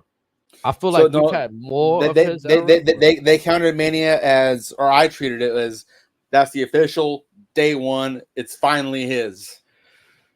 Right. It was a chance to put a rest to any lingering shit beforehand. Even like people would say the inclusion of the Undertaker was like the end of an era, right? Like, okay, we putting a cap on shit like that. Well, also, on the more wild wrestling stuff, I sent you and Snake this earlier. I want your take on this. So, early this morning, for Tokyo Joshi Pro Wrestling, which is a women's promotion in Japan, Kanye West just pulled up. Yeah, I seen that. Did a quick set. I mean, you know, everybody can't ignore what's going on. I mean, if it had nothing to do with wrestling, and he probably needed a bag, bro, or he knows somebody that he's doing a favor for. Yeah, but again, who in Joshi Pro is linked up with Kanye like that? And how soon before Tony Khan starts begging them for that connect to have Kanye on AEW programming? Again, this is that time period where, like, don't be afraid. If y'all love wrestling, tap in. Make this shit even better than what it is. And I'm talking to the celebrities out there. Like, this is your time to shine. Call me crazy, but if Tony Khan can get Kanye West on a segment or two, that might sneak them a quick millie for a segment. It just might. Because again, love him or hate him, he's a very polarizing figure. Motherfuckers don't tune in to see Kanye. Like, I wish Stephen Amell was a little bit more athletic and new, like, but the whole concept of him transitioning the Green Arrow over onto WWE and taking that to New Japan, like, just the fact, like, it was crazy crossover to me. Like, I'm like, oh, nah, because it's putting eyes on it. Like, a lot of people at that time specifically, too, you know, wrestling wasn't cool. So, and we hadn't really seen any celebrity do anything significant either. Yeah, some serious in-ring work. So I felt like him putting the effort was cool. Yeah, we did get Lawrence Taylor and what was it Bigelow back in the day. But everything in between was almost laughable. Yeah. I mean, shit, we had Snooki at WrestleMania for crying out loud.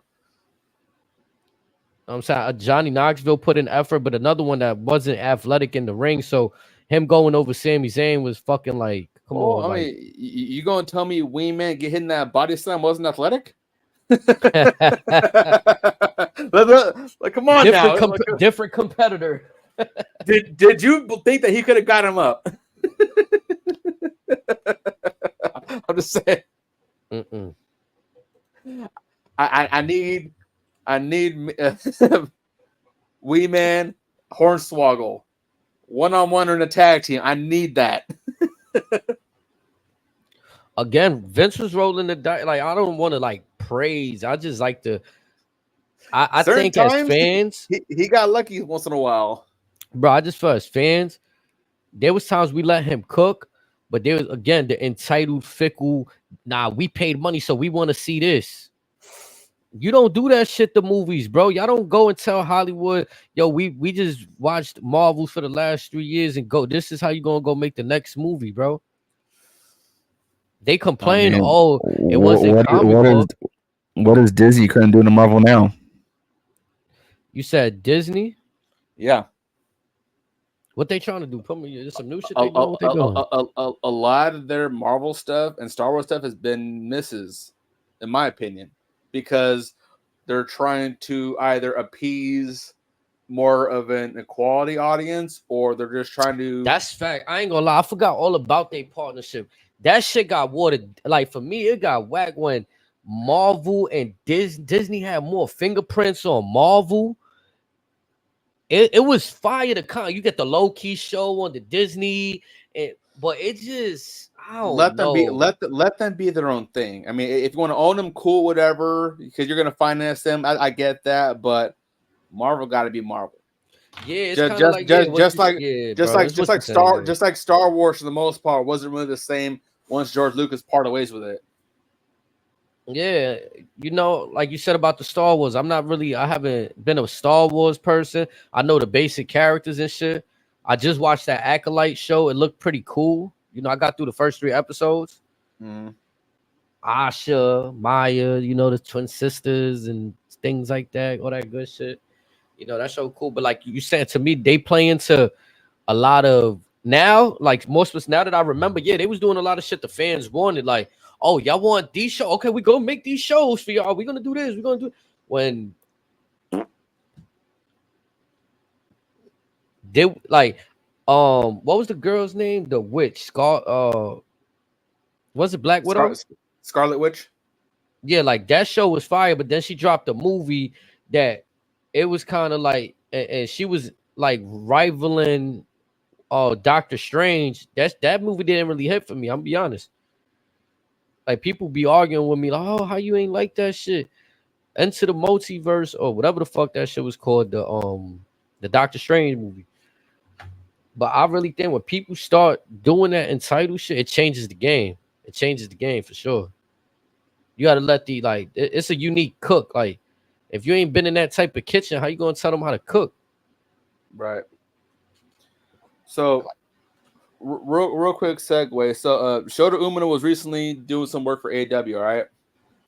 There was rumored that he got injured either in that random battle royal to face Swerve at Forbidden Door or the following match.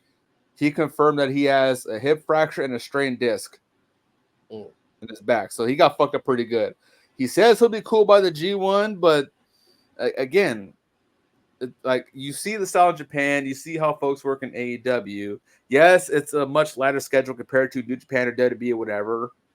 But I mean, what the hell are they doing over there? I ain't gonna lie, after tonight, bro. That's all they could say. Yeah, this is where the best wrestle. Yeah. That's all y'all got to attach to y'all name. Cause this is where the best storylines is happening, bro. Period. From the females to the guys, to the horror, to the family, to the whatever. and it's selling out all over the world. Like, bro, WWE got everything you can want and then some. Like, they have the hottest person in Hollywood at their board. You got the hottest family storyline in wrestling history in their hands. Mm-hmm. All that wrestling, just I wrestle. I know how to.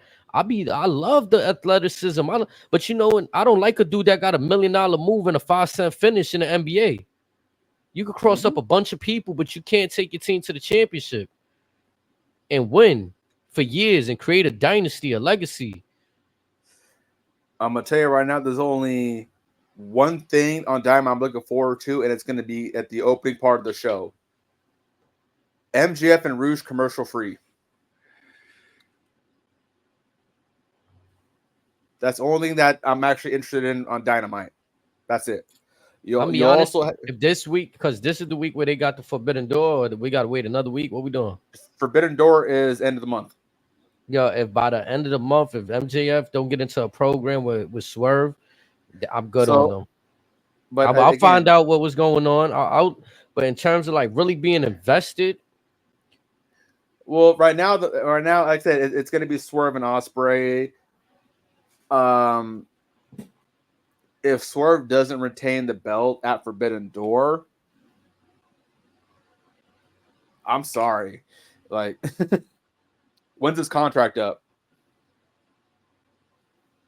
Because aside from recently with his Will Ospreay stuff, he's still treated like second, third, fourth fiddle. This is your world champion. Folks are more interested in the contract signing between Tony Storm and Mina Shirakawa. Only because they're just rubbing their titties against Mariah May. Who's Mina? Who's that? She's some chick that came from Stardom and all that. Again, folks say she's talented. I'm not too familiar with Stardom, but her gimmick is just... I ain't gonna lie, bro. We gotta chill with this shit too, bro. They ain't just put Takamichi Nuku against Triple H for a heavyweight belt, bro. We ain't just bring out Funaki and like Tajiri and say, yo, y'all niggas is heavyweight contenders, bro. With all respect to what they do, bro, but I don't know. That's not what I'm conditioned to train to, and I don't think I'm ready for that change because they don't do... Like, I'm gonna be honest, like you said, when they do these AEW and New Japan, they working together. It just, bro, what New Japan getting out of it? Y'all send them dudes back to Japan, and unless I gotta go out my way and stay up to whatever time in the morning to really, like, hopefully New Japan strong, I'll finally know they English channel. Like, what do it really do for them, bro? This time around, we are getting one single thing, and that is Konosuke Takeshita in the G1. He's the best dude. I'm gonna be honest. He's the best dude, bro. It's Minoru Suzuki, but Suzuki, I knew about him well before AEW. Mm-hmm. But so Takeshita is the only AEW Ring of Honor representative in the G1 this year. He's fired too, and he don't even. Yeah. He said he's been frustrated with his time in the States. Yeah, or basically how he's been treated by Tony Khan. But again, you don't. When was the time we see Takeshita in the match aside from this recent stint? Hardly ever? All I remember is, I'm going to be honest, Kenny Omega, Don Callis, and Takeshita in 42nd Street filming promos down in Times Square. Like, that's also the last significance I remember from Takeshita, to be honest. Now, do you even care about this match? You'll also have the Young Bucks versus the Acclaimed in an eliminator. Young Bucks and the Acclaimed.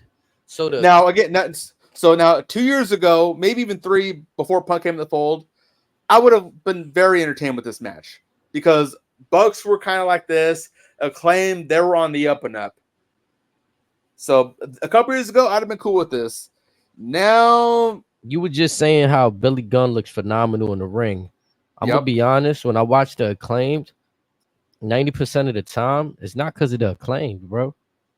It's Billy just selling everything. It's Billy, bro. I marveled at him. And it's also Bowens too, carrying all of Caster's bullshit. Aside from hearing his rap in the beginning, because I love music, I love rap and hip hop, so I'll be interested in seeing what he's gonna say. aside from that moment when they get into the ring, after they do the scissor, I'll be wanting to see how Billy Gunn really gonna work with the younger talent. Mm-hmm. That's where my attention focus go on. I haven't seen enough of them as a 2-on-2 to be like, oh yeah, I want them and the Young Bucks right away. Like you said, a few years ago, prior to Daddy Ass and all of that. Bowens hasn't played by the injury bug, but he's been healthy as of late, and he's much better in the ring than Caster. Caster looks like he phones it in. The fact that he claims he's the best rapper in the world, the fact that he claims he's the best wrestler in the world, it's troll shit at this point. It's troll. Danhausen is a better wrestler than you. Orange Cassidy is a better wrestler than you. Like, I used to think Caster was all right, but for his size, he should be doing more. Yeah, should be, because he look athletic enough. Just the in-ring work, period. Like you're not really doing enough to like wow me. It's kind of like what we say about Dawkins, but at least we see more effort from Dawkins. Yeah, it's just in his case, Tez is just a few classes ahead. It is what it is. But in the case of the Acclaim, it's like one dude's trying to prove that he's a legit guy in Bowens, and Caster was doing this. Now he's slowly doing this because he wants to have that shock factor in his bars. That stupid ass mustache too. Like I'm be honest, he looked like he falling off. Like he got the 5 o'clock shadow. It's just like I don't know, bro. It looked like he sees he's working for Dominic, and he says, "Oh, I can pull it off, no problem. I'm better than him, anyways." Yeah, like that's not the Max Caster I knew and I was rooting for with the Acclaim. You feel me? This is like ever since he had a little controversy, he kind of played into it. Oh, let me grow my beard and mustache, and I got suspended. Yay! You know what I'm saying? Like I don't know. It's just it be feeling like he gonna turn heel on them sometimes, to be honest. And then whole stuff with, and then you have him occasionally just like low key flirt with MJF. That just going like this. Start, stop, start, and stop. But back to Takeshita, I'm definitely looking forward to what he can do in the G1. I'm not a big fan of the how they're gonna, or the individuals in the elimination qualifiers, because I feel they're a little bit too obvious. So, for example, the finals for A block will likely be either Callum Newman or Tetsuya Naito. B block, it'll probably be TJP to have that one junior heavyweight in there, but I could be wrong. But the overall blocks named already, absolutely stacked, because most of them are strictly guys that are already in Japan. I said Takeshi's the only guy that's outside of Japan that's going to be there. You have folks from Noah there, like Jake Lee, David Finn's going to be, a lot of the Bullet Club boys in there. A lot of the actual mainstays of New Japan are going to be in there. So it's going to be a fun tournament. And when you said that's happening again? When does it start this year? I know it's a little bit earlier than usual, but the exact day, let's see.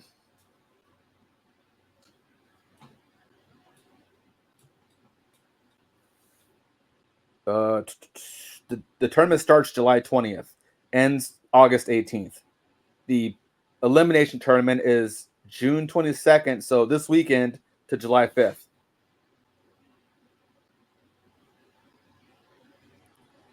I just want to say too that like I've seen this argument for years that like people are WWE shields, WWE can't do no wrong. I just feel like you see how everybody else like they support their promotions. People in Japan support New Japan, All Japan. People in Mexico support their Mexican organizations and so forth and so forth. Why the fuck we can't just support our American-based companies and like without trying to tear them down though? Without trying to tear them down. we support them. But it becomes this fucking power, and we see it in Japan too. But I'm talking about from a fan standpoint. Like if the suits go at it, let that be their business. That's what business is. You see McDonald's and Burger King.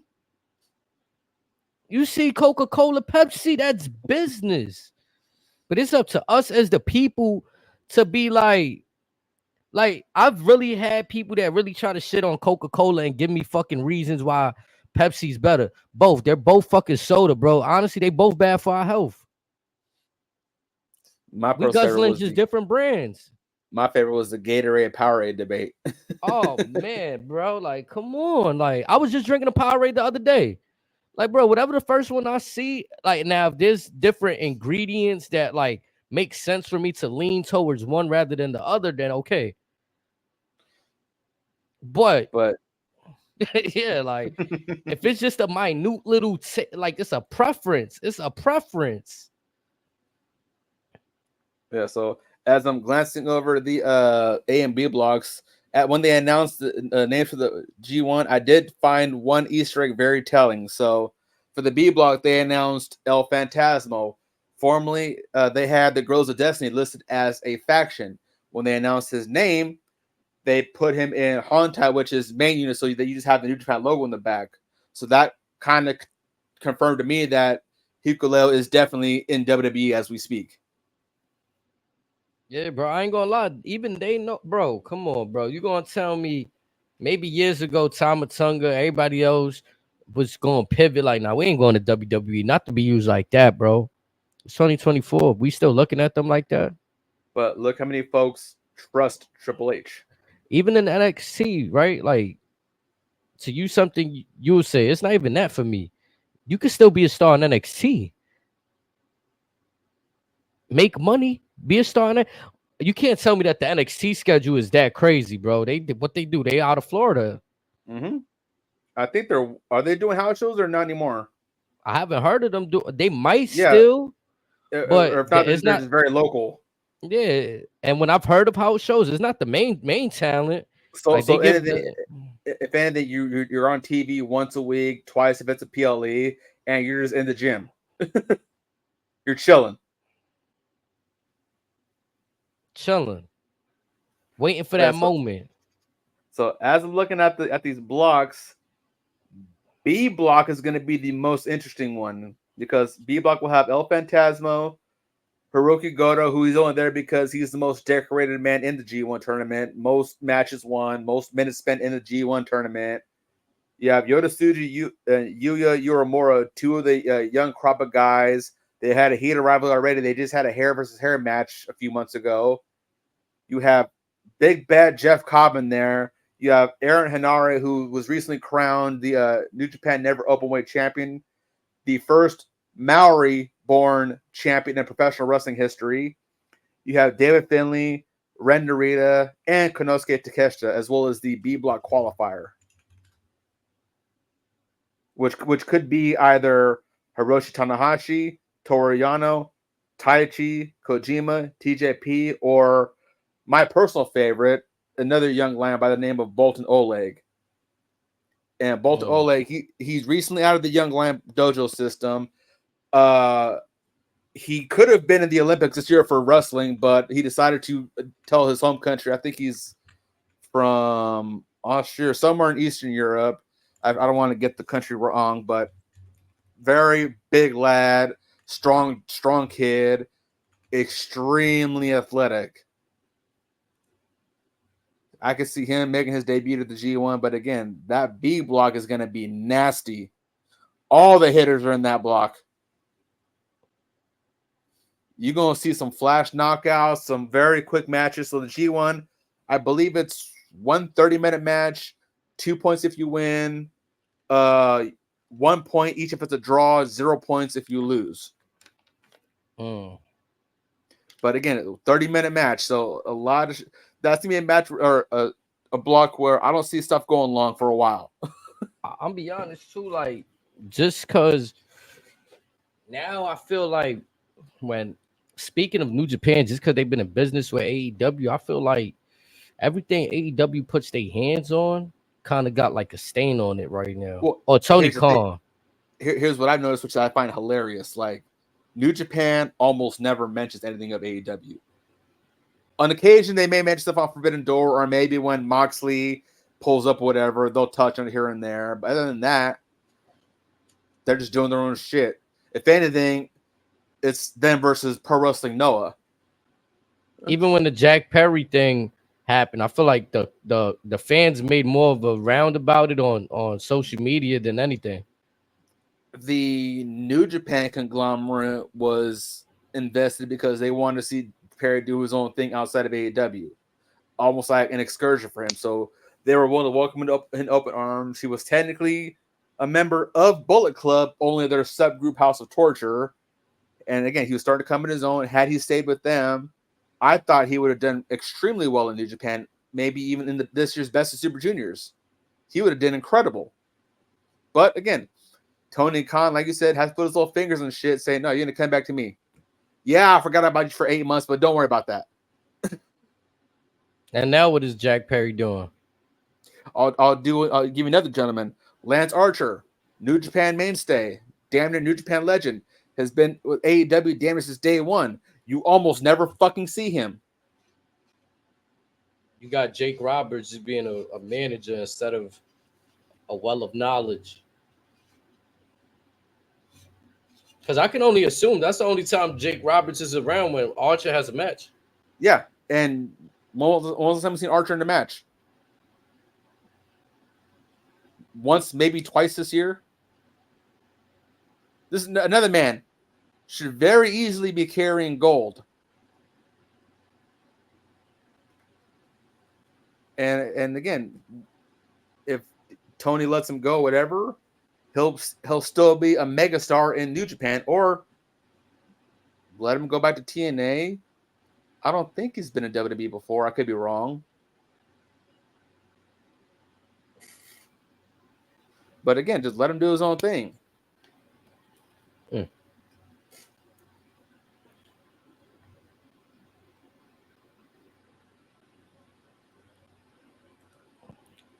You got anything brewing over there? Did you happen to hear about the stuff from Insane Clown Posse this morning? About CM Punk? Yeah. Nah, I seen something, but I didn't click into it. What they said? So out the blue, Violent J just put out this whole giant fuck CM Punk rant, whatever. Going back, I guess he's had a problem with him since Punk was in TNA, and just had this personal. It's completely out of the blue. Everyone just started laughing at that because like Violent J hasn't really done anything in wrestling since WCW to begin with, so that he was just getting clowned for that. And I don't think nothing's gonna come out of that. It was probably one of those drunk hangover type tweets, something like that. It was probably just a whole bunch of nothing, but I thought it was funny this morning to read. Nah, I was gonna click into it, but I was like, man, I don't know. They probably just trying to get their name back out there and shit. You feel me? So yeah. But today, later on today, it'll be Tuesday. So we got NXT look forward to episode 3 of Who Killed WCW. I was gonna say, featuring. I ain't gonna lie, me and my man's almost argued over that shit today. About why? Because we arguing about the fact that he felt Eric Bischoff was responsible for WCW dying. And my angle was, I can see that, bro. But for me, it was Ted Turner not giving a fuck about wrestling, period. And not giving them what they needed to go forward is what killed it. Because before Eric Bischoff, there was a WCW. After Eric Bischoff, there was a WCW. But the most lit time of WCW that we remember involved Eric Bischoff. So even if the inception of the NWO and the inception of Hulk Hogan having creative control killed it, we would never have that lit era of WCW anyway. So it nullifies it to me like, all right, you're complaining they killed, but we would never have the best WCW moment without that anyway. Without Eric Bischoff, we don't get the NWO. That's you facts. You probably don't get Hogan in WCW. You don't get Hogan. You don't get Savage. Flair probably stays with Vince anyways because he's like, fuck Jim Herd. You don't get Bret Hart. You never get a Goldberg.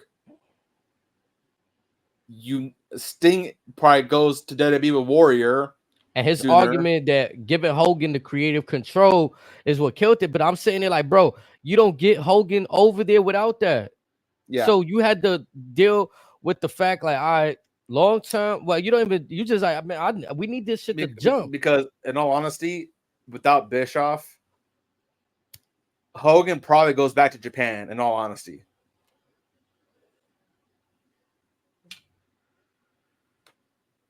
But also something because that Hollywood career wasn't looking like it.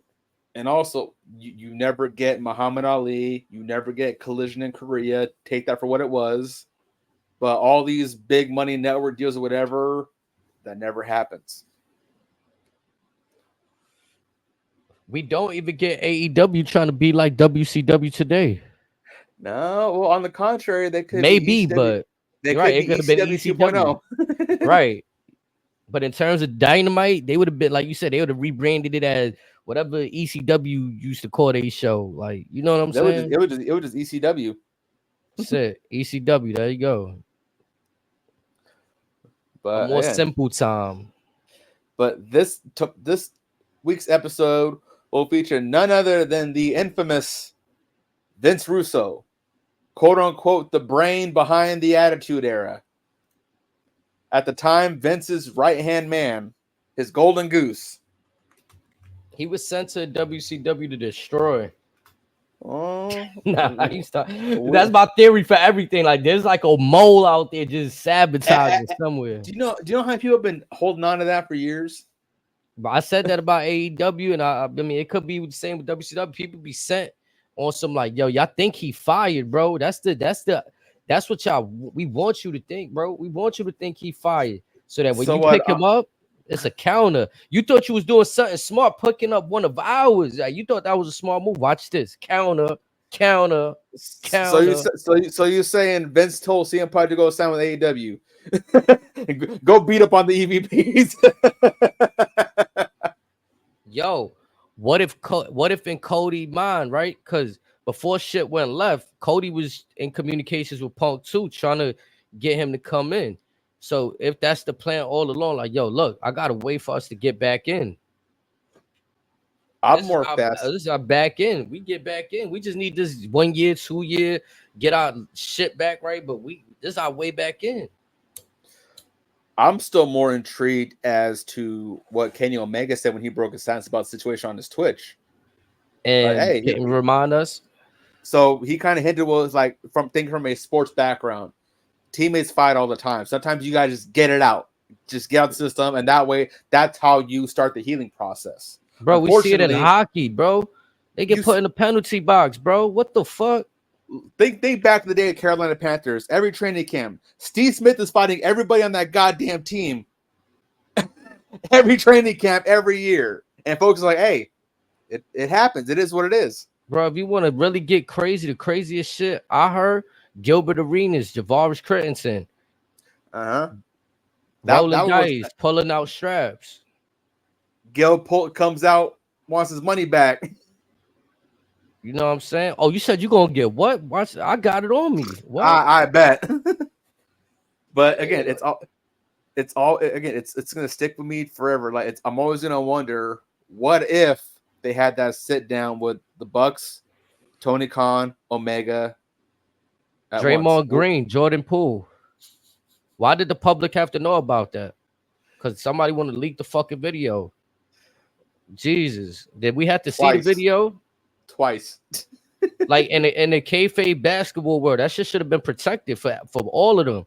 Like you just said, yo, shit happens between teammates. Now why we gotta paint it like Draymond's a monster, Jordan Poole like a victim? What if Jordan Poole told that man, yo, suck my dick, bro? You know what I'm saying? What if he said some violation shit under his mouth, like, yo, you ain't fucking with me, nigga? Or just think back about a few years ago. It don't make it right. Or just think, shit happens.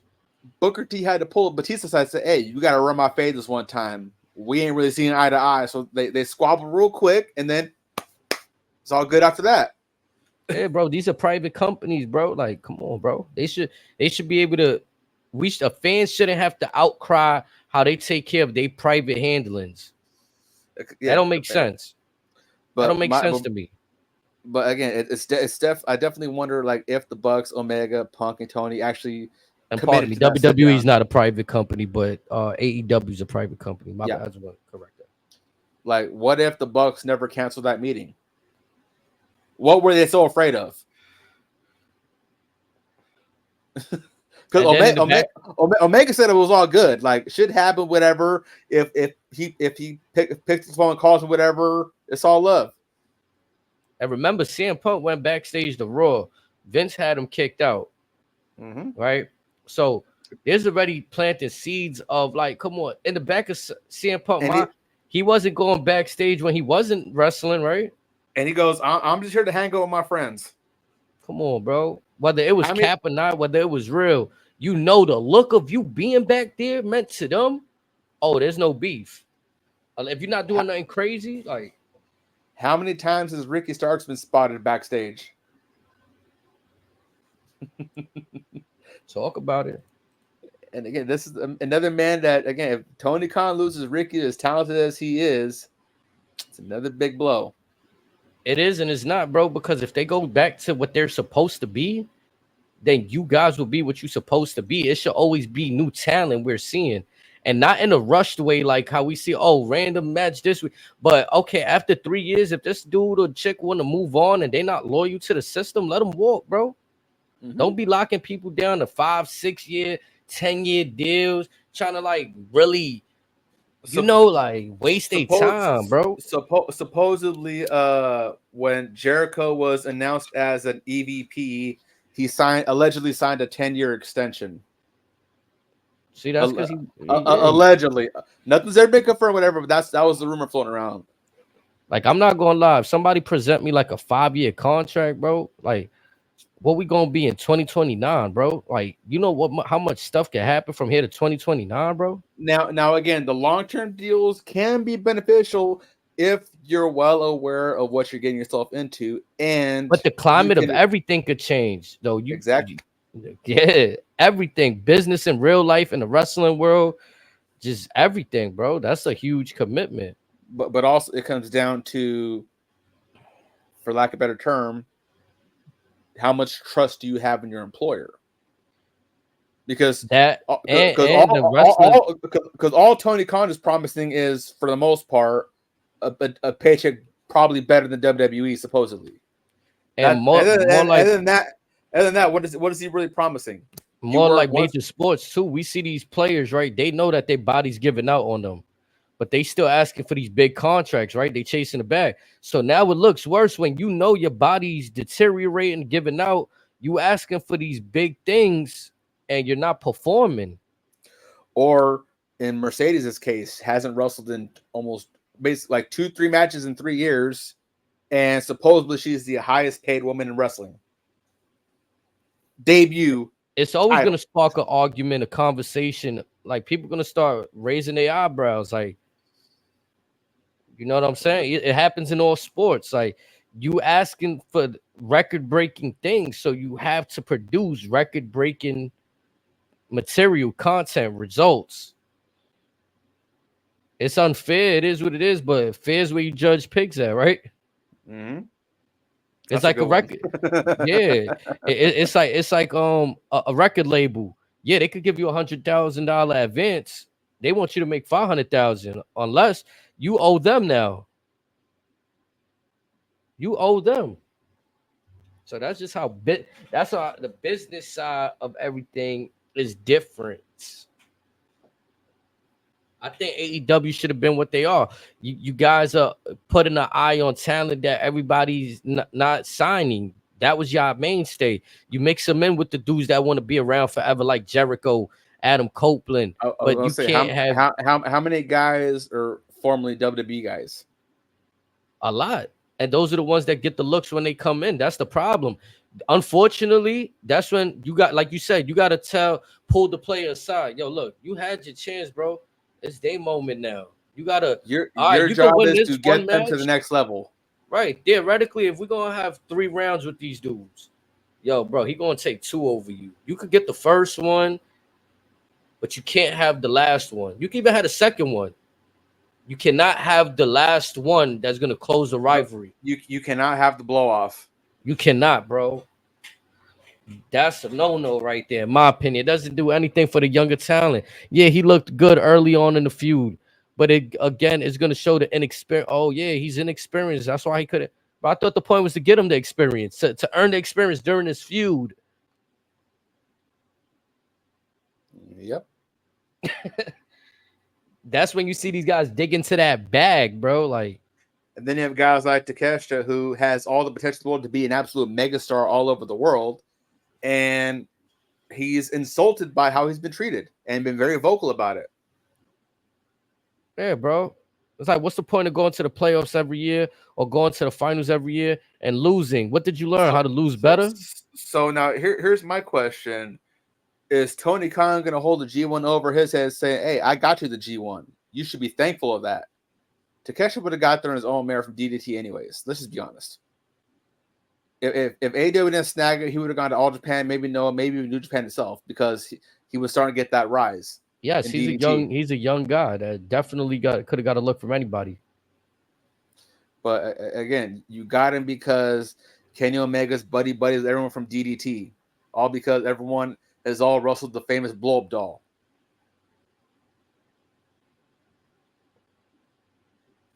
I digress.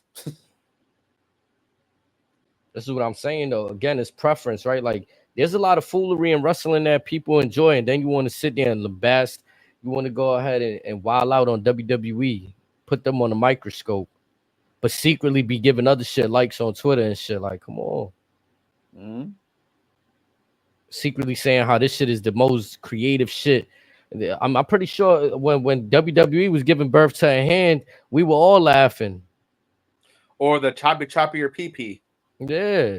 They had us crying, but then they can't do certain shit no more because people be in a sensitive bag. Oh, the kids, the sponsors, the this, the that. Even do you remember the Billy and Chuck wedding from SmackDown? Mm-hmm. Gets interfered by Paul Heyman, Rosie, and Umaga. Then the 3-minute warning. That shit was ahead of its time.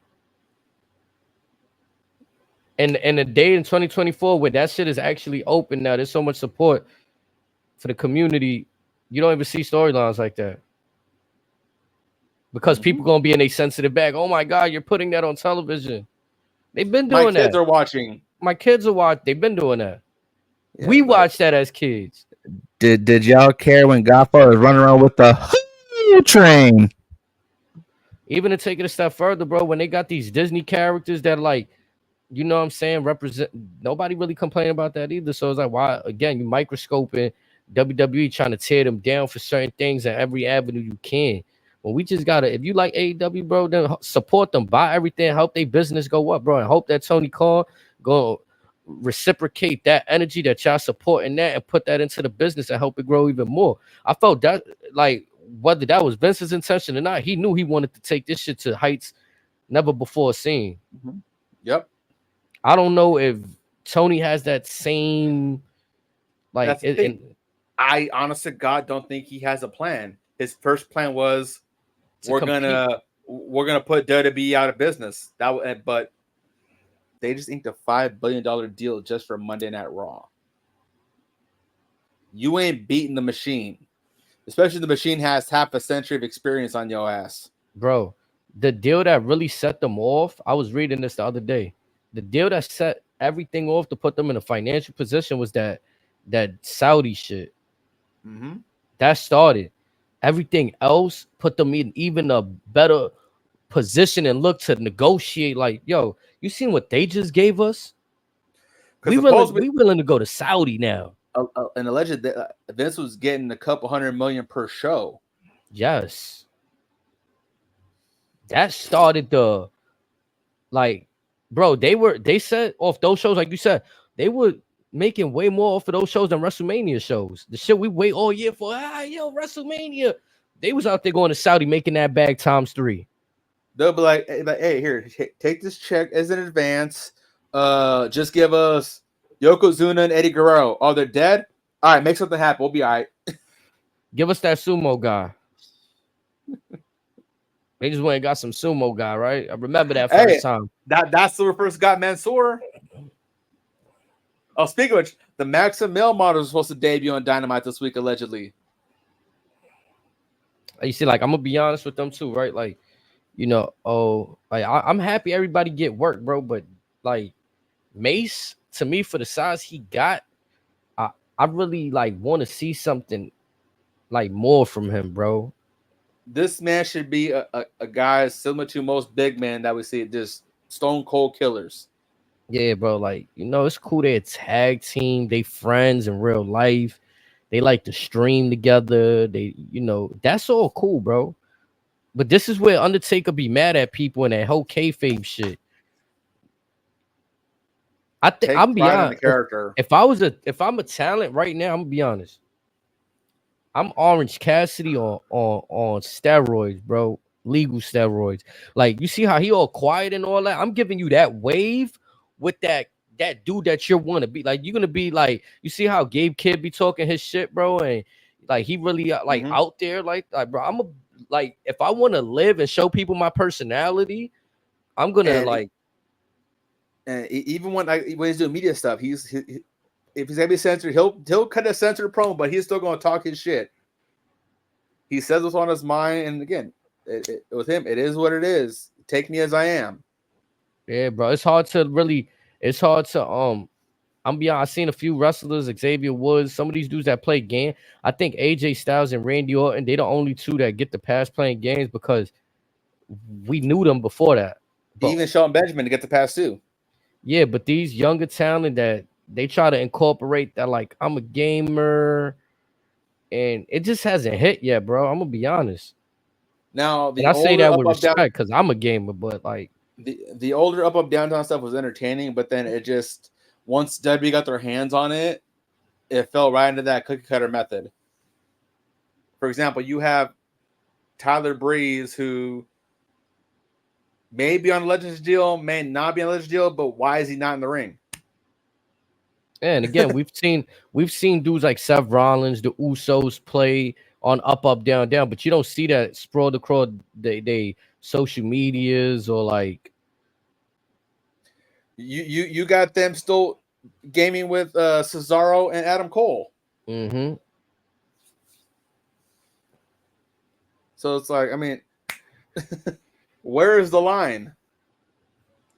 Yeah, and that's, to me, like, character development. It's hard to kind of, like Undertaker said on the podcast the other day, it's hard to believe in something when they're showing us so much of this. Like, he said it about Braun Strowman, actually. He was like, yo, I love Braun, but he's supposed to be the monster among men. But when I go to his social media, he's doing this and that, and you know what I'm saying? And I'm like, yeah, I could get it though, because it was that time, even when Braun Strowman came back wearing the red pants, it was kind of like, you on your skinny jeans shit, bro? Like, what you doing out here? Yeah. Like, so that's the tough part there. I think some of these wrestlers gotta. It's an unprecedented time too, right? Like, all the older wrestlers, I think they take for granted that they didn't have to deal with social media. So kayfabe was what they was taught. How do you teach these younger talent to not be in the position of, oh, I'm gonna do this and do that on social media? Well, I mean, it boils down to situational awareness. Like, again, if that's your character, maybe don't put your government name there, or put anything there. But again, you want to promote yourself, but also you want to endorse your character. At least in my opinion, that's how it should be. No, yeah, you should always want to enhance the character. Like you don't see when Brock Lesnar was at the height of his UFC shit, you don't see him. You know what you see from him on social media? This dude hunting. This dude fucking hunting deer and shit, or like cows and shit. Doing farm like real. Wow, he's doing some real man shit. Not saying that dudes ain't doing no man shit, but like, that's real hard work, blue collar shit he's doing. Like, you know what I'm saying? Like, so when he comes to the ring, you like, damn, I just watched this dude on Twitter put a whole fucking cow on his back, bro. Like nothing. Like nothing. Stripped him, butchered him down, and all of that. You ever seen that video with him and the butcher dudes that be doing the I'm the like, bearded butchers. The bearded butchers, facts. I was like, bro, this is the content I like, right? Like, that's crazy. They got Brock Lesnar on the show doing this. You got to stake the size of this curtain that he's just holding on, and that's his breakfast. Yeah, bro, doing like real.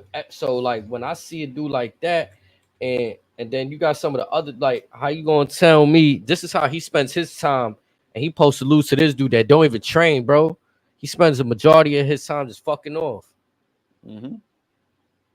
That's not believable to me. Or even when Sheamus was big on social media, it was all just him in the gym. The Celtic workouts. Or him going to the Iron Paradise, or what's the name with CT Fletcher.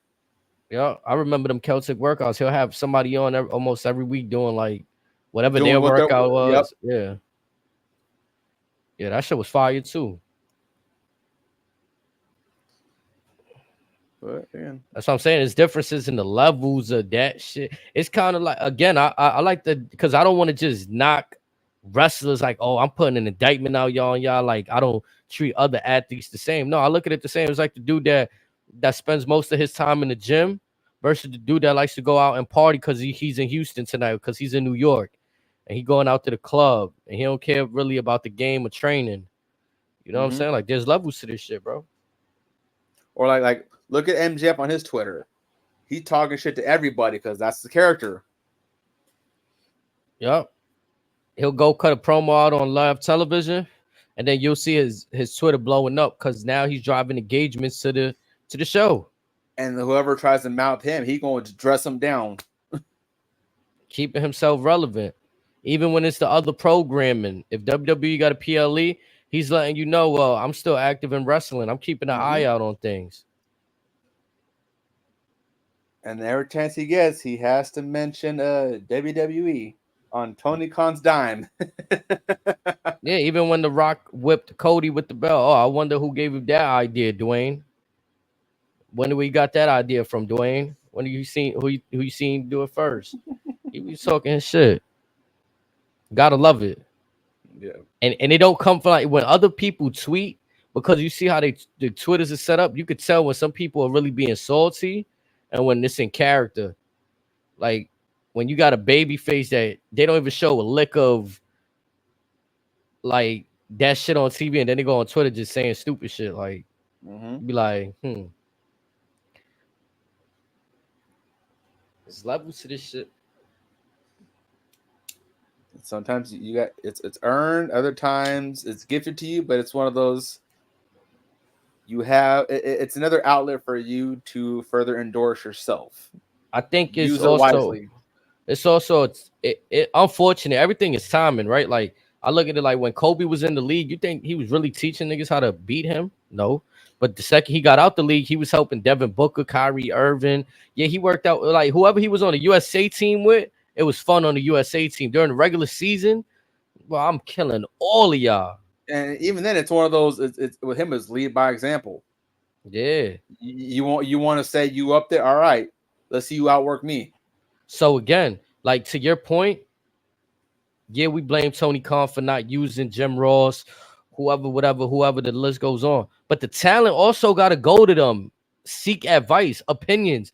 Yo, what you think of that? And then was that the right?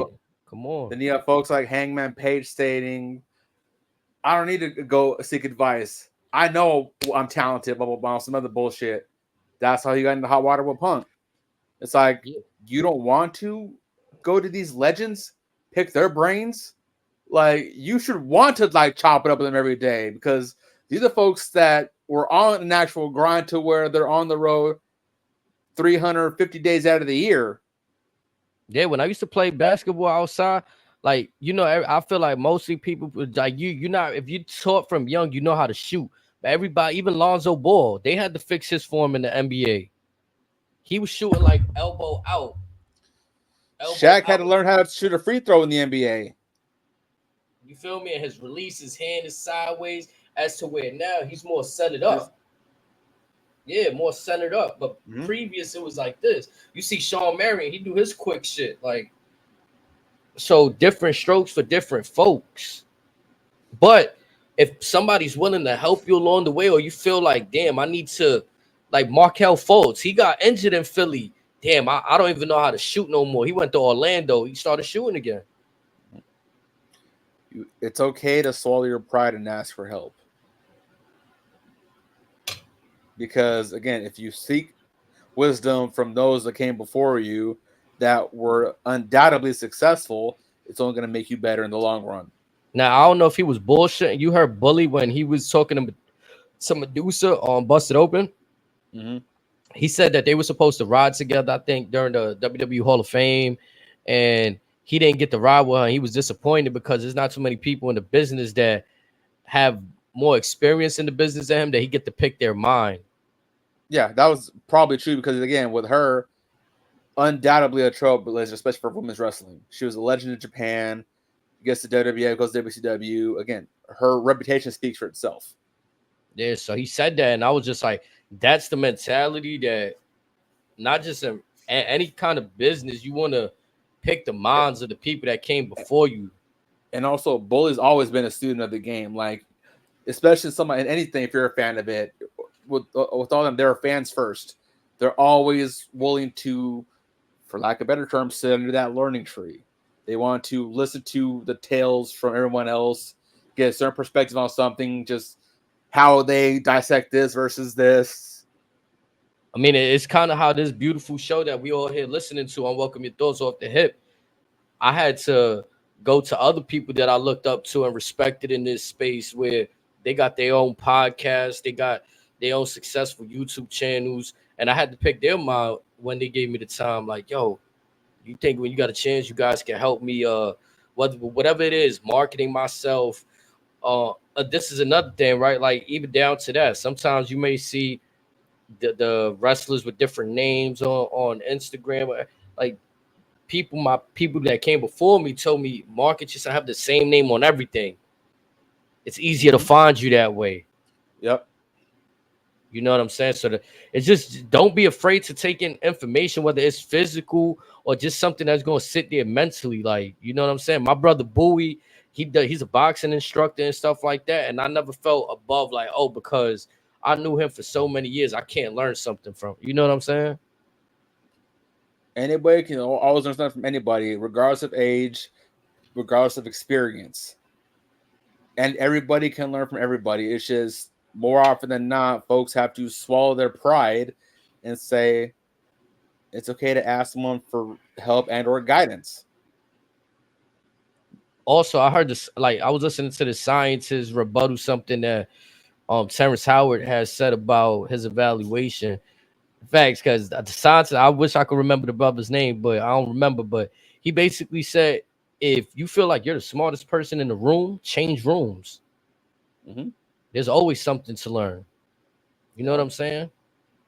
So it's crazy how some of these younger talent can really feel like, yes, you do incredible stuff. You're doing way more flips that some of the guys in the 90s weren't even attempting. You know, they'll fucking land on their head if they did it.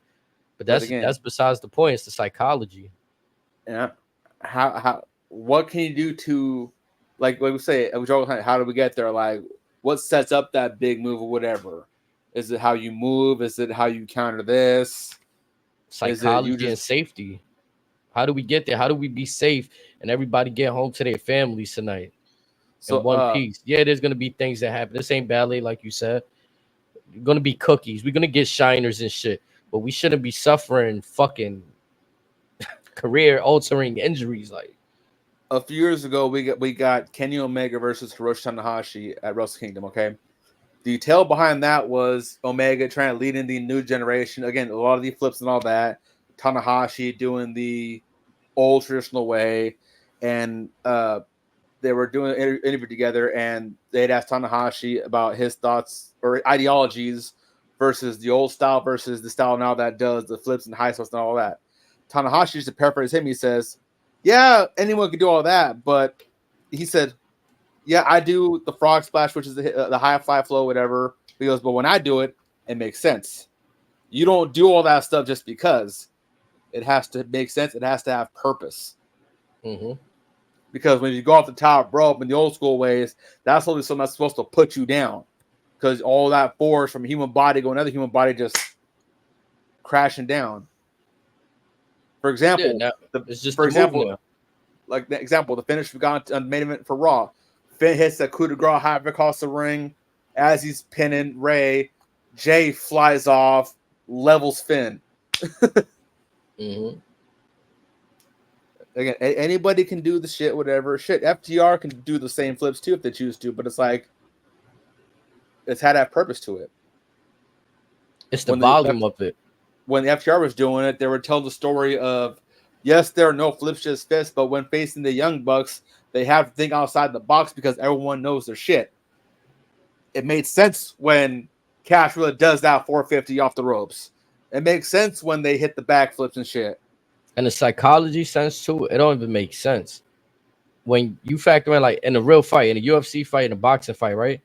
If the fighters are really going at that speed, where they just going blow for blow, pound for pound fighting, nigga, this fight ain't lasted past the third round, bro. Mm-hmm. So theoretically, someone will go down. Right? Where's the sell? Y'all want to make this a high speed, but make the spot matter, like you said. Once that move is hit, it should be a surprise finish. Whoa, y'all just ended the match on that.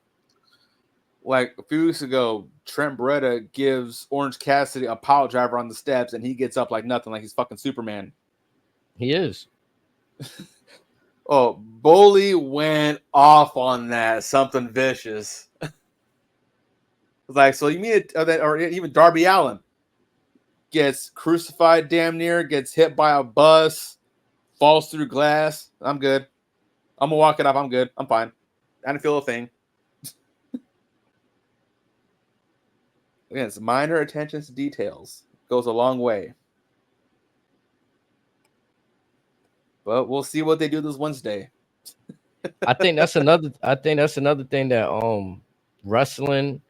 I don't know why. So I guess I understand, but it's one thing that always bothered me. The whole having to have a finisher, signature, and the match. I'm not saying for dudes not to have a finisher or signature, but that be the indicator of, like, for most recent years, I feel we see people get their work in. If dude's got like 3 finishes, if he hit all 3 of them shits, you kind of know, like, all right, this dude's not winning. Or even like what we seen with the OC when they lost to Exium and Nathan Frazier, they did like 3 or 4 out of their finishes to fucking still lose. Like, or look at Cody with the Crossroads. Yeah. Also, flash forward to Kenny Omega. I think I'm sorry, I just want to touch on the Cody shit because I don't want to dismiss it. Like, that shit is whack. When he did the first time he ever did 3 Crossroads to Seth Rollins, masterful. I feel like it's overseen, is oversaturated now. When he just like it's kind of like, is it needed for everybody? No. That's the problem with it. That's all I wanted to say on that. My bad. But I'll also look at Omega. Since I've been watching him perform for the last 10 years at least, I've only seen, I can count on one hand the amount of folks that have kicked out of One Winged Angel. I mean, even Baron Corbin was protected up until a year or 2 ago when Drew McIntyre kicked out of the what is it, the Deep Six, or the end of days? End of days. End of days, right? Yeah. So again, or even back then, like John Cena when he hits the AA, Dunzo. Batista drops that Batista bomb, Dunzo, take over the Tombstone. Unless certain situations, certain very rare situations, almost certainly 1, 2, 3. Mm-hmm. Because I think like having that one move, that we know is gonna end the match, sometimes that should be whack, bro. Because once we get to a certain point in the match, we kind of just waiting for shit to happen. Mm-hmm. And also his age, we're like, there's. I get the false finish, you want to build the match with her, but with certain moves, you're gonna tell me that someone drops, again, look at Okada's Rainmaker, for example, the clothesline. Most times a 3 count, but he'll drop a tombstone 1 count. Ridiculous. Make it make sense. And again, nothing is Okada, but it's like certain things like that, or even Ospreay with the hidden blade. That's more devastating than his Stormbreaker, which looks a lot cleaner. I'm gonna be honest, Kofi Kingston shit too. The SOS and the Trouble in Paradise. Yeah, I like the Trouble in Paradise better, but he ends the matches with the other shit. With the SOS, yeah. The little somersault thing. Yeah, that shit ass. That shit almost as ass as when Paige beat AJ Lee for the championship. What about MVP? How she had to and then she had to fall because that move was so ass. Like, come on, bro. Again, no disrespect, but MVP with his playmaker finisher. Yeah, that shit did more harm to MVP. Like, what are you doing? Yeah, you landed on your belly and your knee. Yeah, that fucked your knee up. Yeah, like what do you? It look, but again, those are the moves that look. It looked clean. That's cool, right? Like, oh wow, he just turned him and did all this, but when the grand scheme of things, when you dissect it, I prefer, to me, the most clean finishers in no order: a Macho Man Shawn Michaels elbow drop, a Shawn Michaels super kick, Stone Cold Stunner. A choke slam from either Undertaker, Kane, or Big Show was always devastating. Tombstones, F5, pedigree, a sharpshooter for Bret Hart, though. Everybody else kind of made it look weird sometimes. You know what I'm saying? The spears from Goldberg. And those definitely clean, to me, delivered moves. Jackknife powerbomb from Kevin Nash too. Pardon. Like I want to say he really started that shit as a finisher too. Like powerbombing people. Like I ain't really see nobody doing that shit before. I could be wrong though. And then back in the day, you had Petey Williams with the Canadian Destroyer. You had AJ Styles with the Styles Clash. Abyss with the Black Hole Slam. Jay Lethal adopted the Macho Elbow Drop as Black Machismo. Yeah, bro. Clean shit like I said, that just gonna put him out. Jake Roberts and the DDT. Like, yeah, the Austin. Oh shit! How could we forget the Diamond Cutter and the Randy Orton shit? Those two, the cutters, yeah, the RKO. Like, but those are but you still grabbing somebody's head for a stunner, for a cutter, for RK. That shit could go left any given moment, regardless of landing on your ass, landing on your back. That's you given, grip right? Grip too loose, grip too tight. Yeah. Or then you have like the Hogan leg drop, Samoa Joe with the muscle buster. We can go on and on. Yeah, bro. And when these shits were delivered, you know, it was like, I'm be honest, Kevin Owens hitting the stunner, bro. It be times that it's like, I get it, bro. You can't do the lift up power bomb to everybody no more, bro. Like, you know, you can, and there's just this slew of wrestlers. But when Big Show and all them were out there, I could see why you switched the you know what I'm saying, and all this shit. But the stunner, bro, Austin, the way he was just doing it, bro, like it was different, bro. And a lot of people didn't sell this shit right. The Rock sold this shit the best. Not everyone knows how to take a stunner. Look at Vince. Yeah, bro. But it's just like, what that move meant though when Austin did it. Like that was his like way of putting you out. You don't see Kevin Owens put people out like that off that shit. Like, yeah, they get stunned and shit, but to me, it's not like. What I'm surprised he hasn't committed to as a finishing sequence would be the cannonball into that nice moonsault that he does, jump from the second to the top rope, and then hit the moonsault. He used to do that shit on NXT, right? Mm-hmm. Yeah. Even in Ring of Honor, like hit the cannonball, let them roll out, whatever, get a second rope, jump to the top, hit the moonsault, 1, 2, 3. Yeah, bro, like you see all these dudes, see everybody with a super kick that it's like, damn, bro, nobody can even do the Shawn Michaels. Like nobody can tune the band up. Cause everybody do a super kick. So why is my super kick special? Because like we see this shit throughout every match. So this is what I appreciate about El Phantasmo in New Japan. So he'll do the tune of the band, whatever, His super kick, I believe, was called Last Call. Some of that. It has some catchy name, but when he first started doing it, he would always like tap his heel so that folks would think that he's got a loaded boot. And that was the gimmick for a few months because he was just coming off a heel injury. Folks thought he had that boot load or whatever. Tap the heel, whatever, get something where he needs to be, clap it out, and night. I'm be honest, I think Dolph Ziggler has something with it too, but the problem with Dolph is he got the other move, the zigzag, the feint. And also with Dolph, I think he was overly animated with it. Shit. He was a little bit too cartoony with it. It's a different era, right? Like when Shawn was doing it, he's selling the effects of really being tired. Like if Dolph do it, like you said, it come across as like, damn, like a little too animated. Like when Shawn did it, it was almost always perfect. He'll fucking tune up the band, kick you, and then fall, like pass out over you. Like, damn, this shit took everything out of me to just muster this kick out. My personal one of my favorites is it's him versus Kurt Angle on a Raw, I believe. He hits super kick and then, like you said, just falls backwards into the pin. Yeah, bro. Even the shit with Shelton Benjamin, you thought it was like Shelton had that moment right off the springboard. Boom. Same with Ray. Ray goes to that West Coast pop. Done. Folded.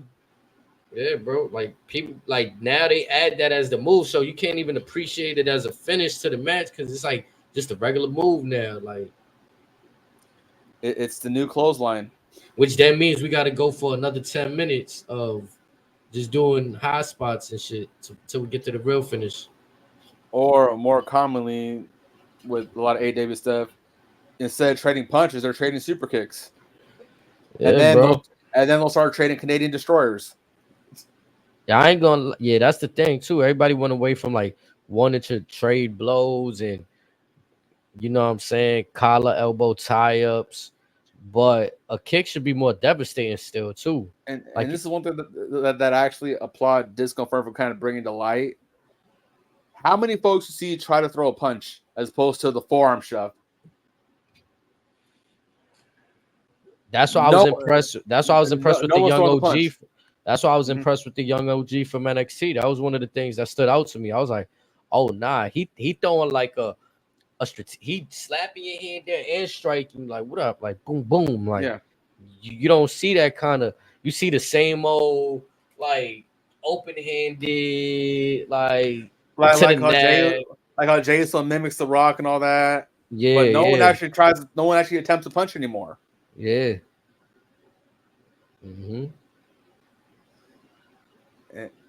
Yeah. Shit, Chad. We've been here for almost 5. Another banger. Unwelcome your thoughts, man. Off the hip. Race, you want to say something? Something else? We got something else to cover. Did we cover everything?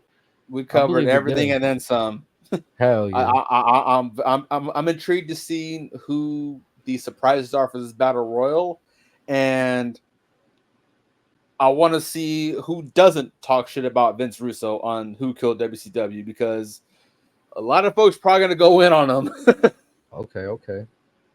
But I'm more interested in who doesn't take the low bridge with them.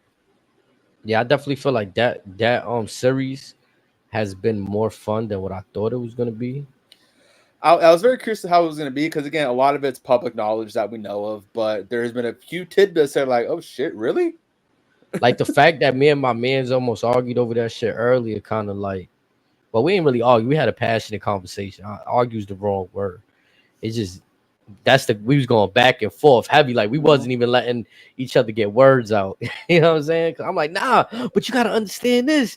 And he's like, no, but and as fans, that's a testament to our passion because we sure. all have our own beliefs, our own opinions. And again, folks gonna agree, disagree all the time, but it's just that's just a testament of our passion and our genuine appreciation for the history. Hell yeah. And then, yo, just like always, when we have these, like you said, a testament and passion, like how many times have we watched the Monday night? Well, like you said, public, Monday Night War. So when you feel like, bro, this shit is just like, nah, you can't tell. Like you be saying how you feel, and you want somebody to tell you different. I was just like completely like, nah, bro, you can't tell me different on this one. Like, there's times like more recently, like with the network and with Peacock, like I'll put on a random episode of Nitro and then I'll look for Raw from that same date. oh yeah, like you'll match up the episode and day. Yeah, that shit is fire. I was doing that shit at one point too. It became a little bit much only because they did some weird shit on my. They like skipped the episode and took me to the top one time and it fucked up my whole everything. Yeah. Even I was like, I was telling you I was going back and watching NXT. They did some weird shit on Peacock where like the beginning of season 7, I think it's season 7 with Seth Rollins introduced and all of them. Mm-hmm. Because before it was a game show. Right. When it became more serious, the first few episodes is Seth Rollins and then like 4th or 5th, they just somehow got this shit wrong and put the game show version in between. I'm like, nah, they got to fix that shit. Interesting. Mm-hmm. That's interesting. Yeah, I was like, man, y'all messing my shit up, man. I'm trying to watch this shit in the correct order. So now with NXT going to CW soon, what are the odds that now again, I can understand why they wouldn't bring this back, and I respect why they wouldn't, but would it be a possibility if they whatever they're doing, whatever with their current shows like Heatwave and all this stuff, what if they bring back the takeovers? I thought you was gonna say Tough Enough because I was gonna say switch it up completely. It'd be fire if they put Tough Enough as part of NXT, like a little segment in NXT. I'm not saying Tough Enough got to be its own show on MTV or on USA, just a part of NXT somehow. If we didn't have Level Up, I would have said yes to that. But I think with Level Up and all the NIL stuff, I think that Level Up is probably the new Tough Enough, respectfully. But I'm talking about like with the current crop of folks that we have now, given some of the legendary cards we saw at the old takeovers, could this roster potentially rival that? Which roster? And hold on, say that again. The current NXT roster, if they were to bring back the takeovers with the cards, the matches we could see with them, would those be as good and as memorable as some of the old takeover cards where it was most of the indie guys? Or is takeover better left in the past?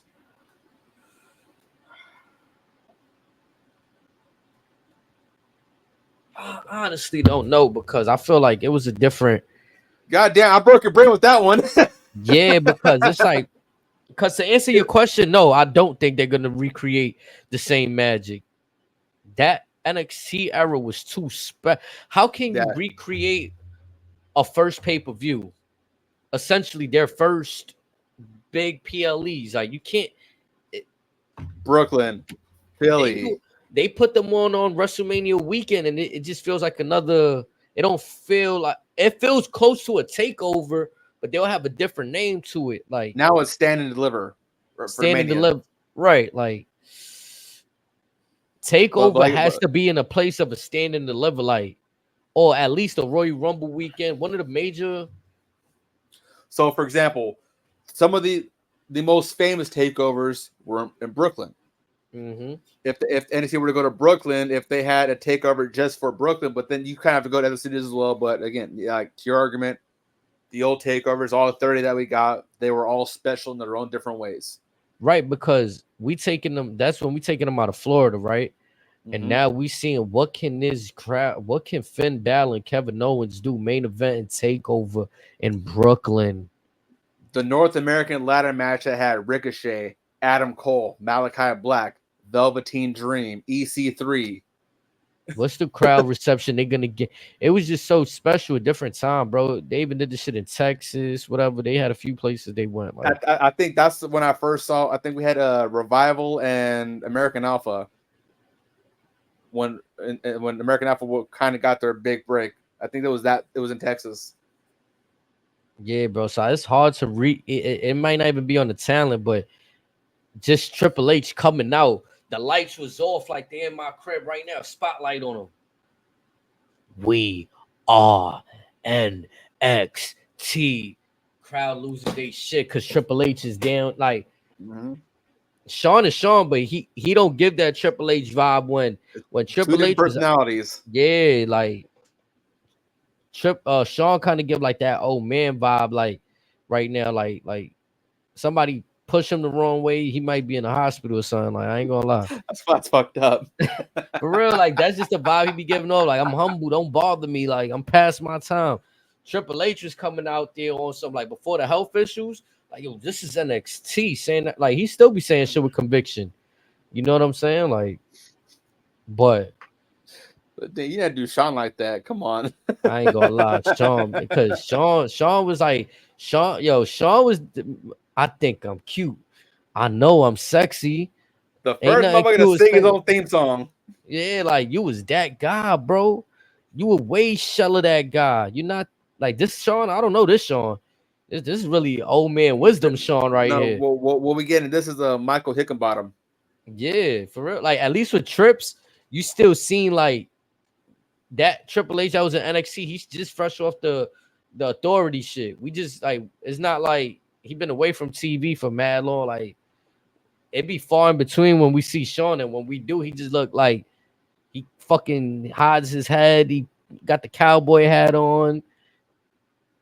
You see the beard and shit. Like, that's another thing. Sean never really had a beard like that, you heard? Like, he did in that Australian match. No, in the Australian match where Triple H tore his tricep. Oh, you talking about the ball head, Sean?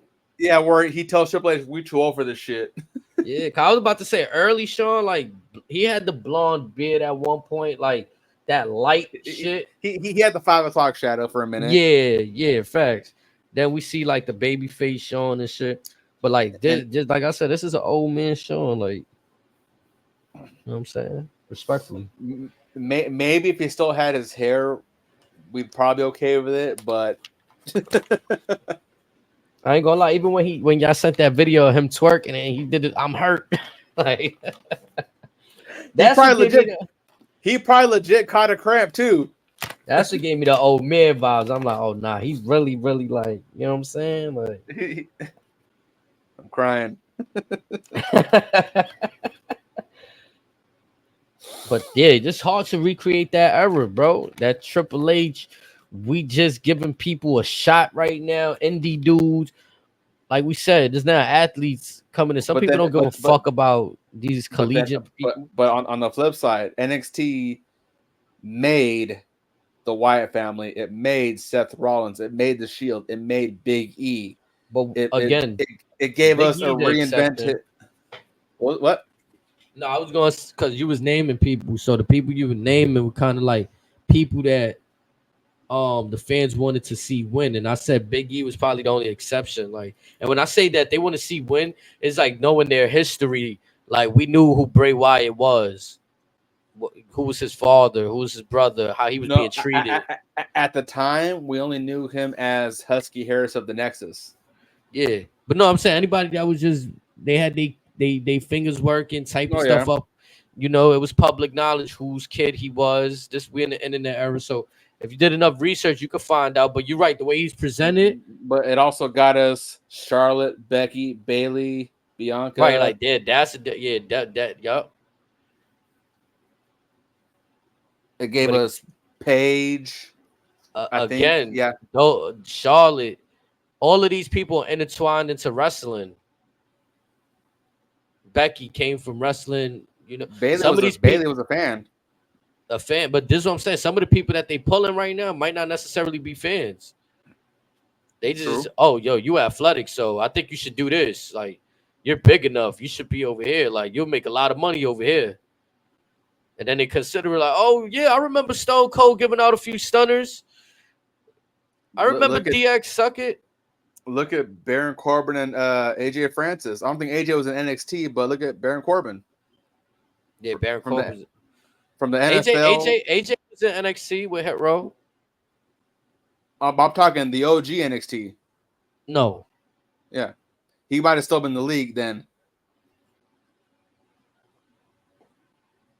But again, I do remember them in the the NXT 2.0 era Was that what it was? Yeah. When we went to the Rainbow bullshit? Yep. And again, as far as the international folks, it reinvigorated Karrion Kross. It reinvigorated Drew McIntyre.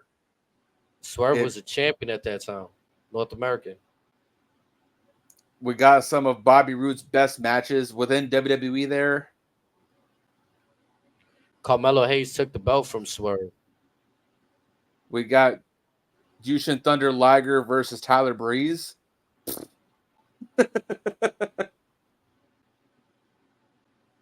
Again, a lot of great moments from that era. Bro, I was in the. I know I tell you this over the time, but it's not to really tell you. It's to tell the chat. I was in the building for Brooklyn Takeover, sitting high up in the nosebleeds, way before I could afford the good seats. Everybody in the building. It was a different time. Like this is. I would talk about for NXT. Like you know what I mean. No, there was the only person from the main roster that was there that night was Seth Rollins, and he wanted to smoke with the Authority. Like he just pulled up on some like, and even that was a surprise. I remember that. Remember that shit, right? So, bro, we was extra thrilled just to see. Whoa, we got Seth Rollins too out here. Like, bro, it was just so much shit going on, bro. At that time, that was unheard of. Everyone thought that once you went to WWE from NXT, that's it. You graduated. Yeah. And if you got sent, or if you was appeared back, it was kind of taboo. Like, oh, even now it's still like you got sent back. Like, and people. I mean, now not so much. Now it's part more so. All right, we don't have much for you. Can you come kick it and just show the new kids how it's done? Yeah, back then it had a bad stigma on it. It was like, oh, he's not producing, so we got to send his ass back down, repackage, rebrand. The fashion police.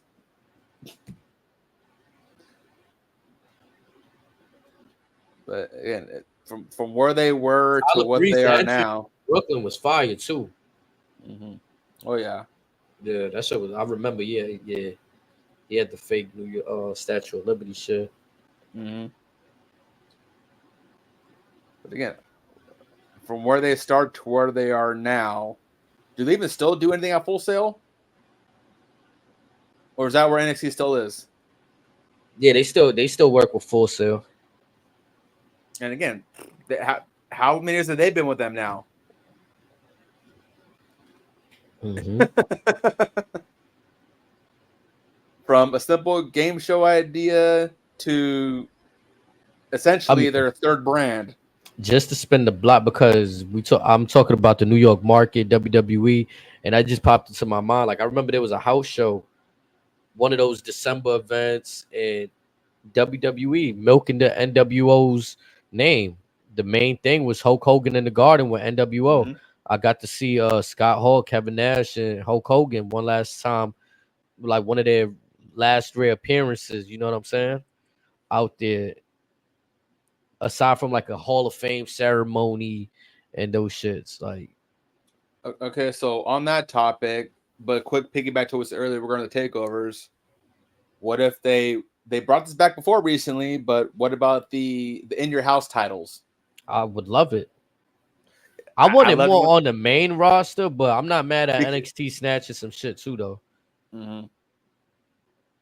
Because we gave them the Great American Bash, we gave them Vengeance. Bro, they taking all the fire shits that should be arguably the main roster shits, and y'all niggas could get all the little what's that shit? Great Balls of Fire and yeah. Oh, remember that pay-per-view? Don't nobody deserve that one. Don't. The Great Balls of Fire, Samoa Joe, Great Balls of Fire. You hate me right now, don't you? He fucking hates me right now. You're on mute. I can't hear you. I wouldn't even wish AEW to bring that shit back. I'm saying though, I ain't gonna front the way NXT is. They can finesse that shit somehow. Fastlane. That shit don't need to be on the main roster. We can send Fastlane to NXT. Fastlane is different. But Facts. Great Balls of Fire. Do you remember what that fucking logo looked like? Yeah, like some meatballs on fire. That shit was ass, bro. Trash, bro. And in the words of Austin Power, looked like a goddamn meat and two veg. like great balls of like whatever the fuck balls of fire, whatever the shit is. That could be a unique way for NXT. They like trying shit underground, Inferno match. Have the turnbuckles on fire, shooting up flames like Kane's old pyro. I don't know. Do some shit to put emphasis on. You know what I'm saying? I don't know. Whatever. How about this?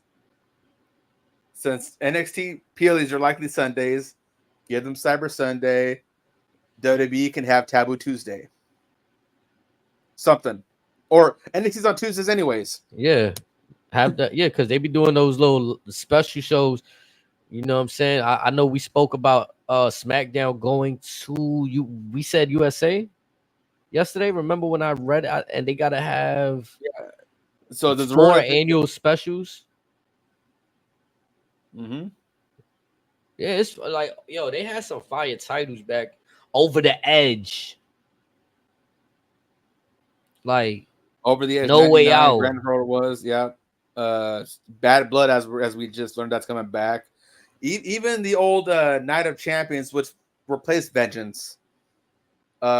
St. Valentine's Day Massacre. Fire. That's when Big Show debuted, right? No Way Out. Unforgiven. Unforgiven was fire, bro. No Mercy. We know NXT got that, but I'm just saying it. No Mercy. Again, so many great names, or even use the old WCW names if you have to. They got Halloween Havoc. They get Great American Bash. I think they still do Starrcade at Greensboro, but it's never televised.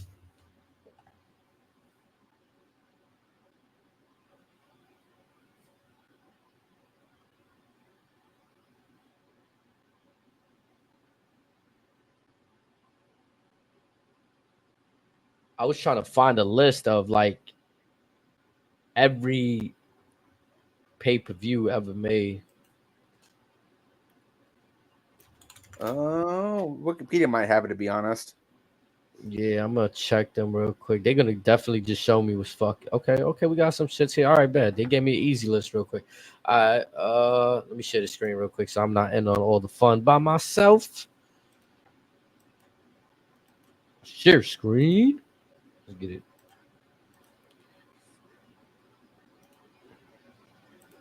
We'll just minimize that so we can see it. All right, they got the good old WrestleMania, the Wrestling Classic. Yup, let's not go over that Wrestling Classic. Hold on, what was that match? Junkyard Dog and Savage. Not bad. In Illinois, Rosemont. And then Mania 2, Survivor Series. They held 3 in one day. Yeah, that was 3 different locations at the same time.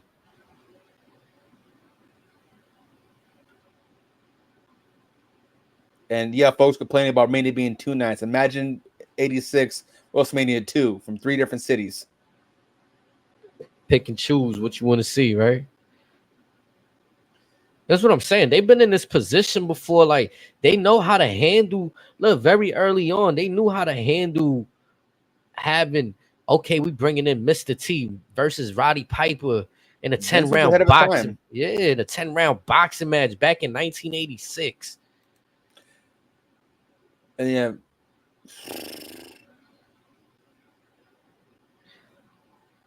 I'm just looking at these main events. Low key, it's crazy too how the attendance gate for this was more than the attendance gate for this. But also, Nassau is bigger than the LA Memorial Sports Arena too, just a little bit bigger.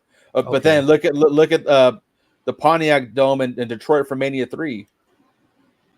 Andre and Hogan smashed the numbers. So I rewatched that pay-per-view recently.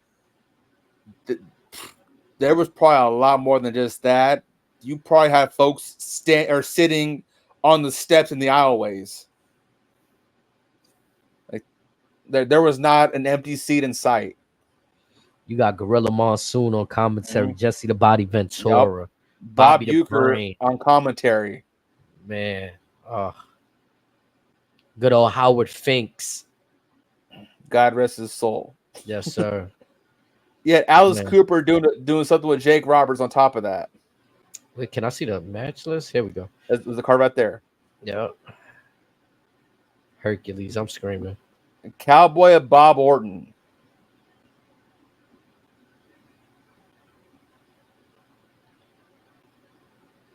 Harley Race versus Junkyard Dog.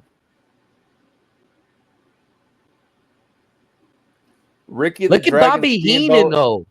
Yeah. Out here. Come on, Bobby Heenan. The Heenan family. Bro, I ain't gonna lie. Nobody be like managerial wise.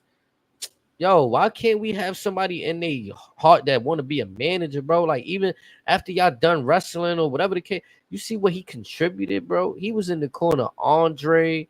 He in the corner of Hercules, Harley Race, Andre the Giant. Come Haku. on, bro.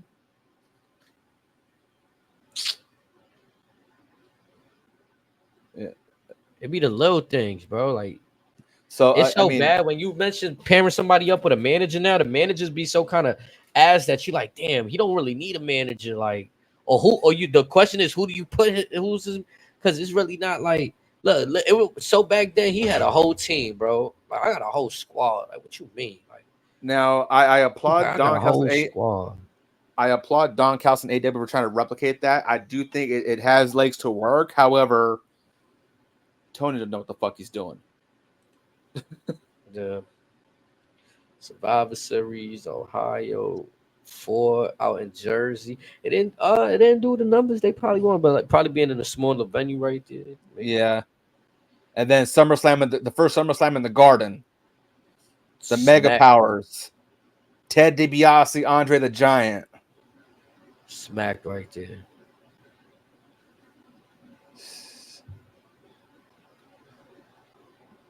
$30-man Royal Rumble. The very first Royal Rumble. 30-man Royal Rumble match. I want to say Hacksaw Jim Duggan. Yeah, I think he won the first one. I wanted to, let's see where our memory was at before we clicked in. Shoot, when he was born then. Yep, Hacksaw Jim Duggan. Winner from the number 13 spot. Big John Studd, Hulk Hogan, Ric Flair, Yokozuna, Lex Luger, Bret Hart. Oh, Yoko won in my hometown. Arco Arena is no longer there.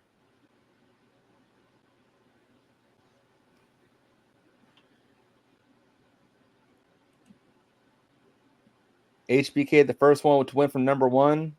Crazy.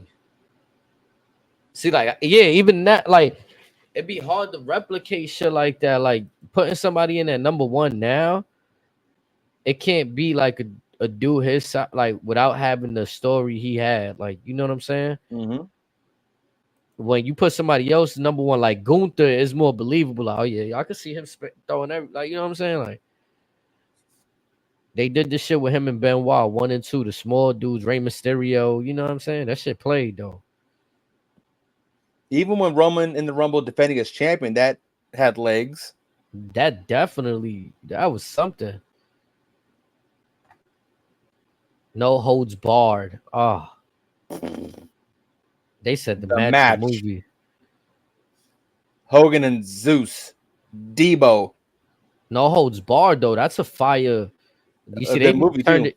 Yeah, they turned it more into a match style now, where it's like, oh, it's a no holds barred match. But that being a title, no holds barred. Like, whoa. Mm-hmm.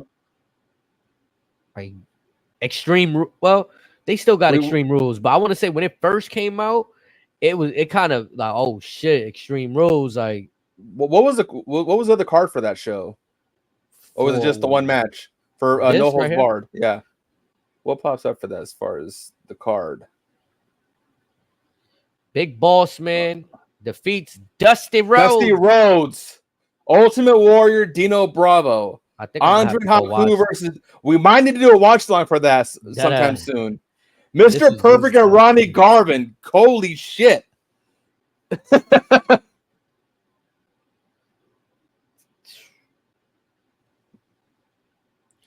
Yeah, that we might need to watch this one. The Colossal Connection. Andre and Haku of the Bobby Heenan family For the gold. Well, no, they didn't win the gold. Wait. It says the first 4 matches were dark matches. That means they're not on Peacock. Where it says that Right, lower the mouse after under the Hogan. No. Put under the Hogan match. It says D for it was a dark match. Does that mean it wasn't televised? Oh, I gotta check Peacock right now. Where's my damn remote at? I need to know. It possibly could, because this is the only one that has a time right here. And what was the year on this? 96? 89? 89? Aired Okay. December 27th, 1989. Okay, let's see if it's on Peacock. But you can go to continue with the rest of the shows. I'm gonna do this little quick research. Yeah, because they treated this, I guess, more like as an hour. They said, the Hogan match is only 10.5 minutes.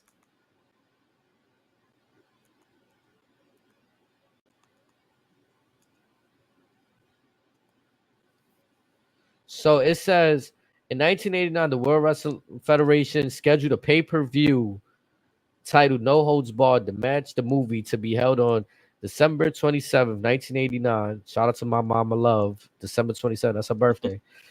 Shout out. Yeah. The program consisted of the film No Holds Barred in its entirety, followed by a match previously recorded at a Wrestling Challenge taping.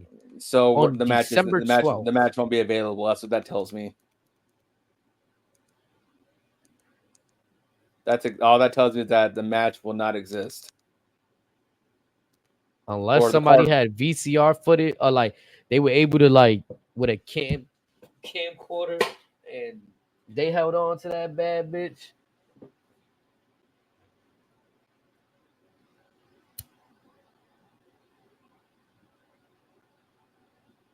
Yeah, all that's popping up when I tap in No Holds Barred is just the movie. That's unfortunate. You know what, you trying to watch that match? I want to see that card. No, look, what I'm saying, what my theory is, for some weird reason, they showing us these matches as dark matches, right? They're out there somewhere. Yeah, no, but they were actually, like, according to this right here, it says that match was previously recorded at a Wrestling Challenge taping.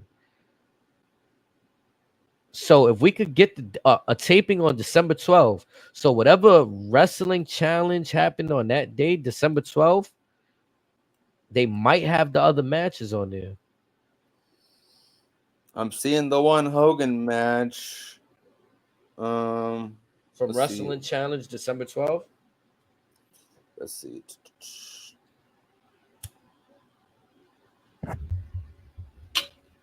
They use that movie as a money grab to do a pay-per-view. That's crazy. It was 1980 what? 1989. December 12th. Wrestling Challenge. At December? December 12th. At the Nashville Municipal Auditorium. I see July 23rd, 89. April 30th, 89. Let's see. So, addition to, you're trying to watch the Hulk Hogan match? No, the dark matches. Okay. Because they say here that they put that last match as WWE Super Tape compilation classic home video on the network, but there's no mention of the other matches. So YouTube does have certain matches from Wrestling Classic, and these are some good matches, to be honest. Wrestling Classic or Challenge? Or is it the same? These were. It says WWF Wrestling Challenge. A lot of these are NWA main event.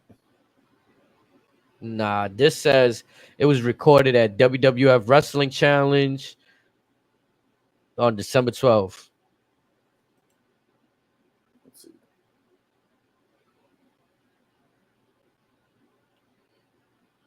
I forgot they had a stupid ass show called Jacked.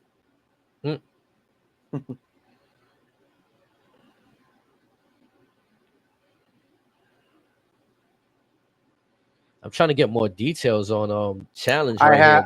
I have November 12th, 1989. They could have possibly mistyped over here. So, and I also have Christmas Eve 89. But no December, nothing December from Nashville. I have December 17th. Let's see. Cause we might have to be the guys to come up in here and edit this page, y'all. Let us know some. We might have to come through and edit this page.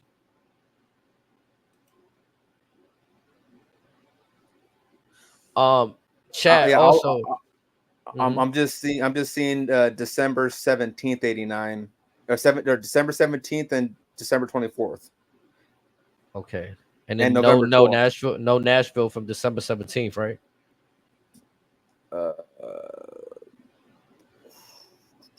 Let's see. Because I'm not gonna lie, that how cool Andre going for the belt over Demolition is. That's a gem right there. Even I'm Ronnie Garvin. I'm not really familiar with him, but that's old school NWA. That's old school NWA AWA stuff. Let's see what's the comments on this say. Ronnie Garvin. I feel like Garvin ain't he in part of the other one of the other tag teams?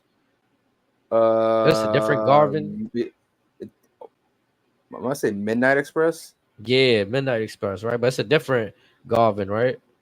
No, just Ronnie Garvin. Oh, it's the same one. Mm-hmm. Oh, okay. So I do know who Ronnie is. I'm wondering, like, I know he's in a tag team. Okay, Mr. Perfect, Ronnie Garvin. And then you also have October 15th, 1989 at the Louisville Gardens. That wrestling shit, that shit might be all right. Yeah, I mean, I enjoy old school wrestling. Like my wife, be looking at me like, how could you? I'm like, yo, you don't understand. I appreciate where we came from in terms of like, bro, the clarity, watching grainy wrestling to then I could fast forward and watch high definition. It just puts me in a different, like, it bothers some people. I get it. Y'all ain't grow up on that, so that should look weird to y'all.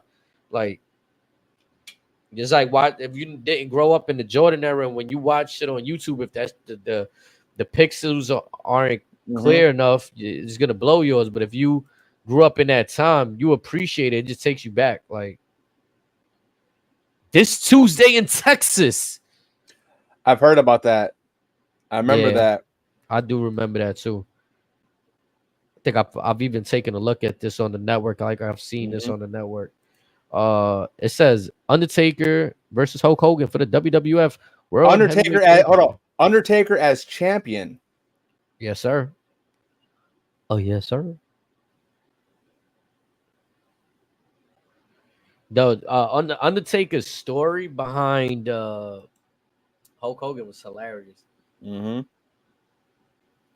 And then was it what else we got? Rumble at the Knickerbocker Arena in Albany. Which one is where you at? Where you see that one at? I'm looking at the very top of 92. Okay. Because it also went the same year where we got the Wembley show for them. Look, ahead of his time, a Royal Rumble for the vacant championship. And then again, I'm pretty sure people back in 1992 fucking loved it. You put Roman in there, everybody's like, oh, how do you put a champion of defending a Royal Rumble? Granted, this is a vacant, but we about to find out. But this is what I'm saying. That's why, like, to me, the whole notion that kind of like what you were saying when I said everything should mean something.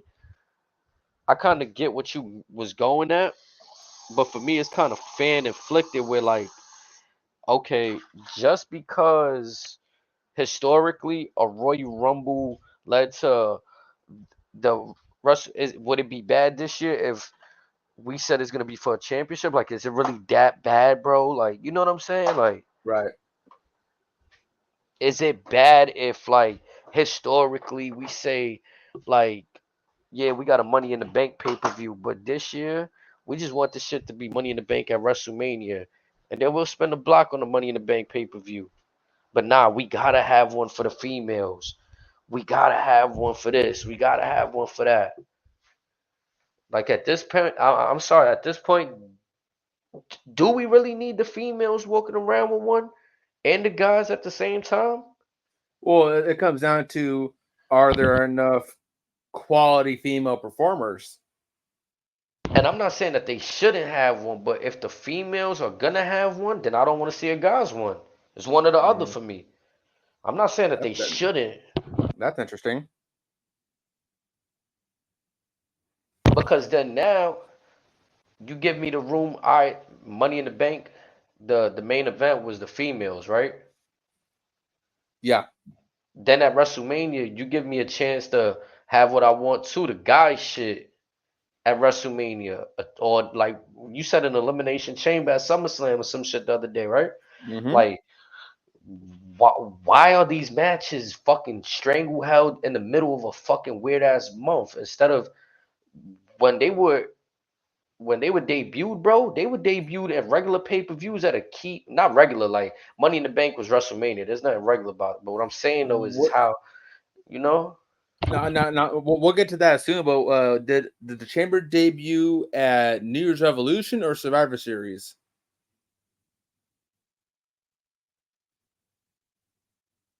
But we'll probably get to that as we go further in this list.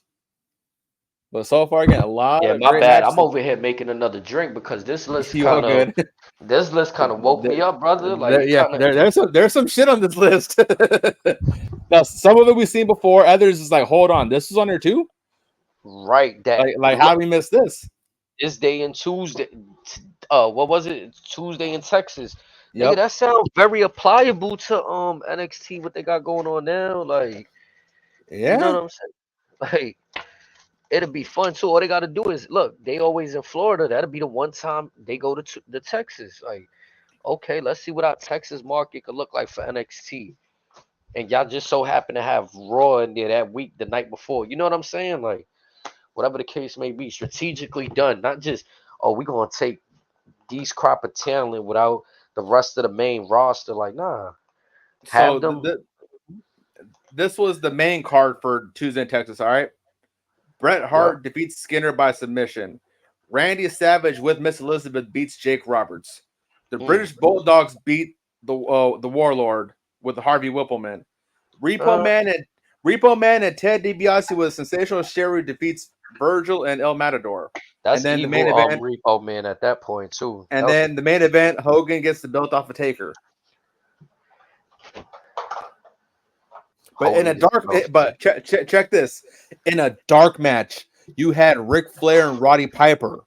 You had Legion of Doom versus the Natural Disasters. Legion of Doom versus the Rockers. The Nasty Boys versus the Bushwhackers. Greg the Hammer Valentine versus Brooklyn Brawler. On a dark match.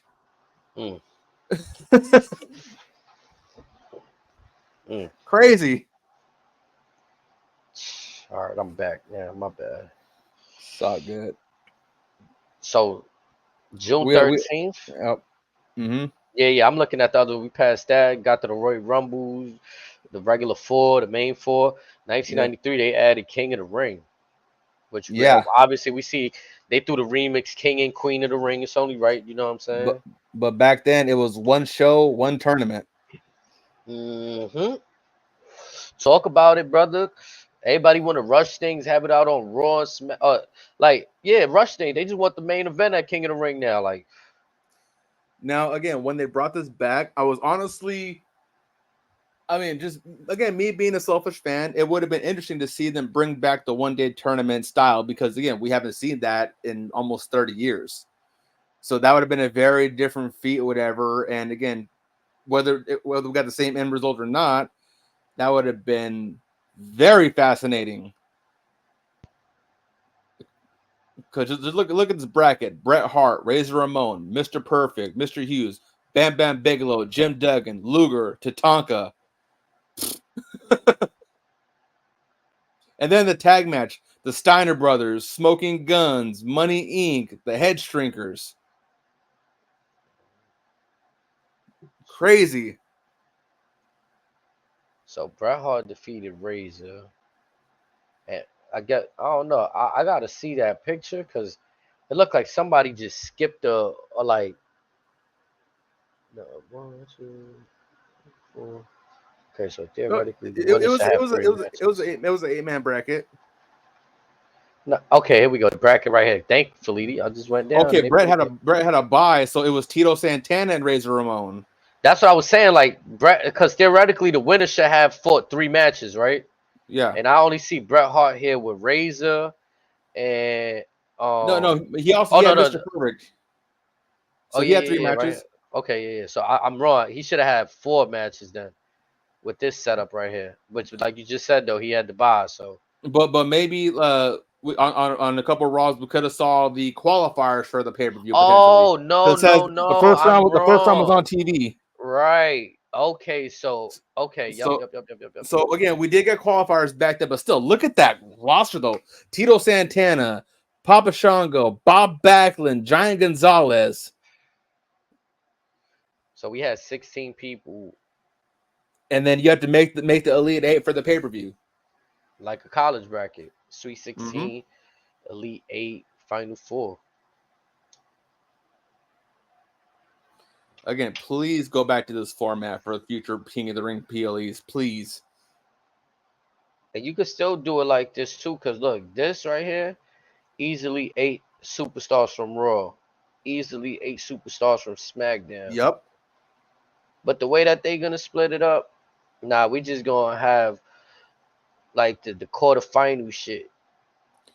Or you could even set it up to where you could invert the brackets to where maybe the semis you could start seeing SmackDown versus Raw. Okay, have everybody kind of mixed in, like the first round, the first round you're gonna face a dude from the same brand. Quarterfinals dude from the same brand. Semis you could potentially see someone from the opposite brand, or something like that. Try to add some more interest in it, and then that can further entail the. Would it bother you? Would it bother you if? Because this is just me. Like when I play NBA 2K and the My Era shit, you can either have the conference as the East, the best 1 through 8, or the West 1 through 8, or you can have the seeding be the best teams 1 through 16, and just like you said, the East can play the West, right? But how do we? I don't want it to be a ranking. I'm not saying be like a Royal Rumble, like y'all drew your spot on the board. Yeah, so you drew the first seed, you drew like the 8th seed, like how they used to do the Rumbles back in the day. Yeah, basically, yeah. That I wouldn't be mad at that either. Okay, yeah, because it's not like I don't want it to be like power ranking. Because say you can have the 16 folks that are pre-selected, whatever. Once you make it past that first round, then you all spin the wheel or pick from the pot, and that's how you get your seeding. Yep. It'd be like red bracket, blue bracket, or something like that, whatever. No, then like you said, it creates that. Now it doesn't have to just be SmackDown versus SmackDown on this side, and we could. And if they want to do a majority of it the way I just explained it, 1 through whatever, when it gets to the second part of the quarterfinals, that's when you could potentially see that Raw versus SmackDown, or like you said in the semifinals. You know what I'm saying? Yep. Because of how they seeded. Yeah, it don't got to be the first round, but we'll get there. I mean, you may get one just off a random luck, but again. More commonly, the first round going to face someone from the same brand. Yep. Yeah, this format, yeah. But please make it one show. It'd be so much better.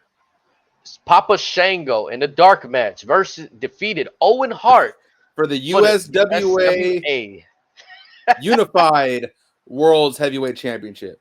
This is back when Vince started taking promotion everyone else and started like using their belts before he like disbanded them. But we don't have an official time for the match. Correct. Which consisted of the WCWA World Heavyweight Championship from World Class Championship Wrestling and the AWA World. So you had Vern Gagne's belt, basically. Papa Shango, known as the Godfather, known as Charles Wright. Also, known as Mustafa. Kama Mustafa. Some respect on his motherfucking name. Man, bro. That's huge. That like people don't really You know, there's things that people don't want to mention, or they forget, or don't bother to look up, or they look it up and don't care to mention. It's a combination. Combination. Mm. All right, let's see what else. Okay, they SummerSlam. Another King of the Ring, headlined by Roddy Piper, Jerry Lawler. A faction, the All Americans, Luger, Taker, and the Steiner brothers. Man. The Foreign Fanatics, Yokozuna, Ludwig Borga, Jacques Rougeau, and Crush.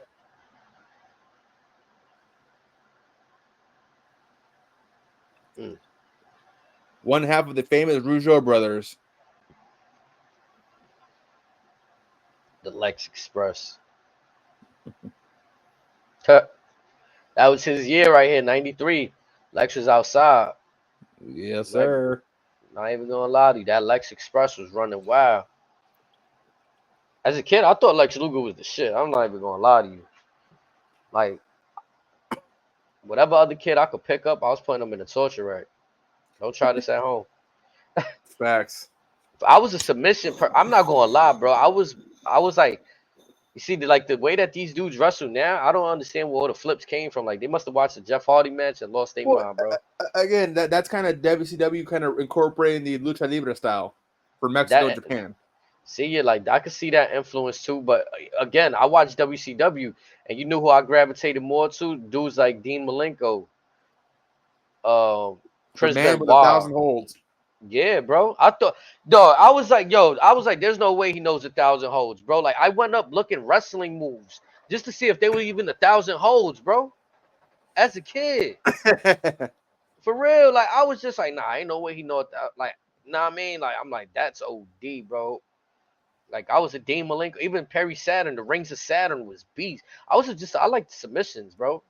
I don't know. I was just more of a submission and then technician kind of guy, because not all submission dudes are technicians, but there's a strike. There be a relation there sometimes. Like a lot of submission dudes do have heavy technical side. Mm-hmm. So I don't know. Like Bret Hart, used like the sharpshooter, one of my favorite finishers. Right, Ric Flair, figure four. What's that 94 King of the Ring bracket looking like? Let's take a look. What's the second annual King of the Ring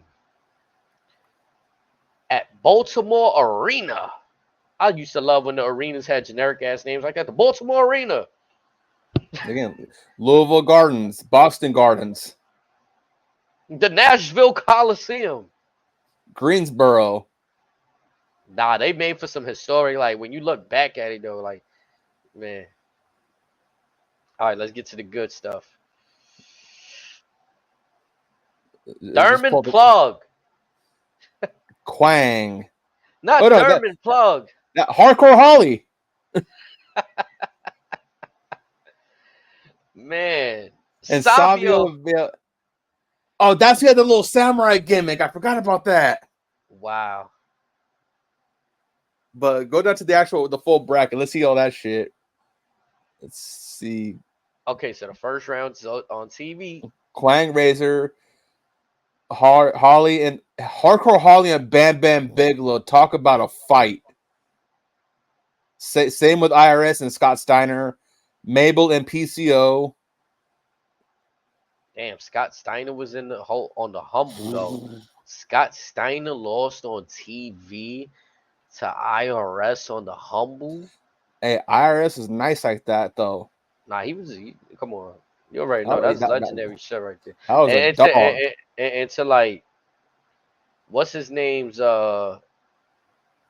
credit, and not to diminish him, Scott Steiner ain't Big Papa Pump at this time yet though. Like he's still like this little clean cut. Like IRS was that he'll do anything to win, bro. Like you know what I'm saying? Like shyster, shiesty.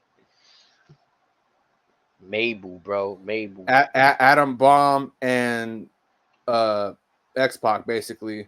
Jeff Jarrett and Luger. Jeff Jarrett, bro. Count out. Nigga got counted out. Nigga left him. Nigga won. He won the match by count out. Lex Luger, Dunzo, took you out. Ain't not great. So these would be the quarterfinals on the actual pay-per-view. Razor, Bam Bam. Whew. IRS made Razor. Owen beat Tatanka. 1, 2, 3 Kid beat Jeff, bro. X-Pac, 6. They don't even got. I'm about to say they don't. Where's the pay? Let's show this man face. Sean Waltman, man. And then Pac and Owen Hart, in this basically losing. Owen win by submission. That had to be a clean match.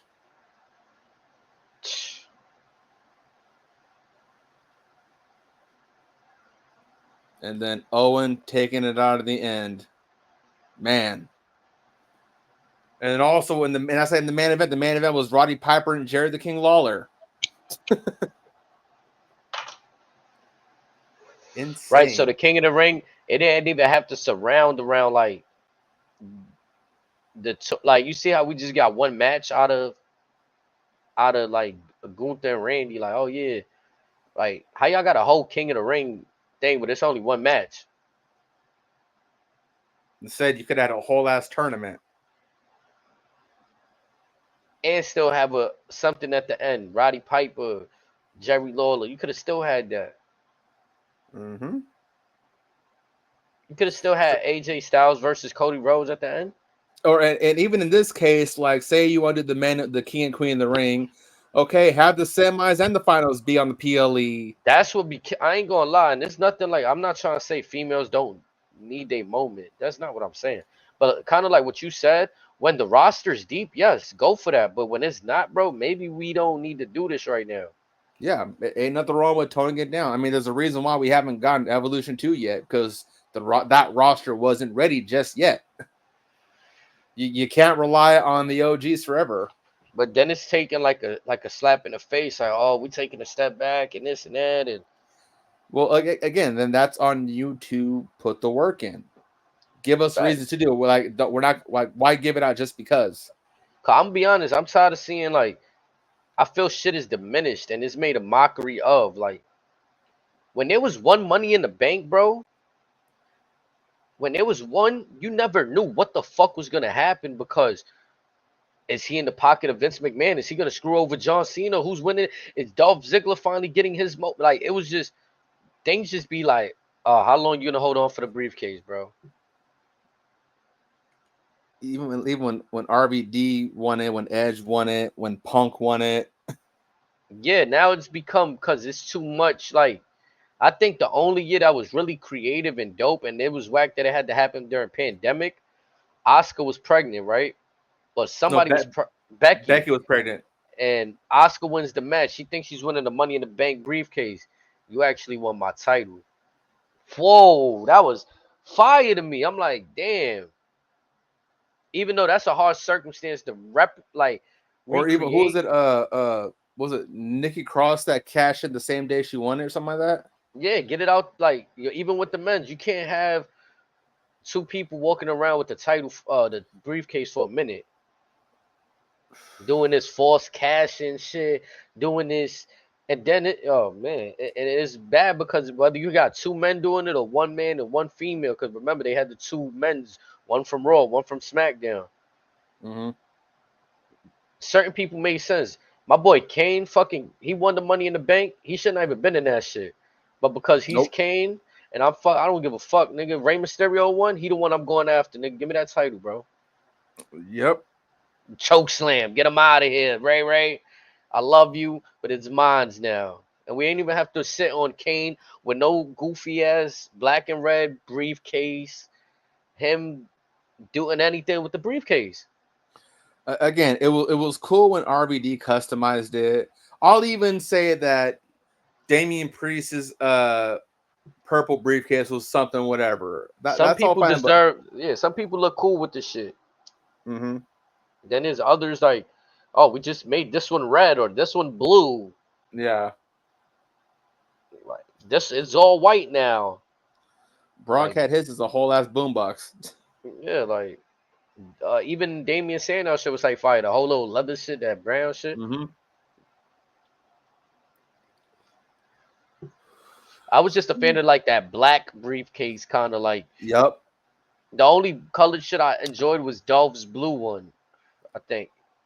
And like I said, even I said RVD like having like a powder blue and just tagging it up, whatever. Putting his own little flair because it's RVD. When y'all went with the green, it started making me feel like y'all turned the briefcase green because the theme of the pay-per-view green now, like is green because it's yeah, you know what I mean? Like I think this year they breaking away from that kind of like the rollout for Money in the Bank look different. They doing this little different colorway. I don't know. The briefcase looked the same from what they showed. It still got white ink, but you know, we take time before we, you know, probably got to see somebody win it and do something different. But again, in the future, I won't be mad if they only do one match and then save the other one for like a WrestleMania or something. Like, you know what I'm saying? Mm-hmm. That's how Jericho made that match at WrestleMania. Like, and that shit was a big whoa. What the fuck? How is this gonna happen? And look, we got that shit probably like 20 years later still.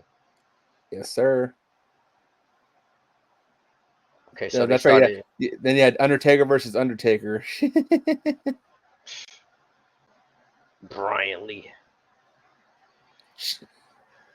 1, 2, 3, 4, 5. So in 94 they had 5. 94, and then 95. Then they really start opening up and shit. Yeah, in your house. A few of them. Look at that poster right there. Does that look like an NXT caliber? Do those look like? And maybe Diesel. I ain't gonna lie. Diesel like at this point in his career, probably like just about to make it out of NXT type shit. Sid Vicious though, come on, we know. Come on, Sid Vicious though. Like, Psycho Sid, man. Come on. For the World Heavyweight Championship though, in your house, bro. Underwhelming attendance, but again, they was doing shit a little weird. They just figuring like, oh, let's show love to this Upstate Medical University Arena in Syracuse, New York, in your house. Fire name though. Diesel and Bam Bam versus the $1 Million Corporation in a tag team match as the final match of the King of the Ring in Philly. With a good showing too. WrestleMania drew 16-3 that year in Connecticut. Lawrence Taylor versus Bam Bam Bigelow.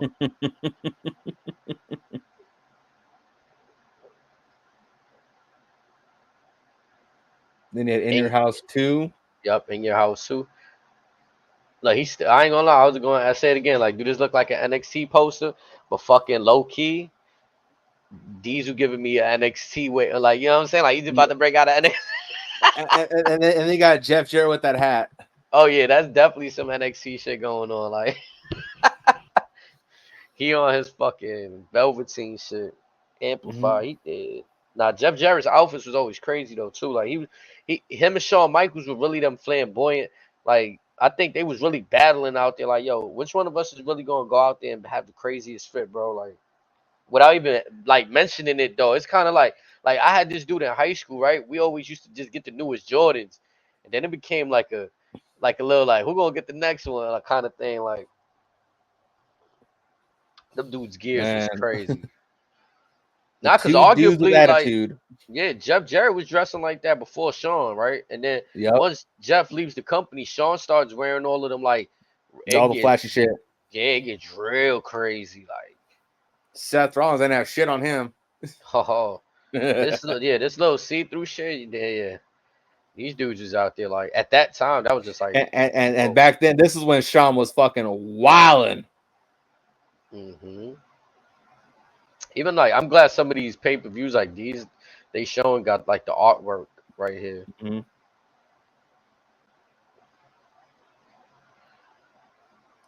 It's time to meet your maker.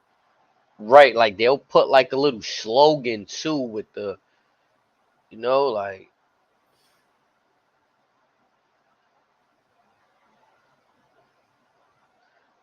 dirty men, one winner, something's got to give.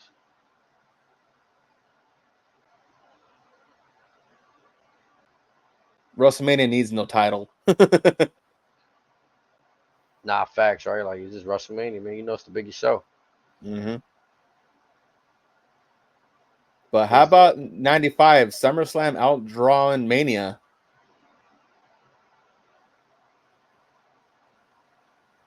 Yeah. Diesel and King Mabel. 95 was his year right here, it seems like. Mm-hmm.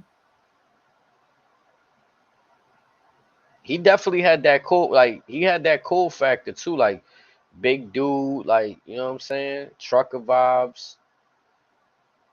Yeah, all these big main events, it's all Diesel. Yep. Diesel Brett, Diesel Bulldog.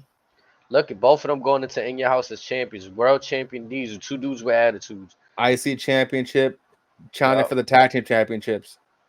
And a winner take all. Man. Who won? Like, did they win that? Because I don't, like, they had to have won that shit.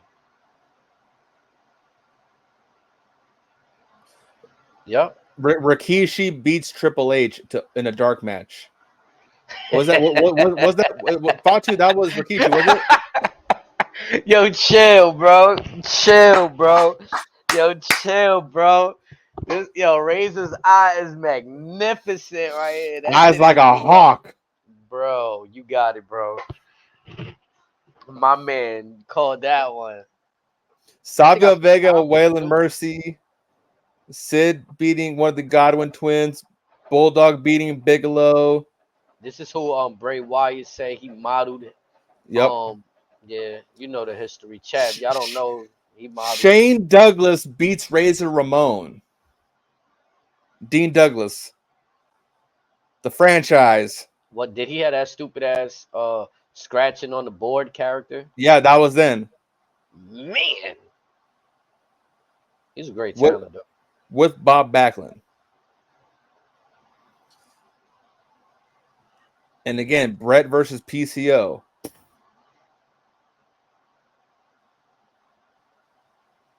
Bob Holly.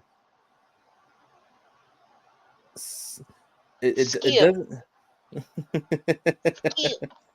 Oh, Chris Candido. But who? It doesn't say who. Let's see. I'm trying to read who won that winner take all match. Oh, it says it says Diesel and Shawn Michaels. Oh, defeated, yeah. So again, took all the gold.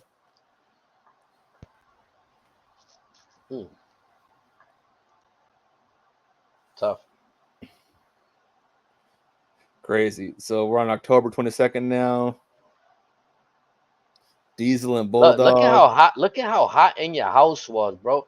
They was abusing that shit. I ain't even going. And it's not even hot in terms, I guess, in numbers, because they was hitting up like I guess small spots. Like it's really like they really In Your House. Like, but I guess the pay-per-view buys must have been nice because that's one thing I don't see here. We just seeing attendance numbers.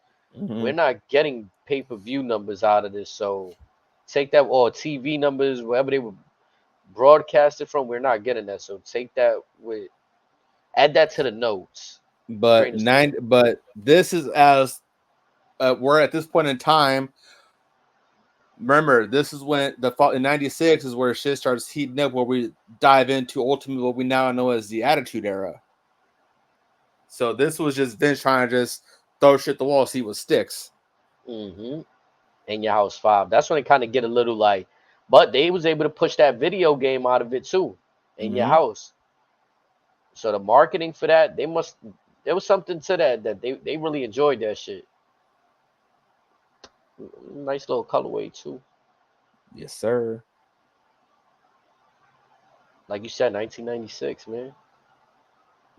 Brett Undertaker, Brett Over Diesel in a cage. And this is where we start getting the Brett and Shawn beef. Because this sort of get the Brett, Shawn, and Taker triple beef or whatever type shit. The theme song to this one right here, to this WrestleMania, was fire, bro. One of my favorite ever. And this also where we got the names for the In Your Houses too. In Your House, good friends, better enemies. In Your House, beware of dog. Now I ain't gonna lie, that shit ass. Like only cause it's already bad that y'all number 7, right? So there's like too much going on in your house. 7 good friends, better enemy. Like what? Well, if you remember, like the early UFC cards had their own little respective title. Yeah, and that was better when it's just 303. Nah, I get it though. Like you said, we're in a time period where motherfuckers is trying shit, but like maybe back then I might be wrong. That was what was hitting. They wanted it to feel like a movie. Like, Well, again, we were at the first time, or no, Mania still got 18,000, but everything else is kind of floundering. yeah. Beware the dog. Beware, like nigga. You wear the dog too. Like, come on, bro. How both of them is one like 2 days apart too? Like, what happened here? Yeah, for real. May 26th, May 28th, both in 1996. Referred to both as In Your House 8. So it was like a Oh no, check the name for In Your House okay. 9. So we got the right like International incident. Yeah, I don't get this. HBK Sid Ahmed versus Camp Cornette. This was a terrible turnout right here. 6-4. Mm-hmm. And even over here, but I think it's more market like Kentucky. But then you go to Canada and SummerSlam. When they went to Canada and the other one over here, look, they did 10,000. Yeah. And they slapping over there. But then again, you got the Heart Foundation on the card too. That's always going to be money over there. Always money. Can't go wrong with that. Like, come on. That's why they signed them. You know what I'm saying? And then we get the famous Michaels and Vader match.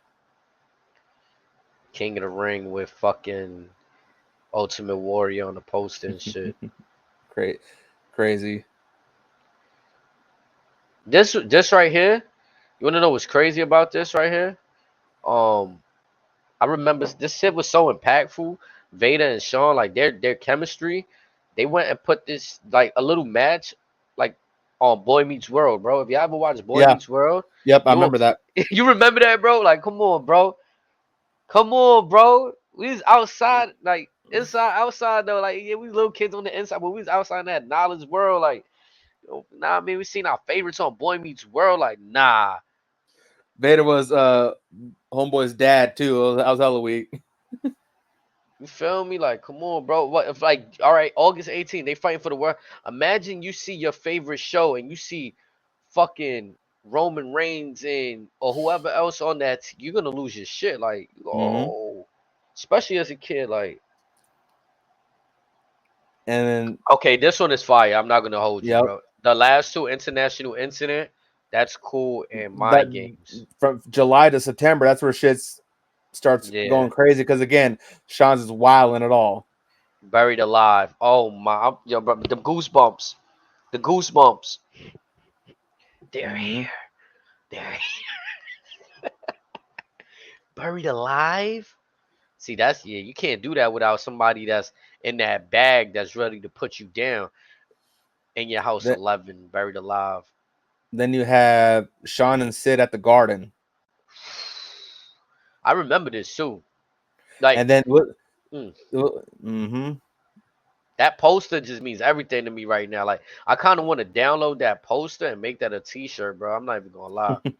Like, I'm sure that shirt exists. Oh no, I got facts. Like, we got to get that shirt somehow. No, nobody got it done. We got to get that press.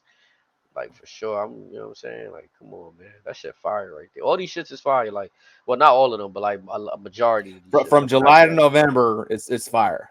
Yeah, like, this is a time period, bro. Like, what? What? Having this on a shirt? What? Paul Bearer on the moon? You see his face? With the OG PlayStation logo at the top left, too. Nah. Oh, don't do that to me, Razor. The inclusion of PlayStation. Is this the first? I don't see nothing else on I don't see no other sponsors. I don't see no other sponsors. What's this? I don't see no Stridex. They did, man. They just threw that on Stridex gum. Yeah, they there on SummerSlam right there. But I ain't gonna lie though. I like the way that this was featured better. It looked like a video game. And then New York just shit. tough. So you know they got to make it gritty. Give us some dirty ass buildings. But we in New York, nothing new here, right? Yeah, some fucking mildew. Oh, man. Oh, look at this. The classic colorways. The sharpshooter versus the power bomb. It's time. And like you said, it's time. This was them signifying it's time for a new era heading into 1997. Like, get the Royal Rumble, Shawn versus Sid. Look who's on the poster. You know what I'm saying? And this and is in when San Antonio. Oh, and this is a time where Shawn is an absolute menace to society. Bro, just look at the jump, bro. Look, the highest in 1996, their biggest attendance was Mania. March 31st. And then SummerSlam was 17. The Alamo Dome. Oh, the Great Alamo Dome. The legendary WrestleMania 13.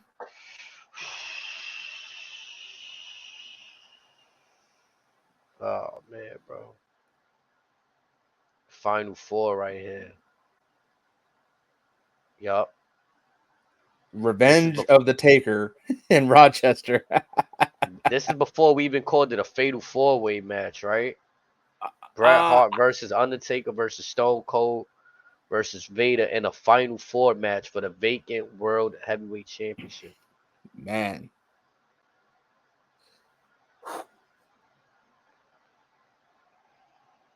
$13. Oh, you were saying, the infamous double turn. Oh, and then we had Austin versus Brett at Revenge of the Taker. In Your House 14. They was really keeping true to the numbers. Like, nah. I mean, imagine if they would have really kept true all the way to now. We would have been like at In Your House 1000. We definitely in the hundreds at least. They was just throwing these shits around every In Your House, Cold Day in Hell. I ain't gonna lie. I'm telling you, bro. I remember In Your House is like, it wasn't one of the main pay-per-views, but you see how we got all these stupid ass other names. You see how you said they're attaching names to that? They kind of kept the attachment of names and just take away In Your House. Right.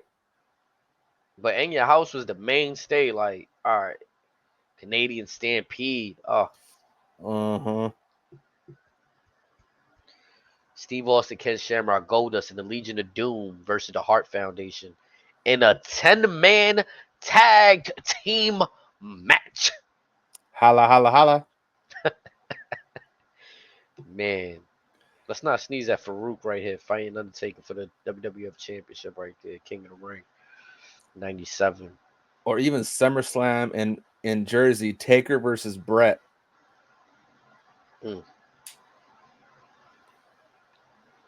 That's what I'm saying. That presentation of Undertaker, like every time they had him on something, it was always like that purple vibe, like, and like, you know, like, I kind of remember what I'm gonna go back to say when I said Judgment Day, and they should have like a pay-per-view surrounding like them. Like, this is what I mean right here, bro. Like, these shits would, like, nah, I mean, it's no secret. This is the main story right here. Not to make nobody feel bad, bro. This is what we selling though. This is what's making the money right now. Yeah, this Ground Zero. Like, come on. And that's the bottom. Gardens. Look, that's the bottom line. But here's what's crazy: the Louisville Gardens, that's like at least 20,000 people. It's only drawn less than 5. And you have Shawn and Taker the main event. Vince, what was you doing, boy? Look, 6,000 seat arena. Oh, I thought it was bigger than that. I got mixed up with something else. Nah, that's why I was saying that some of the In Your House, it was like the concept grew because In Your House was supposed to be like, all right, like you said, WrestleMania is the big location, the big markets. In Your House was supposed to go to smaller markets, but we're putting on bangers in these smaller markets. Like, damn, bro, like you said, nigga, 4,000 for Undertaker versus Shawn. But you know the pay-per-view buys must have been lit. So it kind of, this was the first 3-hour In Your House pay-per-view. Bro. Let's just put that out there because I happen to hover above it, and they gave us a fact. And then the next in your house was Bad Blood, which they're bringing back Bad Blood, right? But I guess it's its own thing now. It's apart from In Your House. One Night Only. We've seen One Night Only in ECW form. No, that's One Night Stand. One Night Stand. One Night Only. They're gonna bring back One Night Only then. One Night Only a foolery. And they then, could do that too, for real. And then my personal favorite show of the year, Survivor Series in Montreal, home of the screw job. Man, all hell broke loose. Battle lines drawn.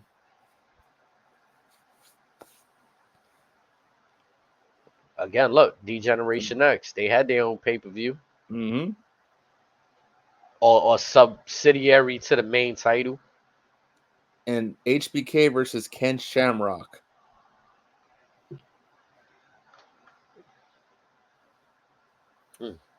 But before we head on 90, I'm going to go take a piss real quick. Yep.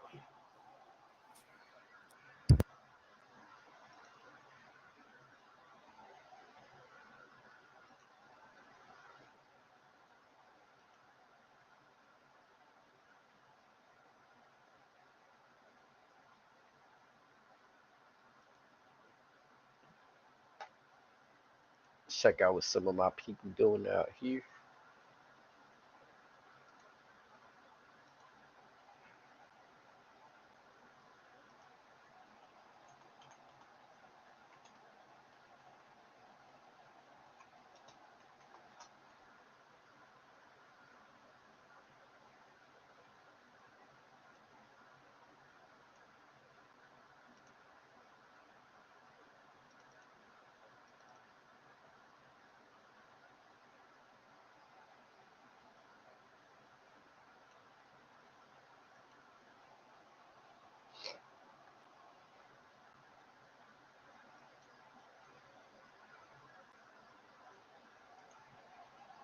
I don't know who paid, how, who, what, where, how we got here.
Ooh, we had to give me a little yerba mate because I'm loving this stroll down memory lane.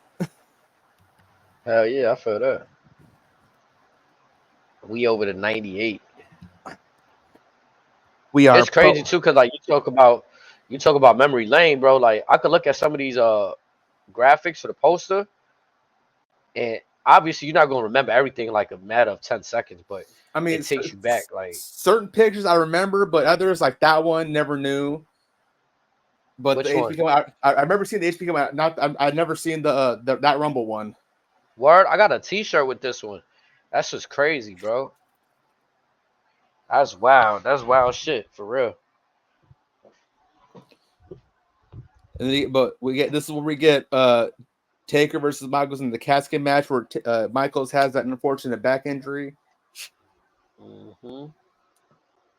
And then another pay-per-view that formed off of In Your House, No Way Out. But this is No Way Out of Texas.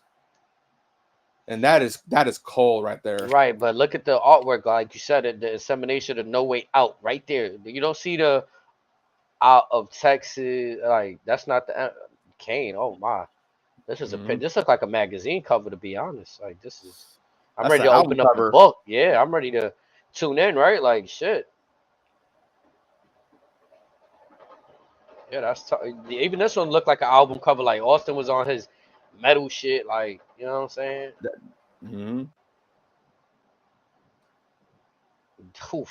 That one. This changed my life.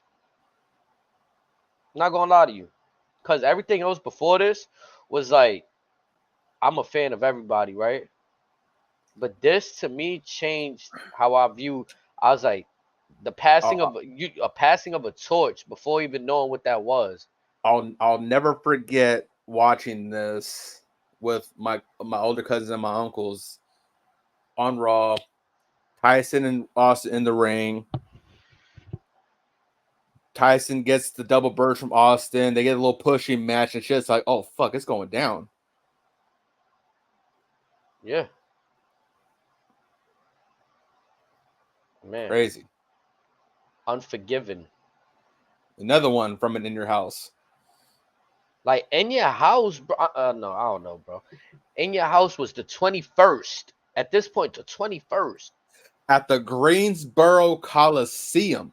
You love Greensboro. Bro. The history, the rich history. Again, I love the places that have the history.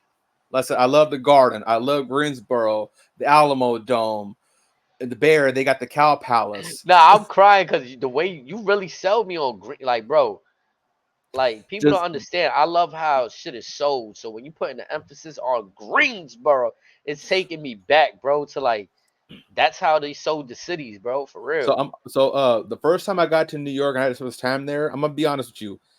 I took a cab straight to Rucker Park just to see what Holcomb Rucker Park is. Just to soak that in. Like, all right, this is the legendary courts. I feel that for sure. Hell yeah, like that's how I feel. Like if I go to LA, I think I got like it's like you got to go to the what's now the crypto arena. Like you got to go to the Staples. You go to the Staples. You got to go peep the Hollywood sign. You got to go to all these other like landmarks that are known regionally, but also nationwide. Facts. It's kind of like even like for me, to be honest, from being here, bro. Whenever I feel like I'm at the Garden, I never take that shit for granted, bro. I look at it like, as a fan, as a performer, everybody should look at this like that's the motherfucking Garden. Just like you also have what Radio City. You got what's another one? Carnegie Hall. They got I don't know what they be doing, but like you could do things out of the Jacob Javits now, like you know what I'm saying, where WWE about to host that meet and greet. Like that space is very big, bro. You got the Melrose. Yeah, that space is big. Like I've been around that area. Like I had to do work downtown, so like that area in itself is just like they even thinking about moving Madison Square Garden down to that area. Cause how many times have they moved the Garden? Like 3 or 4 times? Yeah, they feel like there's a lot of like they haven't done renovations on the Garden cleanly because it's been built how it's been built for like the last somewhat years. So they working on something too. But I mean, like it's still the Garden. Folks can argue that whether or not it's still Madison Square Garden. It's still the Mecca. Mm-hmm. Especially that iteration right now with the Knicks play. Like one can argue, like it's almost like Yankee Stadium. They moved across the street. It didn't mean it wasn't Yankee Stadium. You mean Shea Stadium? No, it was Yankee Stadium in the Bronx. Oh yeah, Like they literally moved across the street. Mm-hmm. And that rich prestige of all the old players is not in that new stadium. But that doesn't mean it's not Yankee Stadium. Like you don't want to come out and show out in front of the Yankees. Like, you know what I'm saying? In front of New York Well, I tried. like The Mets had Shea, huh? yeah, the Mets had Shea, and now they in City or whatever. City Field. Yeah, yep. But even like that one, they didn't move too far from Shea either. I think, right? Like I don't think they.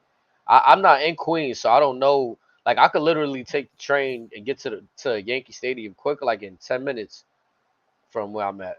You know what I'm saying? Close? Yeah. Yep. I done went to a good amount of Yankee games. I just don't go as much because So they City pick and Field choose. City Field is in Queens. Where was Shea Stadium at? Shea was also in Queens. Mm-hmm. And when I say across the street, like the Bronx, the way that they did the Yankee Stadium, they literally built the new Yankee Stadium across the street on an empty lot that was there. That was like a kid's playground, or like at first it caused the uproar, like people in the community were mad. Oh, how you gonna just take away this empty lot and X, Y? But bro, like I don't hear nobody complaining about that shit now, bro. I don't hear nobody complaining about, oh, we need the old Yankee Stadium seats. If anything, those shits went up in auction. Everything that was in that old stadium, people done profited from that, feeding their families, bro. Come on. Let's not be petty, y'all. You know what I'm saying? Right. We moved the Garden, it's not going to change anything. We changed the Staples Center to crypto, it's not changing anything. We'll be all right. We know the history.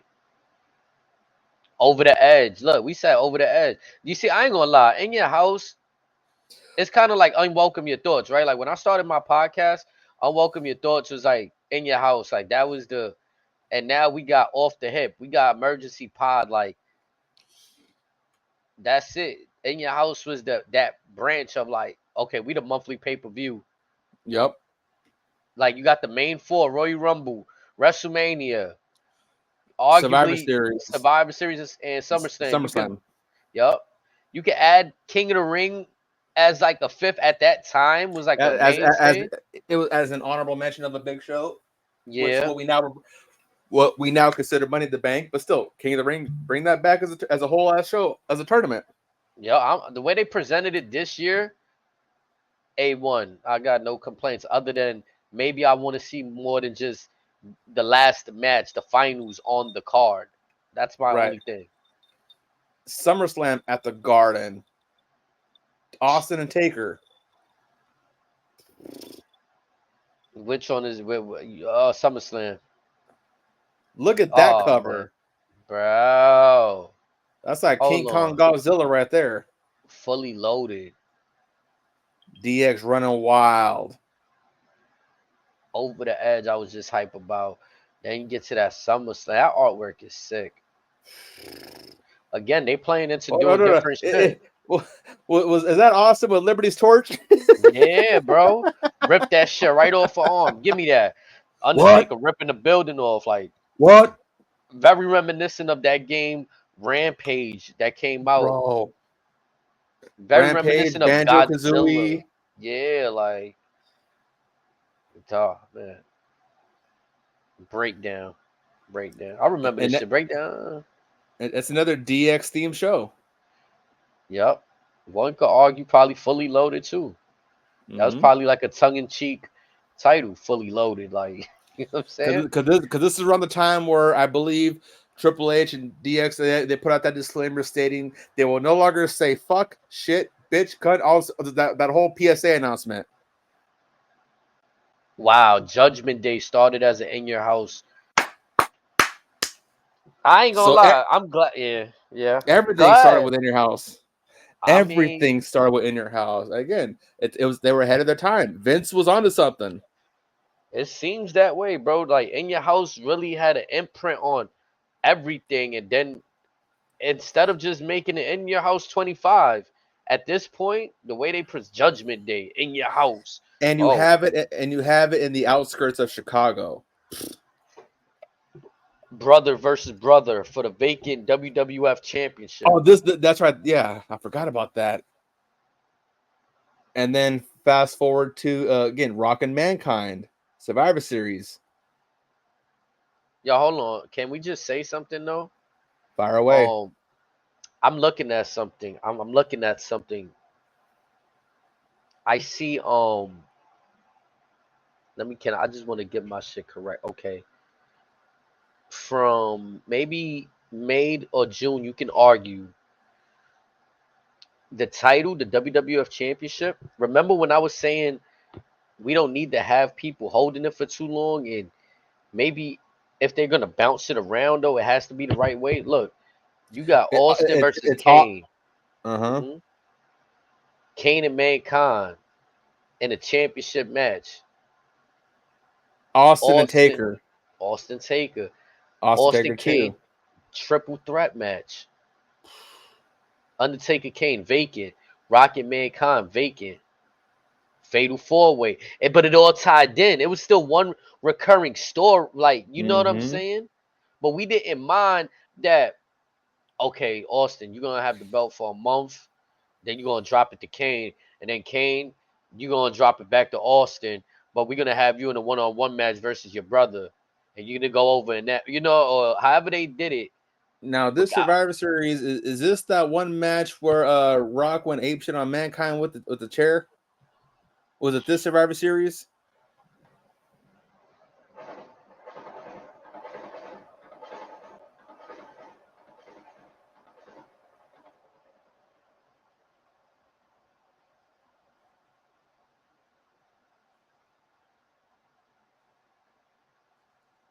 Or no, I'm thinking of the I Quit match.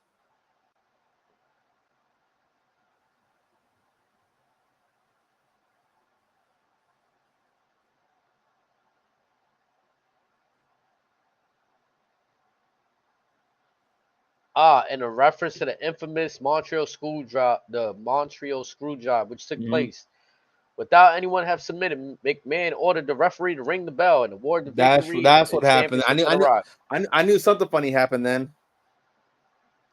After the match, McMahon and Shane enter the ring, with McMahon telling the audience how he has successfully screwed Steve Austin, Mankind, and the people.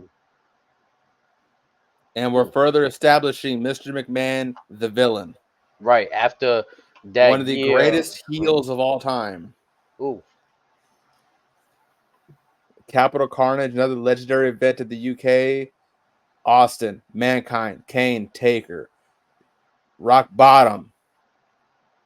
Again, they weren't scared to brand a PLE pay-per-view around based on the top talent. Yeah, bro. And then look, it's called Rock Bottom, but who's still main event? Austin, Undertaker in a Buried Alive match. Yep.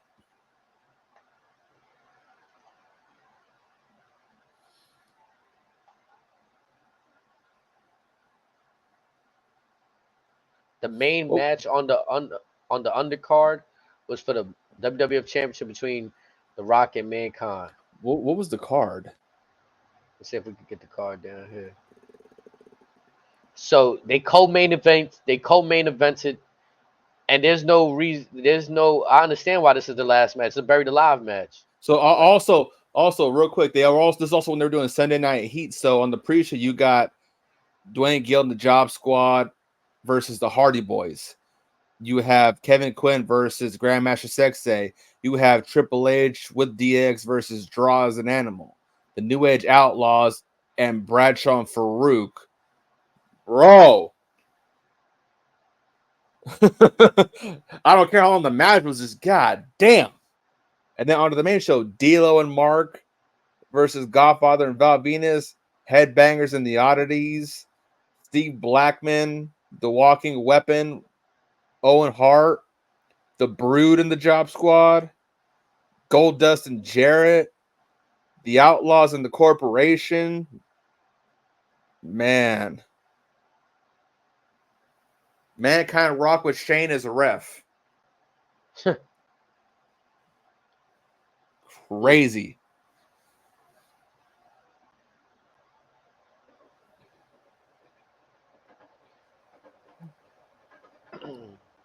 Yeah, them Austin Royal Rumble moments is crazy too. And also we get Austin and McMahon in that infamous cage match at St. Valentine's Day Massacre. Another In Your House. I keep forgetting that was in your house. Way, I forgot too. We just spoke about that earlier. I forgot all about that being an in your house special. So is it safe to say in your house? And think about it, this is in your house 27. In your house is the best pay-per-view aside from the main 4. Can we say that? It definitely laid the foundations, much like NXT and the takeovers. Because look, it's at the 27th point right here, right? It seems like by Backlash they dropped this. This is the first time they go with a different name. Yep. No in your house, Backlash, and even No Mercy, and over the edge, no more in your house. Yeah, you're right. But these over the edge though, it was the second annual, so they did this with in your house. Remember? Yeah, and also I think that over the edge right here. Over there 99 is where we had that unfortunate accident.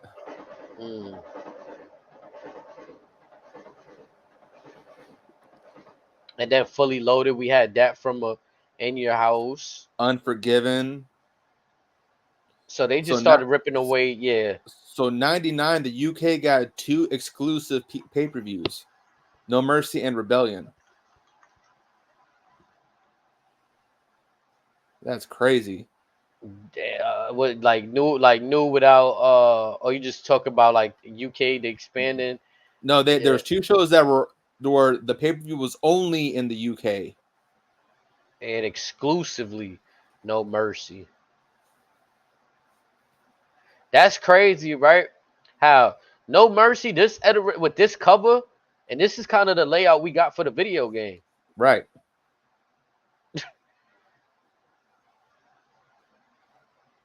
Insane. Like that No Mercy iteration is definitely that logo No Mercy. That look right there. Let me see what's the other No Mercy shit.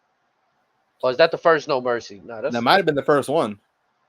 Was the inaugural No Mercy? Yep. So that's the first. Damn. So they really gave us some No Mercy off the fucking. Yeah, that's fire. And the UK got it first. Yep. King of the Ring. At one of my favorite venues. Greensboro. They be showing out though. Look, 20,000. Like, come on. They ain't here to play, bro. Austin versus the Corporate Ministry. 1-on-2.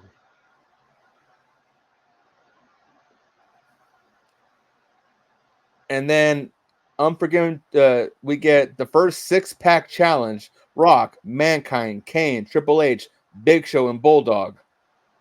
Yeah, I remember they was giving Bull. That's when he had the jeans on and shit, right? Yeah, because Brett had left, so they're trying to keep him happy.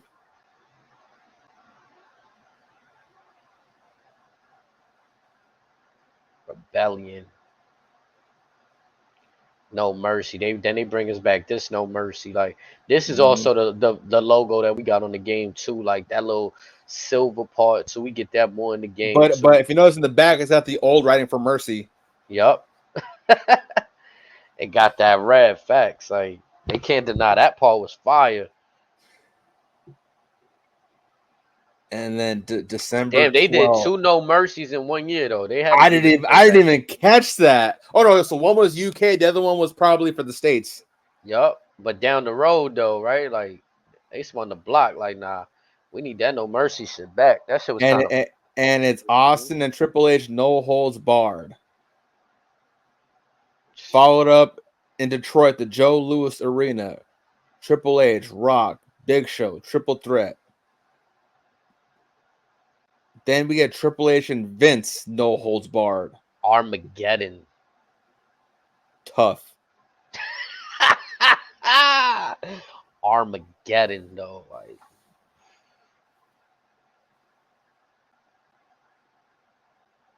was the second No Way Out pay-per-view. Cactus Jack. So it's good to see that Backlash was historically after but then again, that was the McMahon in every corner, huh? From WrestleMania 2000. Yep, that was a McMahon in every corner. Yep, everybody had a stake to claim. That was crazy. I mean, again, too, that is an era too, cause they got the WrestleMania 2000 game. It was kind of surrounded around what was going on here, so definitely for me as a kid moment, WrestleMania 2000 was. I remember that a lot. But again, look at these crowds too from '99 and 2000. Insurrection, that was in the UK. Judgment Day.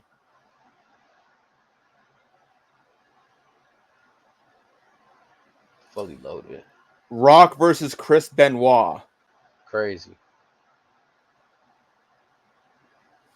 SummerSlam, Rock, Triple H, and Kurt Angle. This is when that new era was kicking in right here. Rock, Taker, Benoit, and Kane Fatal 4-Way.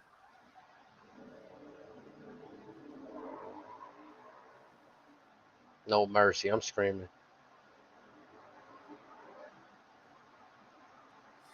I'm just looking at these main events. Main events and shit. Another UK exclusive. And another a 6-man Hell in a Cell. Kurt Angle, Austin, Rock, Taker, Triple H, and Rikishi.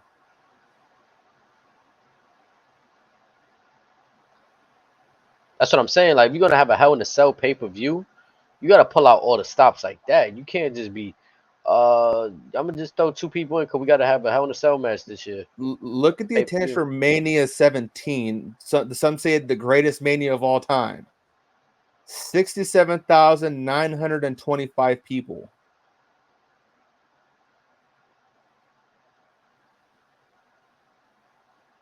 Crazy. 8 to midnight. They was going crazy. In Houston. In the Astrodome. That was Rock Austin 1, wasn't it? Yeah. Mm-hmm. And then we got the 2-man power trip. That logo for Backlash is insane.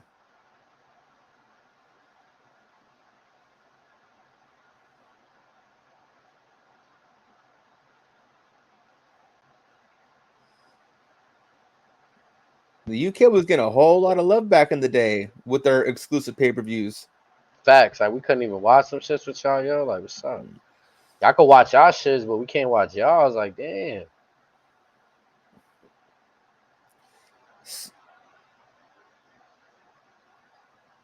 Look at King of the Ring 2001. Austin, Jericho, Benoit in a triple threat. I want to say this the same year Brock Lesnar won, though. Yep, that was the year he won. I'm almost certain. Oh, no. No, Edge won. Brock must have been 03, 04 maybe. But look at this card. Rhino and Taz. Crash Holly Tajiri. Steve Blackman, Perry Saturn. Edge and Test. Big Show Raven. Christian Kane. Matt versus Jeff. Hardcore Holly and Kurt Angle.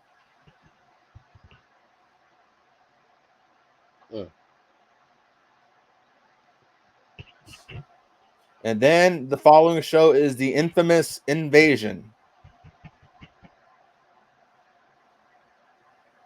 This event was initially planned to be the 4th fully loaded. That's crazy. As it was advertised at King of the Ring. Yeah. And then we had the WCW ECW Invasion. Team WWF. The Team Coalition. WWE ECW. The Coalition. Oh, what could have been. Finally. Booker T and Rock versus for the WCW Championship. Yeah. That is clean. Because that's how Austin was really feeling back in the day, too.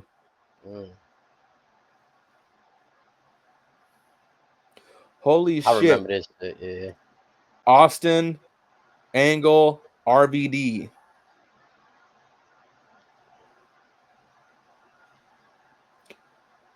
And then again, we got WWE, WWF versus the Alliance at Survivor Series.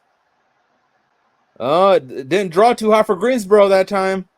Yeah, they weren't fucking with that. They was not fucking with it at all. They was not fucking with that shit. Arguably, you could start to say too, like after that first invasion, shit started going down.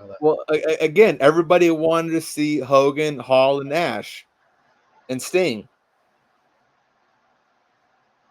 Royal Rumble always going to draw no way out. Whoa! Look at Insurrection at Wembley, 9,000 people. Whoa! What the fuck was that card?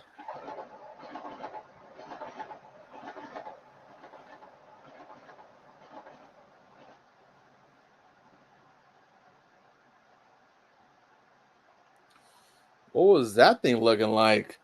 Mr. Perfect Goldust, RVD Eddie Guerrero, Trish, Jacqueline, Molly Holly and Jazz, Pac and Bradshaw, Booker T, Stevie Richards, Hardys versus Brock and Sean Stasiak, Spike Regal, Austin Big Show, Triple H. That is a fucking killer card. What went wrong? Probably marketing the plane ride from hell. Oh, that's right. Yeah. Because that's fucking Brock and Perfect damn near took down the plane by themselves. They were going over that lawsuit. That too, yep. So this was the last time they were in the UK. Until Money in the Bank. Mm-hmm. Hollywood Hogan versus the American Badass. As champion. Hello. Then you had Taker and Triple H for the Undisputed Championship. Vengeance. So this was the year Brock won King of the Ring, and this was the same year where Lesnar beat Rock at SummerSlam at the Nassau Coliseum. Also, WWE's trying things. They threw Vengeance on December 9th, and then now it's on July 21st here in 2002. And also, SummerSlam still in August. No Mercy late October. Late August. Well, it's usually like mid-late August. Let's see. Yeah, mid-late August. Late August. Late August. Mm-hmm. So they're fairly consistent.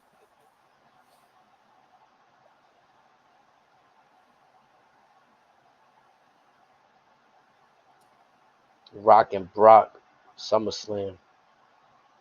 And then Brock beats Taker at Unforgiven. And then beats him again in a Hell in a Cell. Oh, they did go back to the UK. They go to Manchester. Brock versus Edge. Oh, Heyman and Edge. I guess. I don't really remember that, but okay.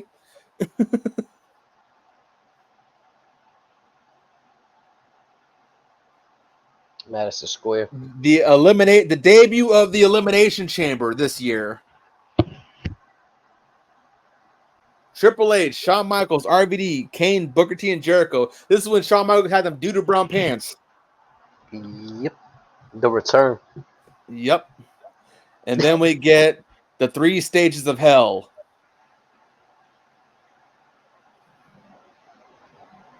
I'm not gonna lie, I wasn't happy with that Shawn rollout. Like I was, but them pants ruined it for me. Yeah, that, and then he had that weird haircut too on top of that.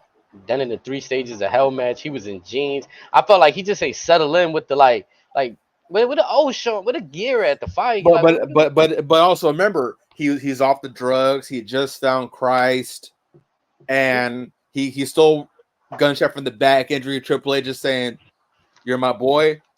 I got you. No, you're the Heartbreak Kid. I don't give a fuck what you say."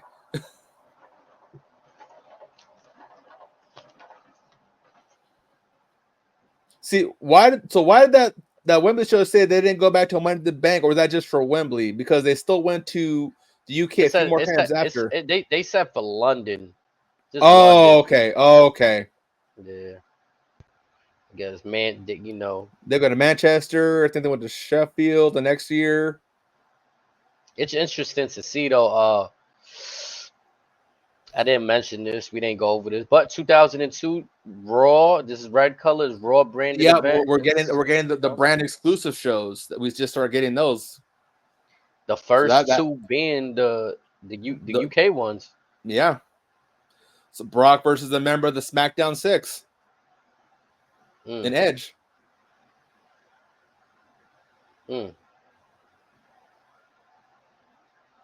Kevin Nash in a street fight. Newcastle. And then in Houston in a Hell in a Cell. And then I remember this Brock versus Kurt Angle versus Big Show. Oh yeah, this Seattle pay-per-view was stupid, bro. Uh-huh. Not gonna lie. I always thought it was dope how like just the aesthetics of seeing that foul post in the background. At the baseball field? Yeah, bro. What I said, a football field? Oh, I just said Seattle. Nah, yeah, that joint was fire out there in Seattle. And then all folks remember is that infamous shooting star press. And look at that. Kurt Angle with Team Angle. The world's greatest tag team. They weren't fucking with Goldberg versus Rock crazy. But also, again, this is that time where Goldberg really wasn't feeling shit.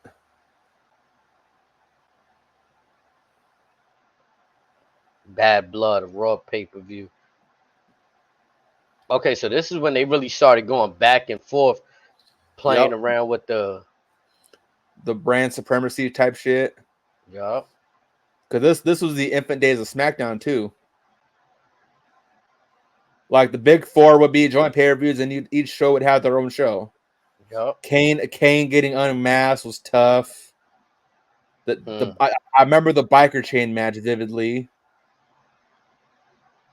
But on Raw side, this was during this early stage of the infamous Triple H reign of terror, where that man was untouchable. Y'all thought Roman Reigns had it on lock.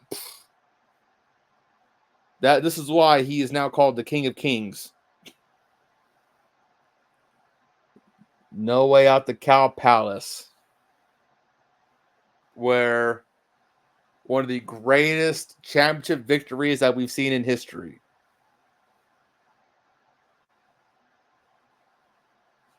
The infamous triple threat match that led to One More Time. And then lead into the JBL Eddie Guerrero beef. Y'all showed out for that shit. 18,000, y'all. 18,000 for SmackDown event, bro. And then the following pay-per-view was the final encounter between Michaels and Triple H, because that following Raw, JR is going, for the love of God, can you guys shake hands and just bury the hatchet? I remember this segment very vividly. I don't know why. As they're shaking hands or whatever, Kane has just got unmasked, does his little ape shit, whatever, stomps out, puts a chair over Michaels and just stomps his throat out. Yo, they lost everybody here at the Great American Bash.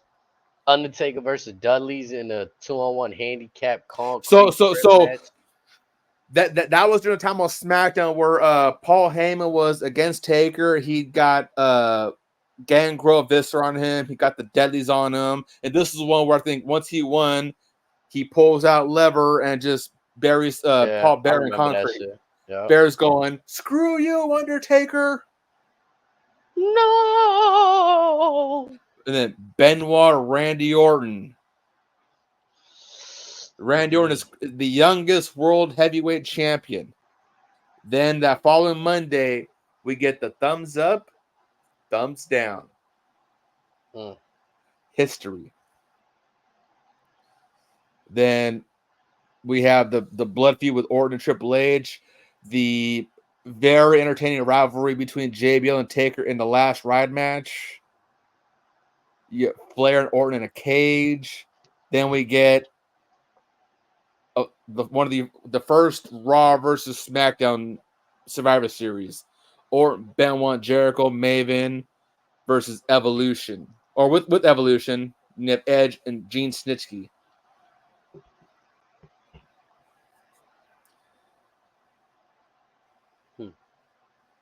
incredible main events. And this is when we get, in 2005, the one night stand at the Hammerstein.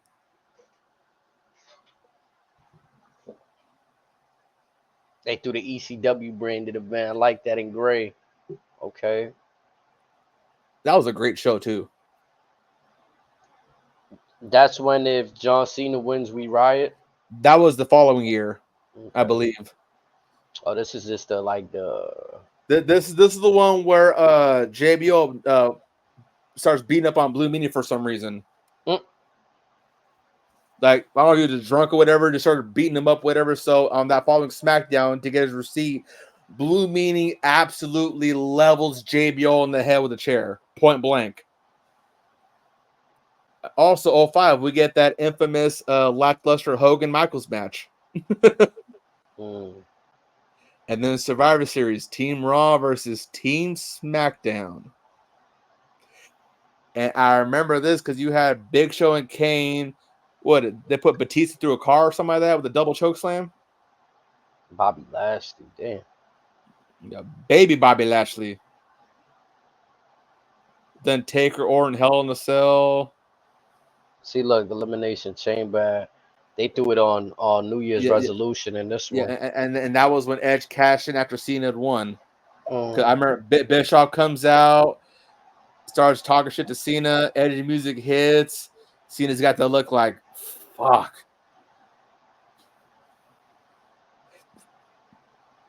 Then we got the Ultimate Opportunist.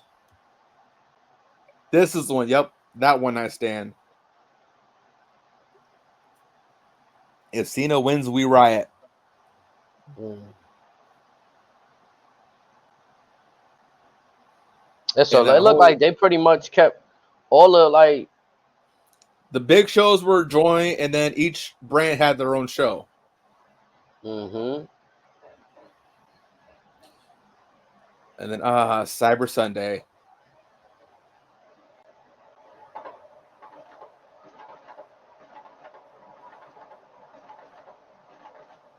And we also had a King Booker. That's right. ECW was on Sci-Fi then. I forgot about that. They had their own pay-per-view. Elimination Chamber match too. Extreme Elimination Chamber.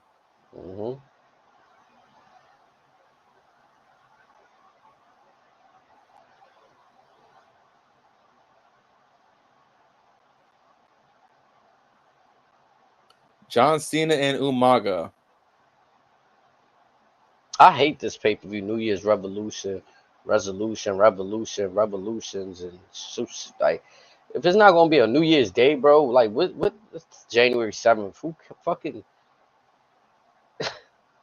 So, fun fact: Pro Wrestling Noah does do a show January 1st called New Year's Day, I think. Yeah, like day one was even cool. Like if it was gonna continue with that, like it's day one. Like okay, season one, like or the new season. WrestleMania 23, 80,000 people. And again, Battle of the Billionaires.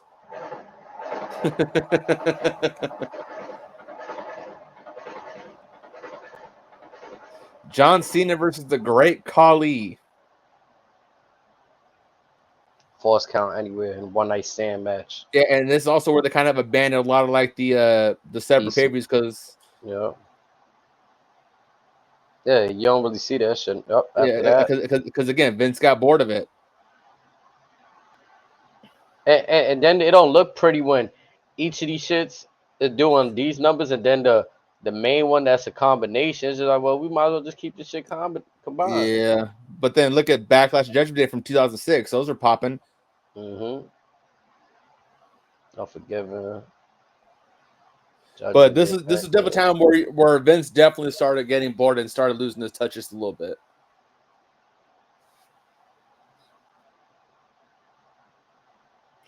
And then we had Mark Henry run roughshod with.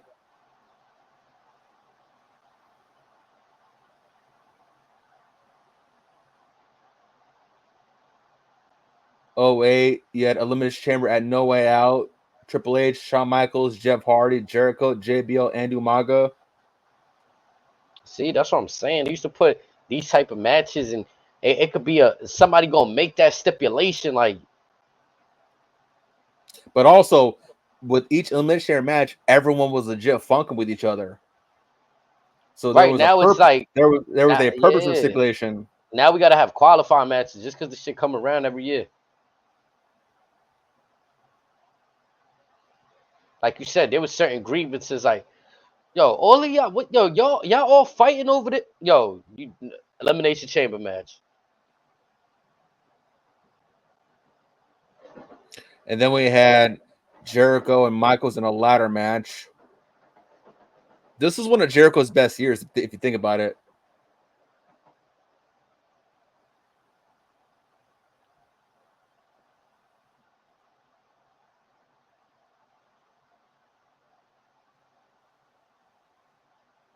Yeah, Jericho was wilding right there. That little run right there. And again, 09, we had another Elimination Chamber match.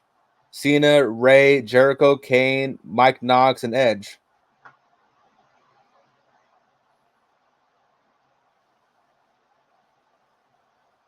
So this was when, again, No Way Out kind of had the Elimination Chamber. Then No Way Out ultimately turns into the Elimination Chamber pay-per-view. Just also, I think this year we also had Night of Champions replace Vengeance. This is the first year Extreme Rules 2009. Yeah. Mm-hmm. Yo, Big J, my brother, I see you out there, man. How you feeling, man? And we also had Breaking Point. That shit was ass. But then, I mean, it could have been done something like. Mm-hmm. We had the Anaconda Vice of CM Punk versus Undertaker's Hell's Gate. That SummerSlam rollout was fire. I remember this shit. Yeah.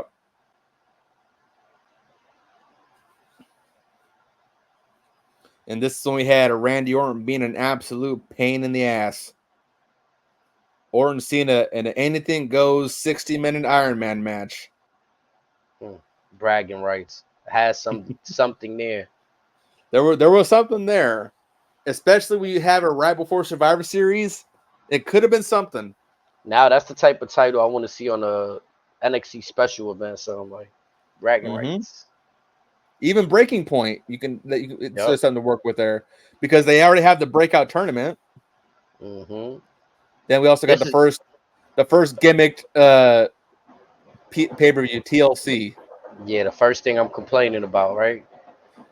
Merry Christmas. Here you go, December. Go home happy, motherfucker. Jericho versus DX.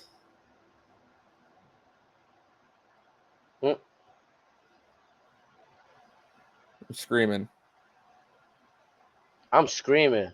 Why they said the team of Paul White and Chris Jericho, better known as Jericho, are a professional wrestling tag team currently signed with AEW. I mean, it's true though. It's true. Fucking AEW got rights to Jericho. Now I think they did that for the Jericho Cruise and Big Show's last match. In a TLC match. That's crazy, bro. Versus DX. Like, look at the people y'all put in that shit, bro. Big Show and DX. And let's pull up that card real quick. What else was they fucking with? Because Vince is on some bullshit then. Like, come on, bro. Like, let's see. R-Truth and CM Punk with Gallows. So you had the Straight Edge Society. Christian Sutton Benjamin. Drew McIntyre beats John Morrison. Michelle McCool with Layla beats Mickie James. Sheamus beats John Cena. Taker beats Batista. Orton beats Kofi.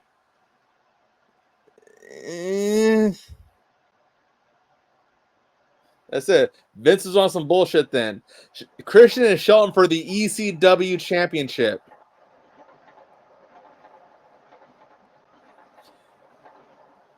Your 2 world titles are the middle of the show.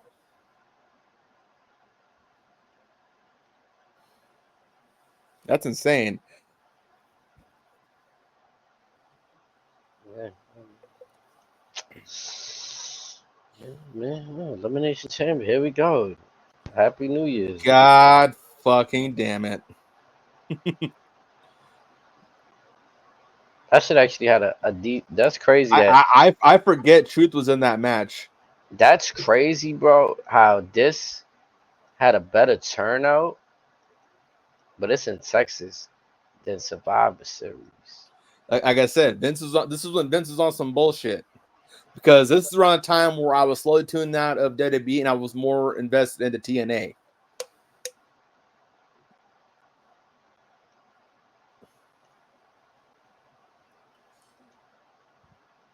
Then he had Shawn Taker 1. Cena Batista last man standing. I think he quit a little bit after that. Oh, no, it was after the I Quit match at Over the Limit. And then I guess the Fatal 4 paper. That didn't last long.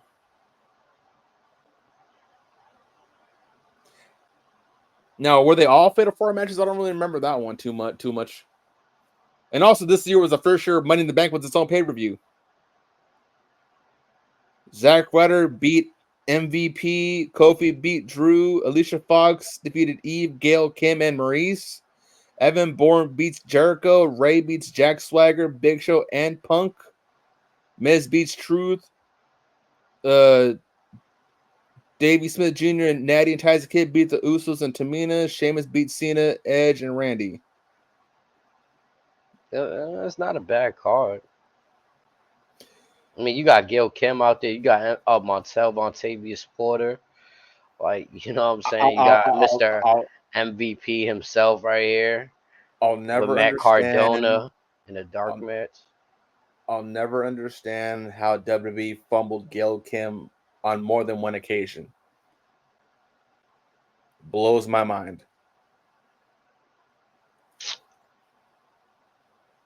Money in the Bank was the inaugural.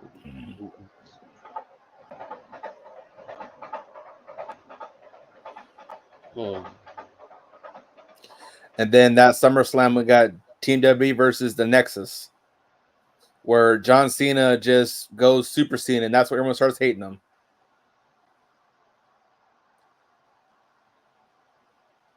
Then 6-pack challenge at Night of Champions. We get Kane and Taker in Hell in the Cell for the championship. We get Orton versus in a program with Wade Barrett for the WWE Championship. We get Cena and Barrett.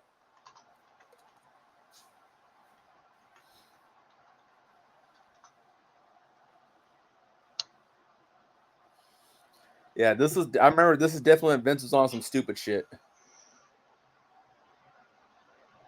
40-man Royal Rumble match. Yep.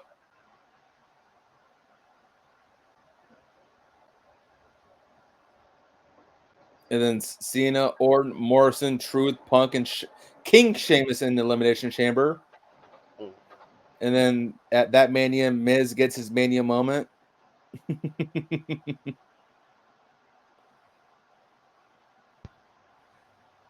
Nah, look at the artwork for this bullshit.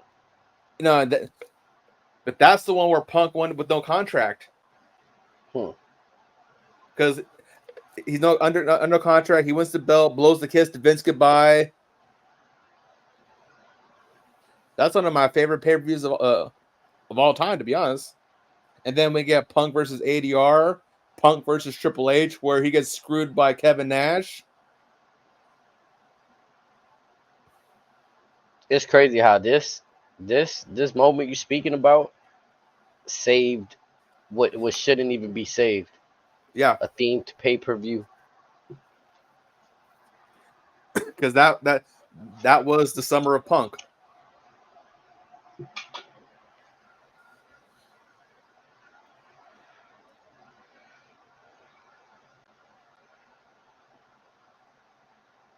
And then more themed or gimmick themed PLEs. And that's when we also had The Rock came back with Awesome Truth. I remember that.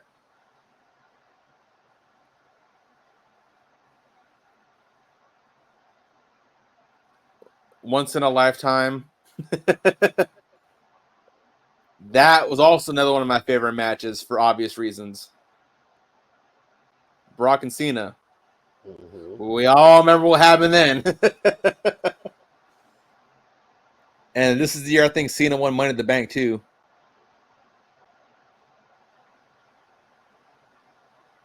Ryback. Again, Summer of Punk, and then this is unfortunately where shit goes sideways for Punk. Oh no, Dolph won the Money in the Bank. Contract holder. Yeah, he lost this shit to Rock here. Mm-hmm.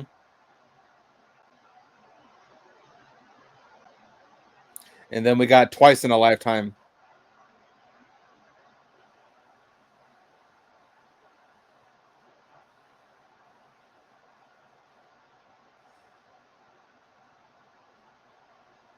Battleground. What we see now. Man.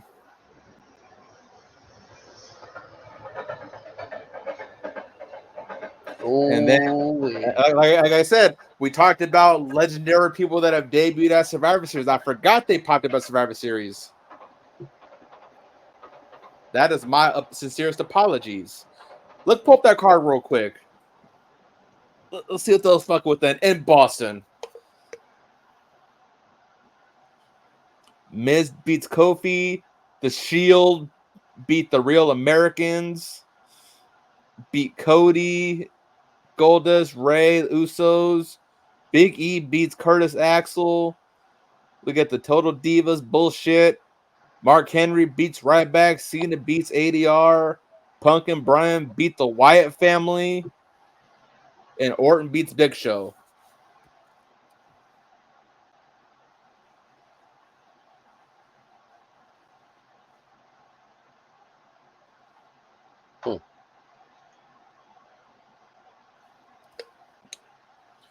And then we get the network. And also the debut of the NXT PLEs.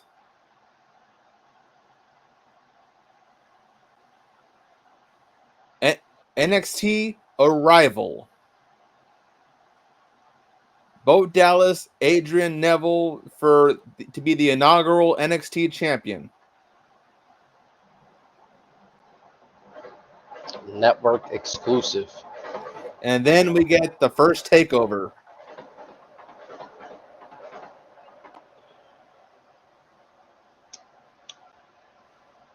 Crazy.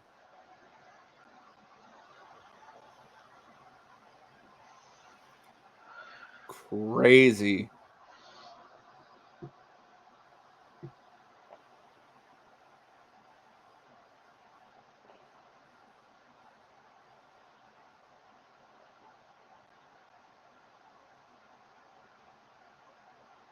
Revolution. The way that they spacing it right there is stupid. Our evolution. But it's So supposed to symbolize our evolution, essentially. Yeah, that's just stupid. I was fucking with it, to be honest. Yeah, just that little fake crazy. Like, you know, I get it playing on words and shit. But and then this right here, dude. Oh, talk to him, man. Talk to him. Tables, ladders, chairs, and stairs. Pull up this card too, because I see what the main event was. What other bullshit was Vince on? Yeah, this is right here. They was on that shit right here. New Day beats Goldust and Stardust in a tag team match. Dolph beats Harper. Usos beat Mizdow. Big Show beats Rowan. Cena beats Rollins with J&J Security. Match. In a steel stairs match.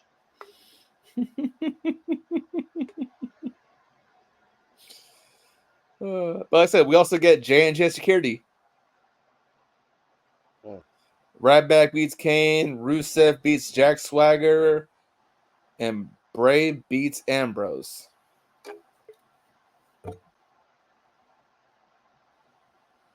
Rival. And again, that match, Zayn and Owens, that match was killer.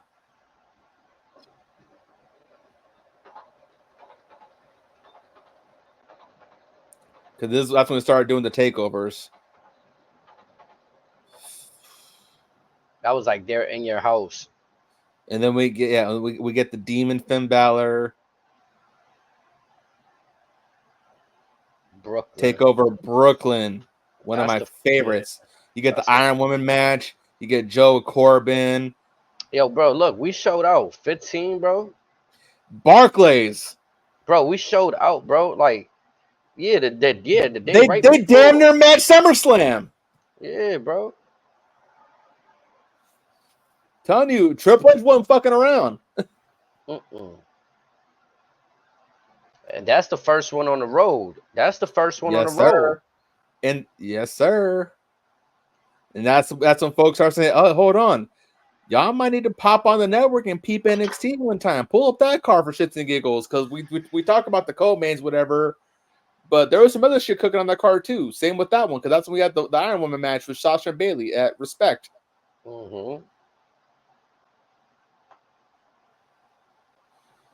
And then send him to London. You get Samoa Joe versus Finn Balor as Jack the Ripper.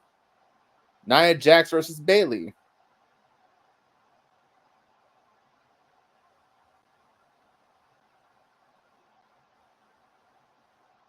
And then take over Dallas, another amazing card. That's the one I remember too. Take over the end. That was the rubber match with Joe and Finn. I ain't go to this Joe, one. And then we get Joe and Shinsuke. Look, they tried to show out again too. Yep. And in fact, Take Over Brooklyn had more attendance than the Royal Rumble. The Rumble. I'm telling you, Triple H wasn't fucking around. And then we'll go back to the branded shows because they did the new seasons and all that shit. They tried to bring back the brand supremacy stuff, and then gave up on it not long after.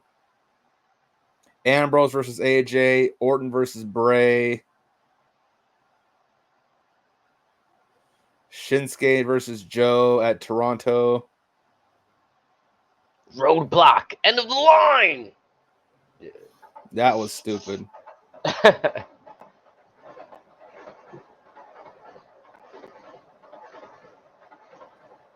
And then we get Shinsuke and Bobby Roode. Then we get the NXT, I believe the NXT UK events. Take over Orlando. They showed out for their spot right there. I ain't gonna lie. They tried. They did it there. Payback. Why we don't got a attendance for All State Chicago? Ooh. That's interesting. Could it have been bad? Because look at they turnout here for the Backlash the day after. No, I remember that being a damn good show. That's weird, right? Very weird.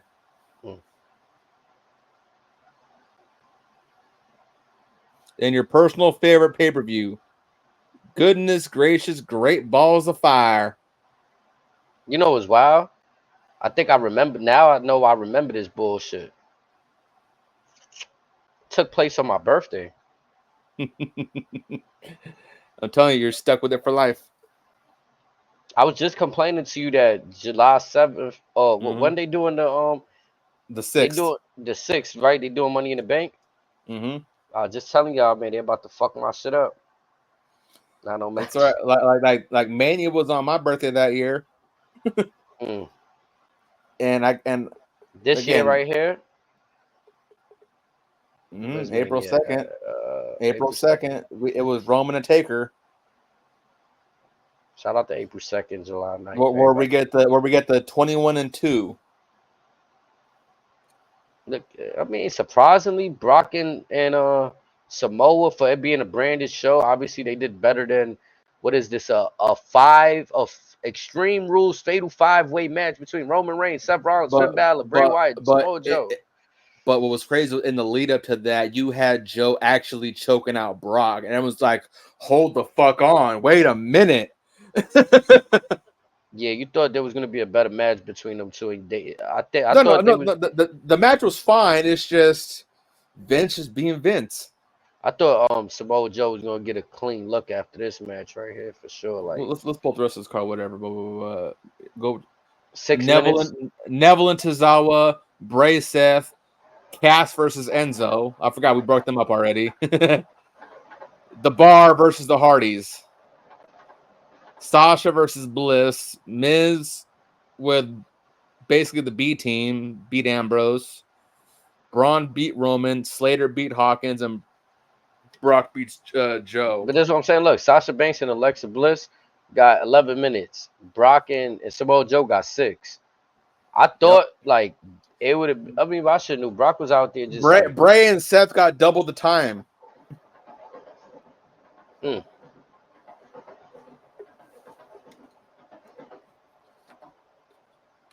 And then that said, you had an Iron Man match in the middle of the show. Oh, and then Hell in a Cell this year, you had Shane versus Kevin and a Falls Count Anywhere. Again, people could say what they want, but those people drawing the numbers. Look, Brock Lesnar pulling in 16. Brock was again. Look at that SummerSlam. Brock, Roman, Joe, and Braun. That match was fucking insane.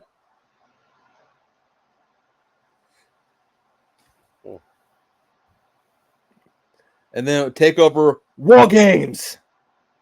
But again, they don't have the attention for Toyota Center. Interesting.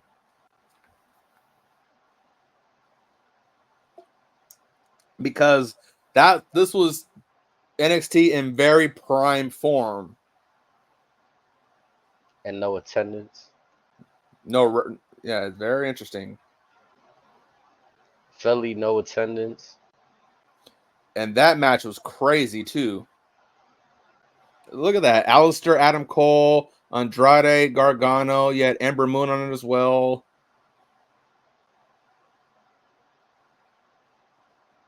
Then we had Gargano, Ciampa 1.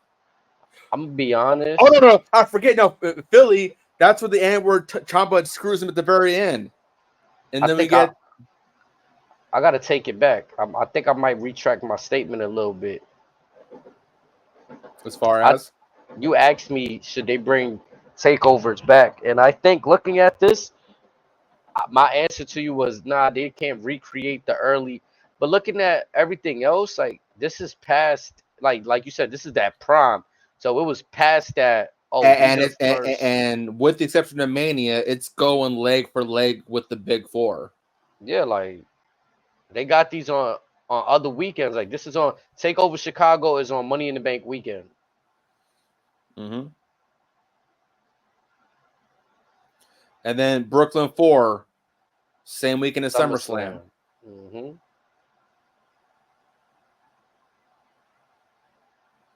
And then the second Survivor TakeOver War Series. Games. Phoenix. And that's when we got Ciampa with Goldie.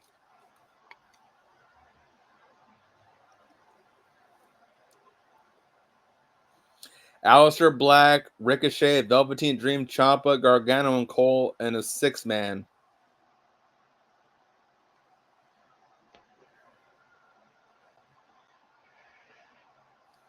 Now, I thought TakeOver New York was rather different because I was surprised they didn't go to Brooklyn 5 and they just called it TakeOver New York. Because then you had TakeOver 25 with Gargano and Cole.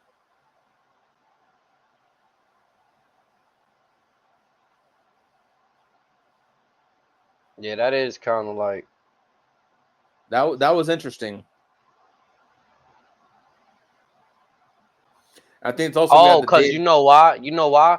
Technically, that'll be the first time they say they brand it as New York. Yeah, but it's still Barclays. Yeah, that's the part that don't make sense. Yeah, but I think collectively though, like you said, surrounding the last few times will be when they're in Barclays Center with SummerSlam or whatever. Mm-hmm. Boom. But because this one was around WrestleMania at MetLife. Got you. Yeah. Got you. I'm not saying that it makes it right. I'm just Yeah, that's kind of like a half-assed way of wording it. Yeah, for sure. Because it's still, like you said, it's still in Barclays. Like, they should have put that shit in the garden, if anything. Like, and also this year we get the first Saudi show, Super Showdown.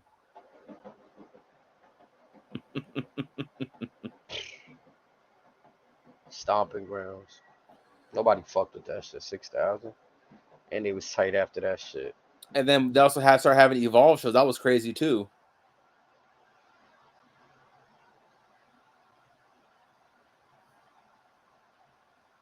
That's crazy that they counting this into the. Well, supposedly Paul Heyman was heavily invested with Evolve for a good amount of time. Ain't no way. What the fuck was Smackville. What the fuck was that? pull up that car. What the fuck was this bullshit? This is that Kofi. Hold on, wasn't we just talking about this? This is that shit, bro. Like, come on, bro. What the fuck was Smackville? I don't even remember this. 2015 began to expand content by presenting televised house shows. But this is 2019. This isn't that old. New Day versus B Team. What else we got in this bullshit? Aleister Black versus Andrade. Shinsuke versus Mustafa Ali. Kevin Owens beat Elias. Kofi beats Dolphin Joe. Heavy Machinery beats AOP. The Iconics beat the Kabuki Warriors. Sammy beats Cruz. Bailey beats Charlotte and Bliss. This is not a bad card. I would have probably had. Why the fuck haven't I heard of this? I don't know. I would have had a few other people going over. I don't know where they were at in storyline, but yeah. Yeah. This is a damn good card. July 8th. So Smackville to feature championship triple threat match live on WWE Network July 27th.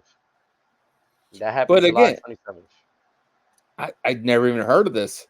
That was right before pandemic too, though. You gotta wait. Go back. No, it was right before the pandemic. Yeah, right before pandemic. But so scroll real quick. Scroll up one more time a little bit. They're all dark matches. This is a house show. Except with the exception of these, because it was an hour-long network, whatever. Why wasn't this a whole show? No, this is really a house show. This is really a house show, but like they said, they was this is that time period where they was trying to like Beast in the East and all of that shit. Even though Beast in the East was more hard, but like you know what I mean? That was that bullshit. Yeah, that era where they was doing house shows and televising it like it was a moment, like, which it kind of were. Like this is a good card right here. It's a damn good card. Because I don't think Heavy Machinery faced AOP and NXT. I could be wrong, but I don't think they face each other. I would just probably have the Kabuki Warriors winning here. Because this is for the belts right here. So I don't know. But it's a dark match, so Iconics that they were white hot up at this time before Vince let them go. Yep. Even Bailey and Charlotte and Bliss. That's not a bad match either. You know me, I'm an Apollo guy, so I'd have probably had Apollo over Sammy. And him and Sammy, they're not gonna miss. Shinsuke, Ali, they're not gonna miss. Aleister Andrade, you can watch that 100 times and still never get bored of it. New Day versus B Team is fucking money. Anybody could win in the last match. Same with the first one. The B Team was white hot too. Oh yeah, they gained some steam right there too. Even when coming out of that shit with the whole social outcast and all that, I was fucking what they was doing. Shit. But Smackville, that took me for a ride right there. Like, no shit. And then we get Cole Gargano, 3 Stages of Hell. Cardiff. Walter and Tyler Bate. So now we're getting the NXT UK shows. Crown Jewel. Seth versus The Fiend. War Games 3.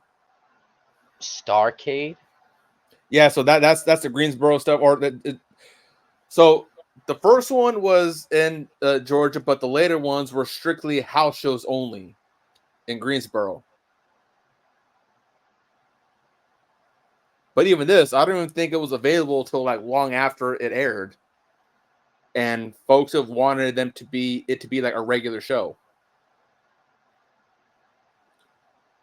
and then we trickle on into the pandemic era. Unfortunately, Walter versus Joe Coffey, again, hell of a match. I'm gonna be honest. That's probably why I don't remember this Starcade shit too, because this is around the time where like shit starts shutting down. Yeah, COVID is happening in December. Because that's December 1st, but I don't remember this shit. Yeah, so I mean, Rumble, you still had 42K in Houston, and then motherfuckers are still out here getting sick, risking the biscuit. You heard? Yep, and then Mania, 0.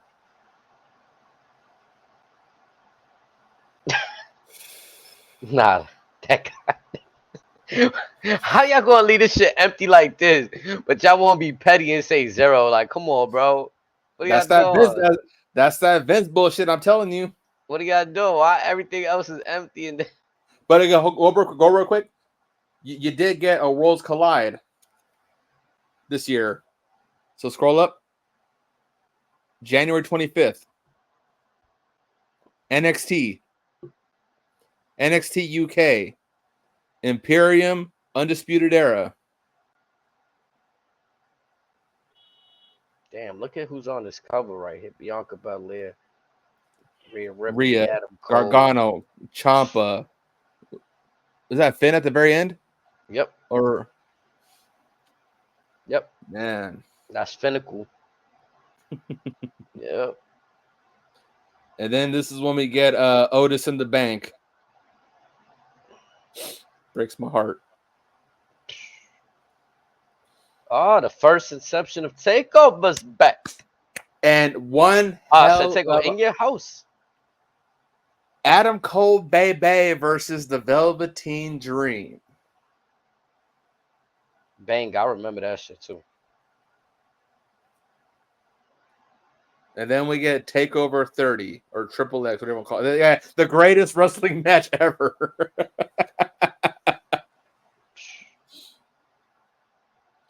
And then we get the horror show. I don't remember it being called the horror show, to be honest. Yeah, I remember that shit. And the swamp fight shit. Yep.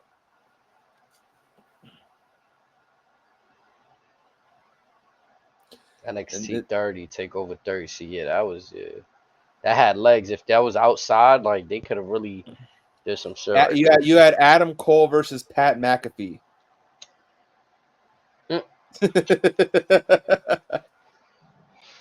Yo, Kel, I see you out there.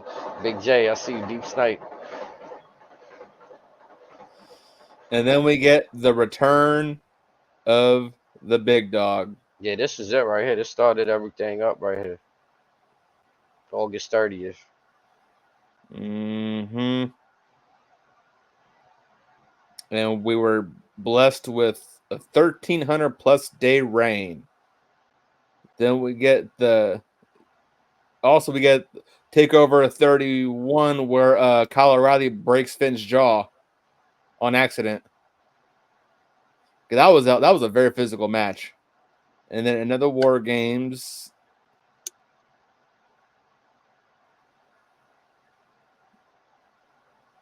We get an Inferno match.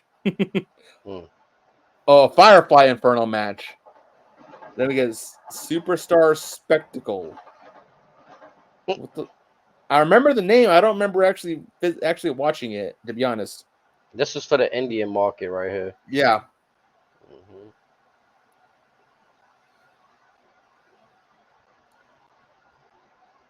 And then we get another. I ain't gonna lie, I don't really remember the Royal Rumble with no crowd. I gotta go back and watch that. Shit must have been ass. Who was in that Rumble? Let's pull that up real quick.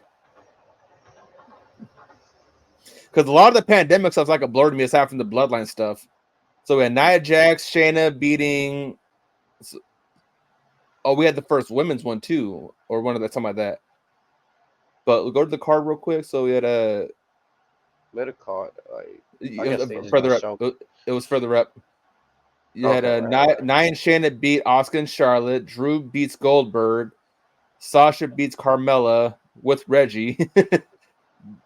Bianca won the Rumble. Roman beats KO, and Edge wins the Rumble. Oh yeah, he That's came back to do yep. this. Yeah. Mm-hmm.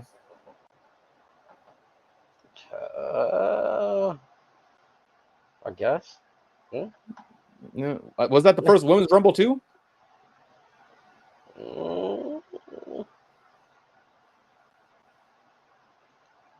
30-man match. Do it say? Just say 30-man match there too. No, because this had a women's one too.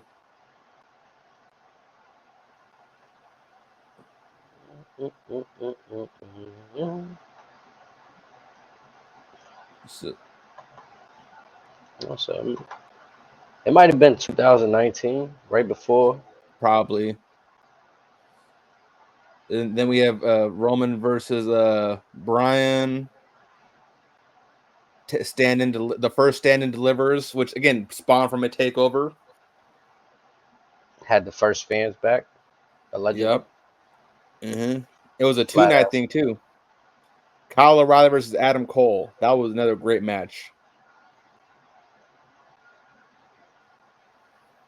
Sasha Bianca night 1, Roman, Edge, and Bryan, where Roman did the wreck 'em and stack 'em or something like that. Oh, so they combining. Yeah, like I thought this was weird.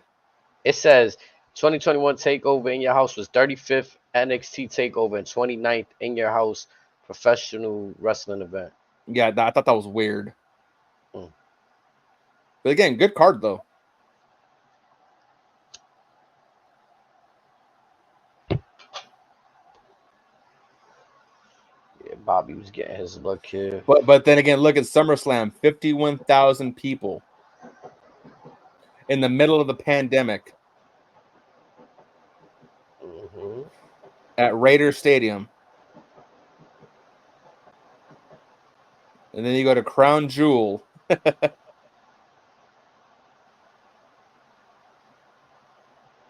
I wonder how much Barclays could fit. I want to say maybe like 20.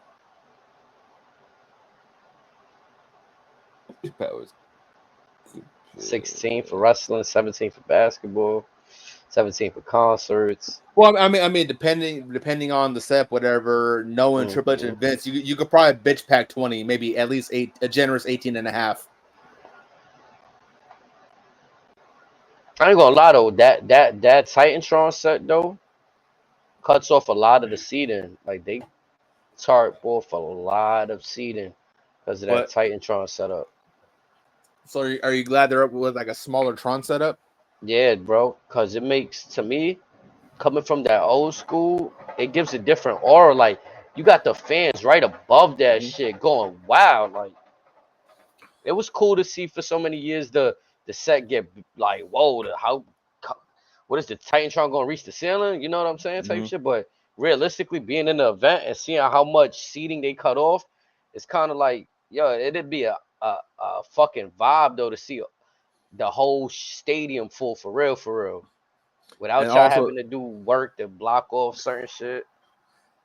And also, the next PLE is the first NXT show not branded as Takeover. It's just War Games, December 5th.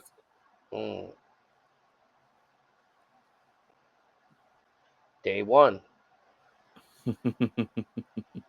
Stand and deliver.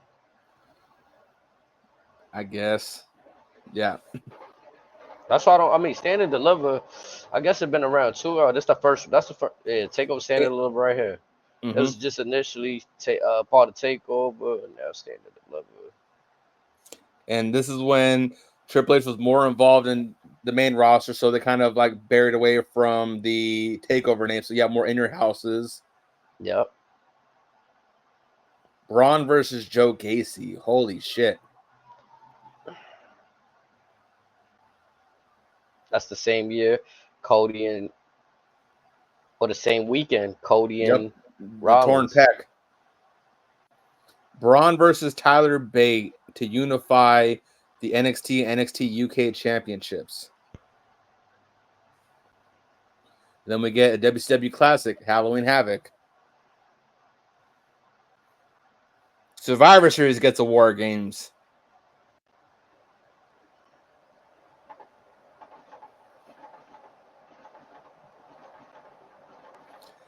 because that's where we get Sami Zayn pledging his allegiance to the tribal chief.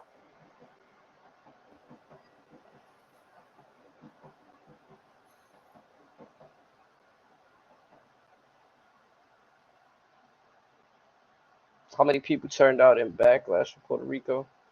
17,000 people. You see how they fit 17,000, bro, with that small set, bro? Mm-hmm. It looked prettier than 15, right? Like it looked packed to the brim. Yeah, just the aesthetic of like the people going ape shit over their favorite superstars when they came out. And then if you look at, you know what I mean? And if you look at this year, look at the attendance for the big shows. Rumble 51,000, Mania 67,000, SummerSlam 51,000. What Survivor Series do this year or last year? 17. Ooh. What how much that Backlash in Puerto Rico did? So I think that Backlash in Puerto Rico was them experimenting with that smaller set.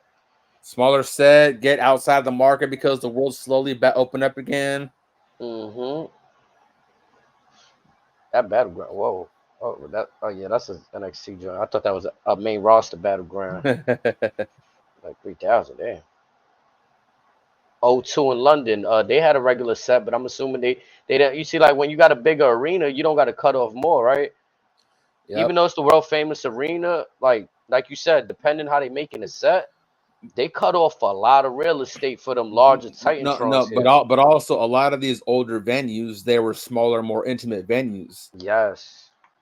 So having that big set could be a detriment, like as to where in a bigger venue, you might want to opt in for that bigger set. But in a more intimate setting, it might be smarter to go with the less is more. No attendance for Crown Jewel that year. But then again, not a lot of folks were investing, or folks were invested in LNR versus Reigns, but yeah, it was what it was.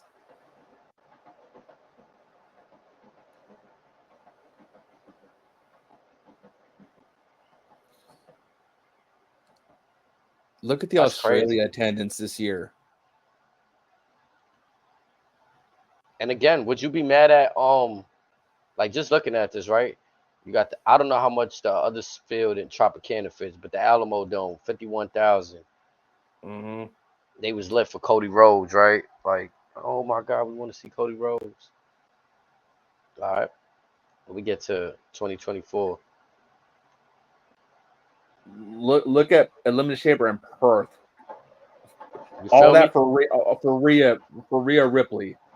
So are we really mad when they having this conversation? Yo, we're about to take Royal Rumble elsewhere. Wouldn't be mad at it. Tropicana Field for baseball. What's up? I don't be understanding what type of what do they mean by we broke the gate record attendance and what that's the price of tickets basically. Okay, so you just talk about how the shit was the bag was expensive to get in there. Okay, yeah, not the actual attendance. No, it's basically like how they were charging arm and leg for the tickets or whatever, and yeah. All right. But Tropicana Field holds just under 43,000 people for baseball games. So you could probably bitch pack 50 and change for WWE depending on the setup.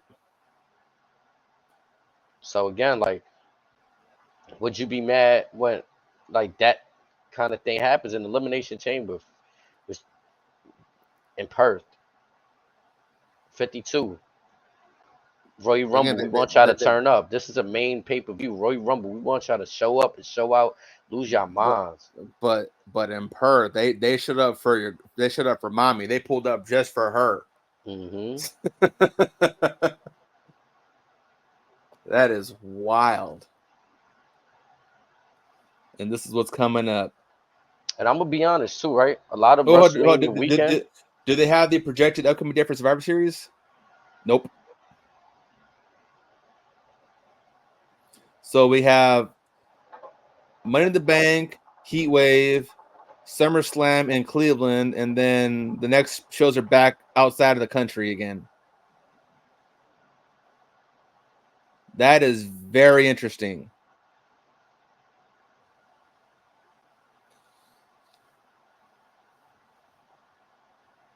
Randy Orton, the most number of pay-per-view matches.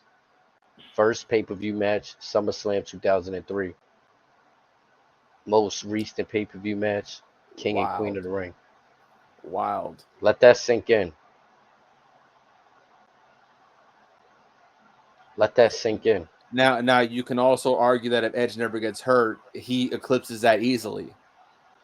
Can we arguably be seeing like this is like a Steph Curry record? Like Steph Curry broke the 3-point record. Like, you know, Kane was the most tenured man. Remember, at one point, Kane, once Undertaker breezed, Kane became like the more tenured man, still active on the roster. Undertaker was still showing up for pay-per-views here and there, but like, you know what I'm trying, like Randy 187 though. This is that Curry. This record is still going on, kind of thing. Like, and remember, like up until 2020, Kane held the record for most eliminations in a single Rumble. Right, like we talking about everybody else. And I think they mentioned something about Randy Orton and how many matches he had before, right? Like, so they shed light on that. Or even Natty in most matches or top 5 all time, some crazy number. Yeah.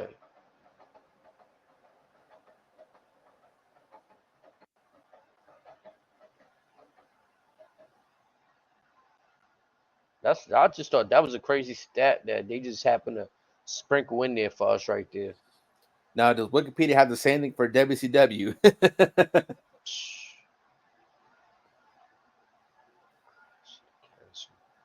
So I don't know. The way the graphs are unavailable. So, yeah, this is like, I guess, some newer technology right here. Like, because these 10 wrestlers have the most as of Clash of the Castle. Under WCW, they also have a list under Jim Crockett Promotions as well, which has been NWA. Okay, so I got some clearance here. The list refers to data from the Internet Wrestling Database and may differ from the actual number of matches. So you got to ask either Dave Meltzer, Jim Cornette, or Triple H. Facts.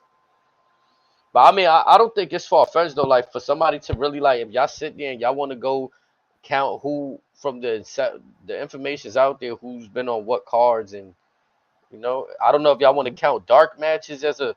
For me, you could count. I'm counting the actual pay-per-view. No, I don't know if y'all want to count the kickoff show and shit like that, but. So for what I'm seeing with WCW, they do not have the attendance numbers. But they have the date, the event, the venue, the location, and what was the main event.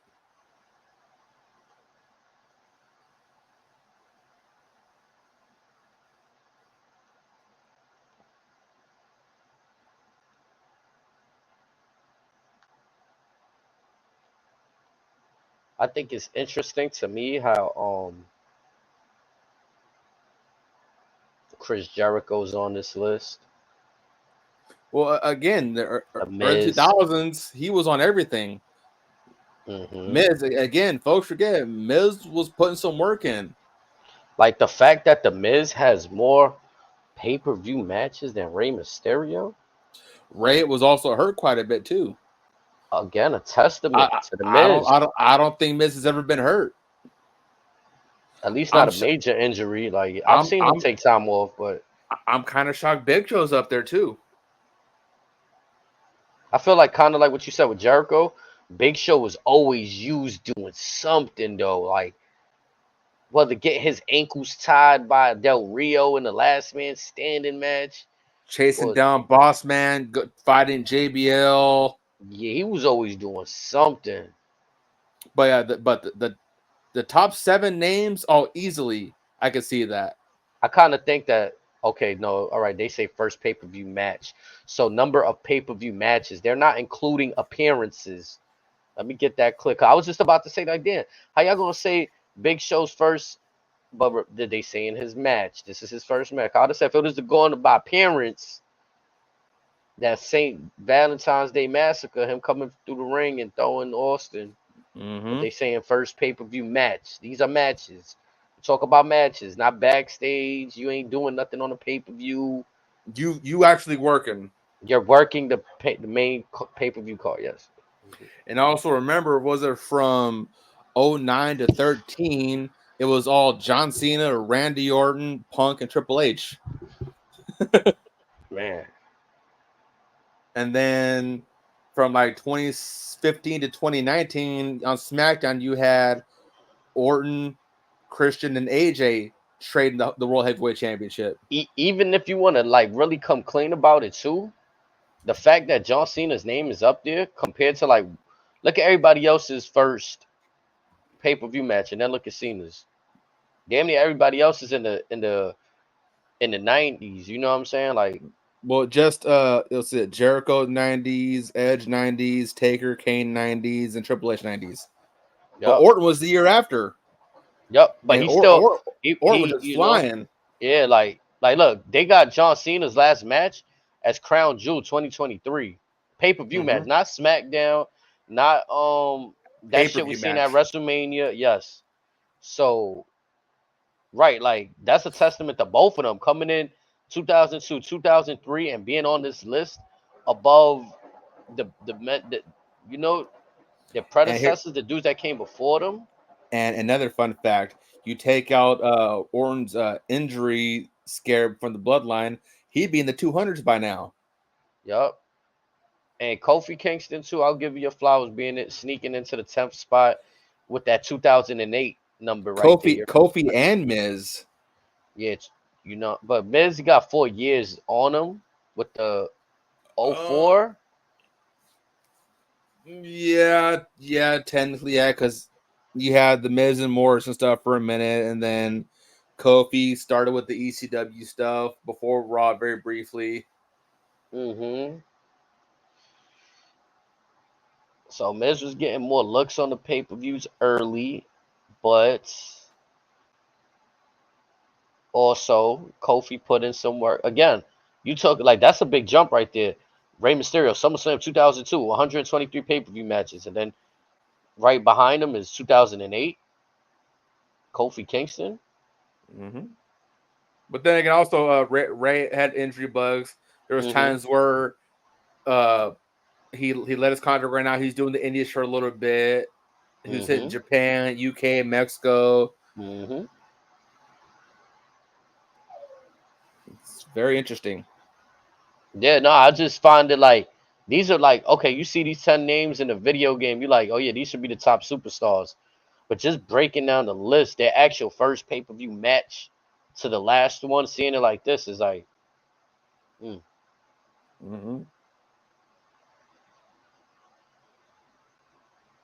Because again, one could argue for Edge, those numbers, if you want to count AEW, yeah, his numbers are still going. Chris Jericho numbers are still going.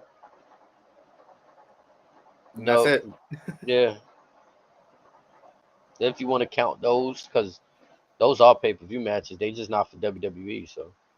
And then if you incorporate Daniel Bryan's too on top of the Ring of Honor stuff, same way you can also throw Kevin Owens maybe too with his Ring of Honor stuff. That's what I'm surprised about. Like, I'm surprised I don't see like, okay, you don't see Danny Bryan name up here, CM Punk name up here. Well, obviously CM Punk took his 10 years, so that's why I'm like, wow, seeing really a number of 187 pay-per-view matches. Like, damn, 187 matches pay-per-view across 20 years. Damn. This man has literally seen it all, done it all, beat them all. Between him and between him and maybe a couple handful of guys, maybe even Miz, I can see them being much like Ray and Ric Flair back in the days where they're inducted in the Hall of Fame while they're still active superstars. And you know, and this list right here, this ain't a list of like, oh, they just got a whole bunch of matches being in like the piss break match, right? Like these 10 guys, all most of them are main events. Yeah, main event major players, like marquee matches, the headliners. You want to make the argument, maybe Miz and Kofi. Those are the ones. Right. Those are the ones like that probably, but everybody else for sure. Yeah, that's no question. That top 7 definitely main event from Jump Street. Mm-hmm. Yeah, It's because one crazy. could argue Big Show had a weird career too, where like I think in WCW he was presented like, you know, a certain way, the Giant, whatever. And in WWE, he was kind of like a lackey kind of big man. Like he was dominant for a few years, but it was a lot of times where I don't know. Yeah, there was some bullshit there, and also with Big Show and WCW, it was an interesting dynamic to try to bill him as the son of Andre the Giant, but Andre spoke French. Could Paul White speak French? Right.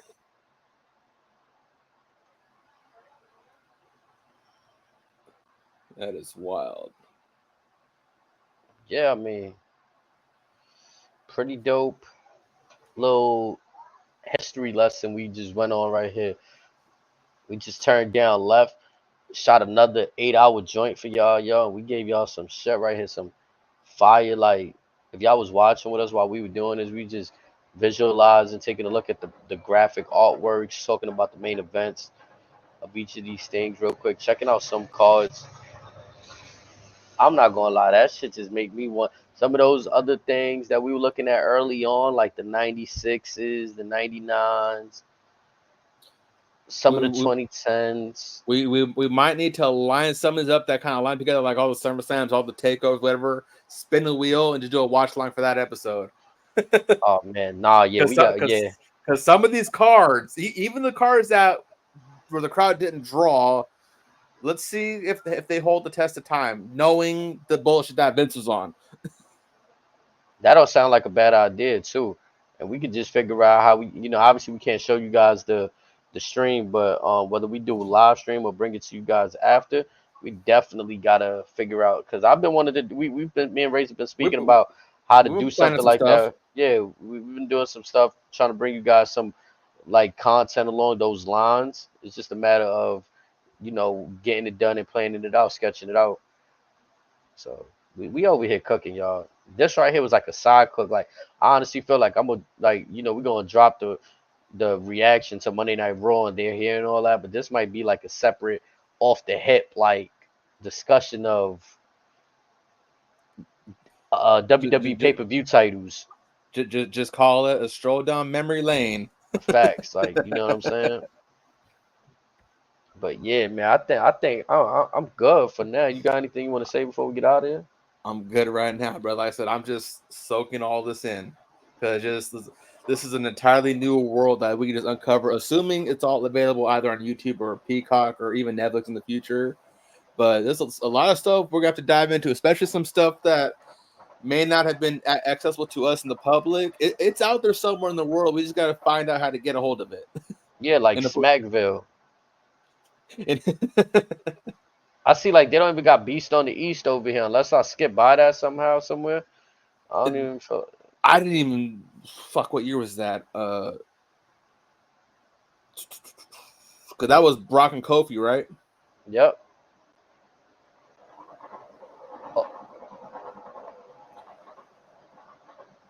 That would have been 2015 in July. 2015. Yep. Let me see if I skipped over that somehow. Oh yeah, I did. Yeah, 4th of July. And again, that's a full house for Ryogoku too. I kind of skipped over it because I was so hyped about Brooklyn Takeover. Yeah, we saw the first Brooklyn, but yeah. And again, that wasn't a bad card either. Nope. I think at Beast in the East, we also got another Demon Finn versus Kevin Owens match. Or we definitely got a Finn Balor match in there, because this was his return to Japan as well, fresh off the Bullet Club stuff. That I remember. There's definitely some little, even like this, like those one-off events, I wouldn't mind going back to watch. Like you said, those like a Smackville that I guess that just happened in 2019 before the pandemic and stuff. Like, or even some of the earliest shows where the match was listed as dark matches. Someone got them bitches on video. I wouldn't even mind like the insurrections and the like. As a kid, I don't even remember cleanly seeing those pay-per-views. Like it wasn't accessible unless you were tape trading, but there was no YouTube to like go look that shit up. Yeah, so this was the card for Beast in the East. The two dark matches were Primo Colon losing to Cesaro by submission, and the Lucha Dragons, Kalisto Sin Cara beat the New Day. Then you had Jericho beating Neville by submission. Nikki Bella beat Tamina and Paige for the Divas Championship. Brock beat Kofi. Then you had Finn beating Kevin Owens for the NXT Championship. And in the main event, Dolph Ziggler and John Cena defeated Kane and Wade Barrett.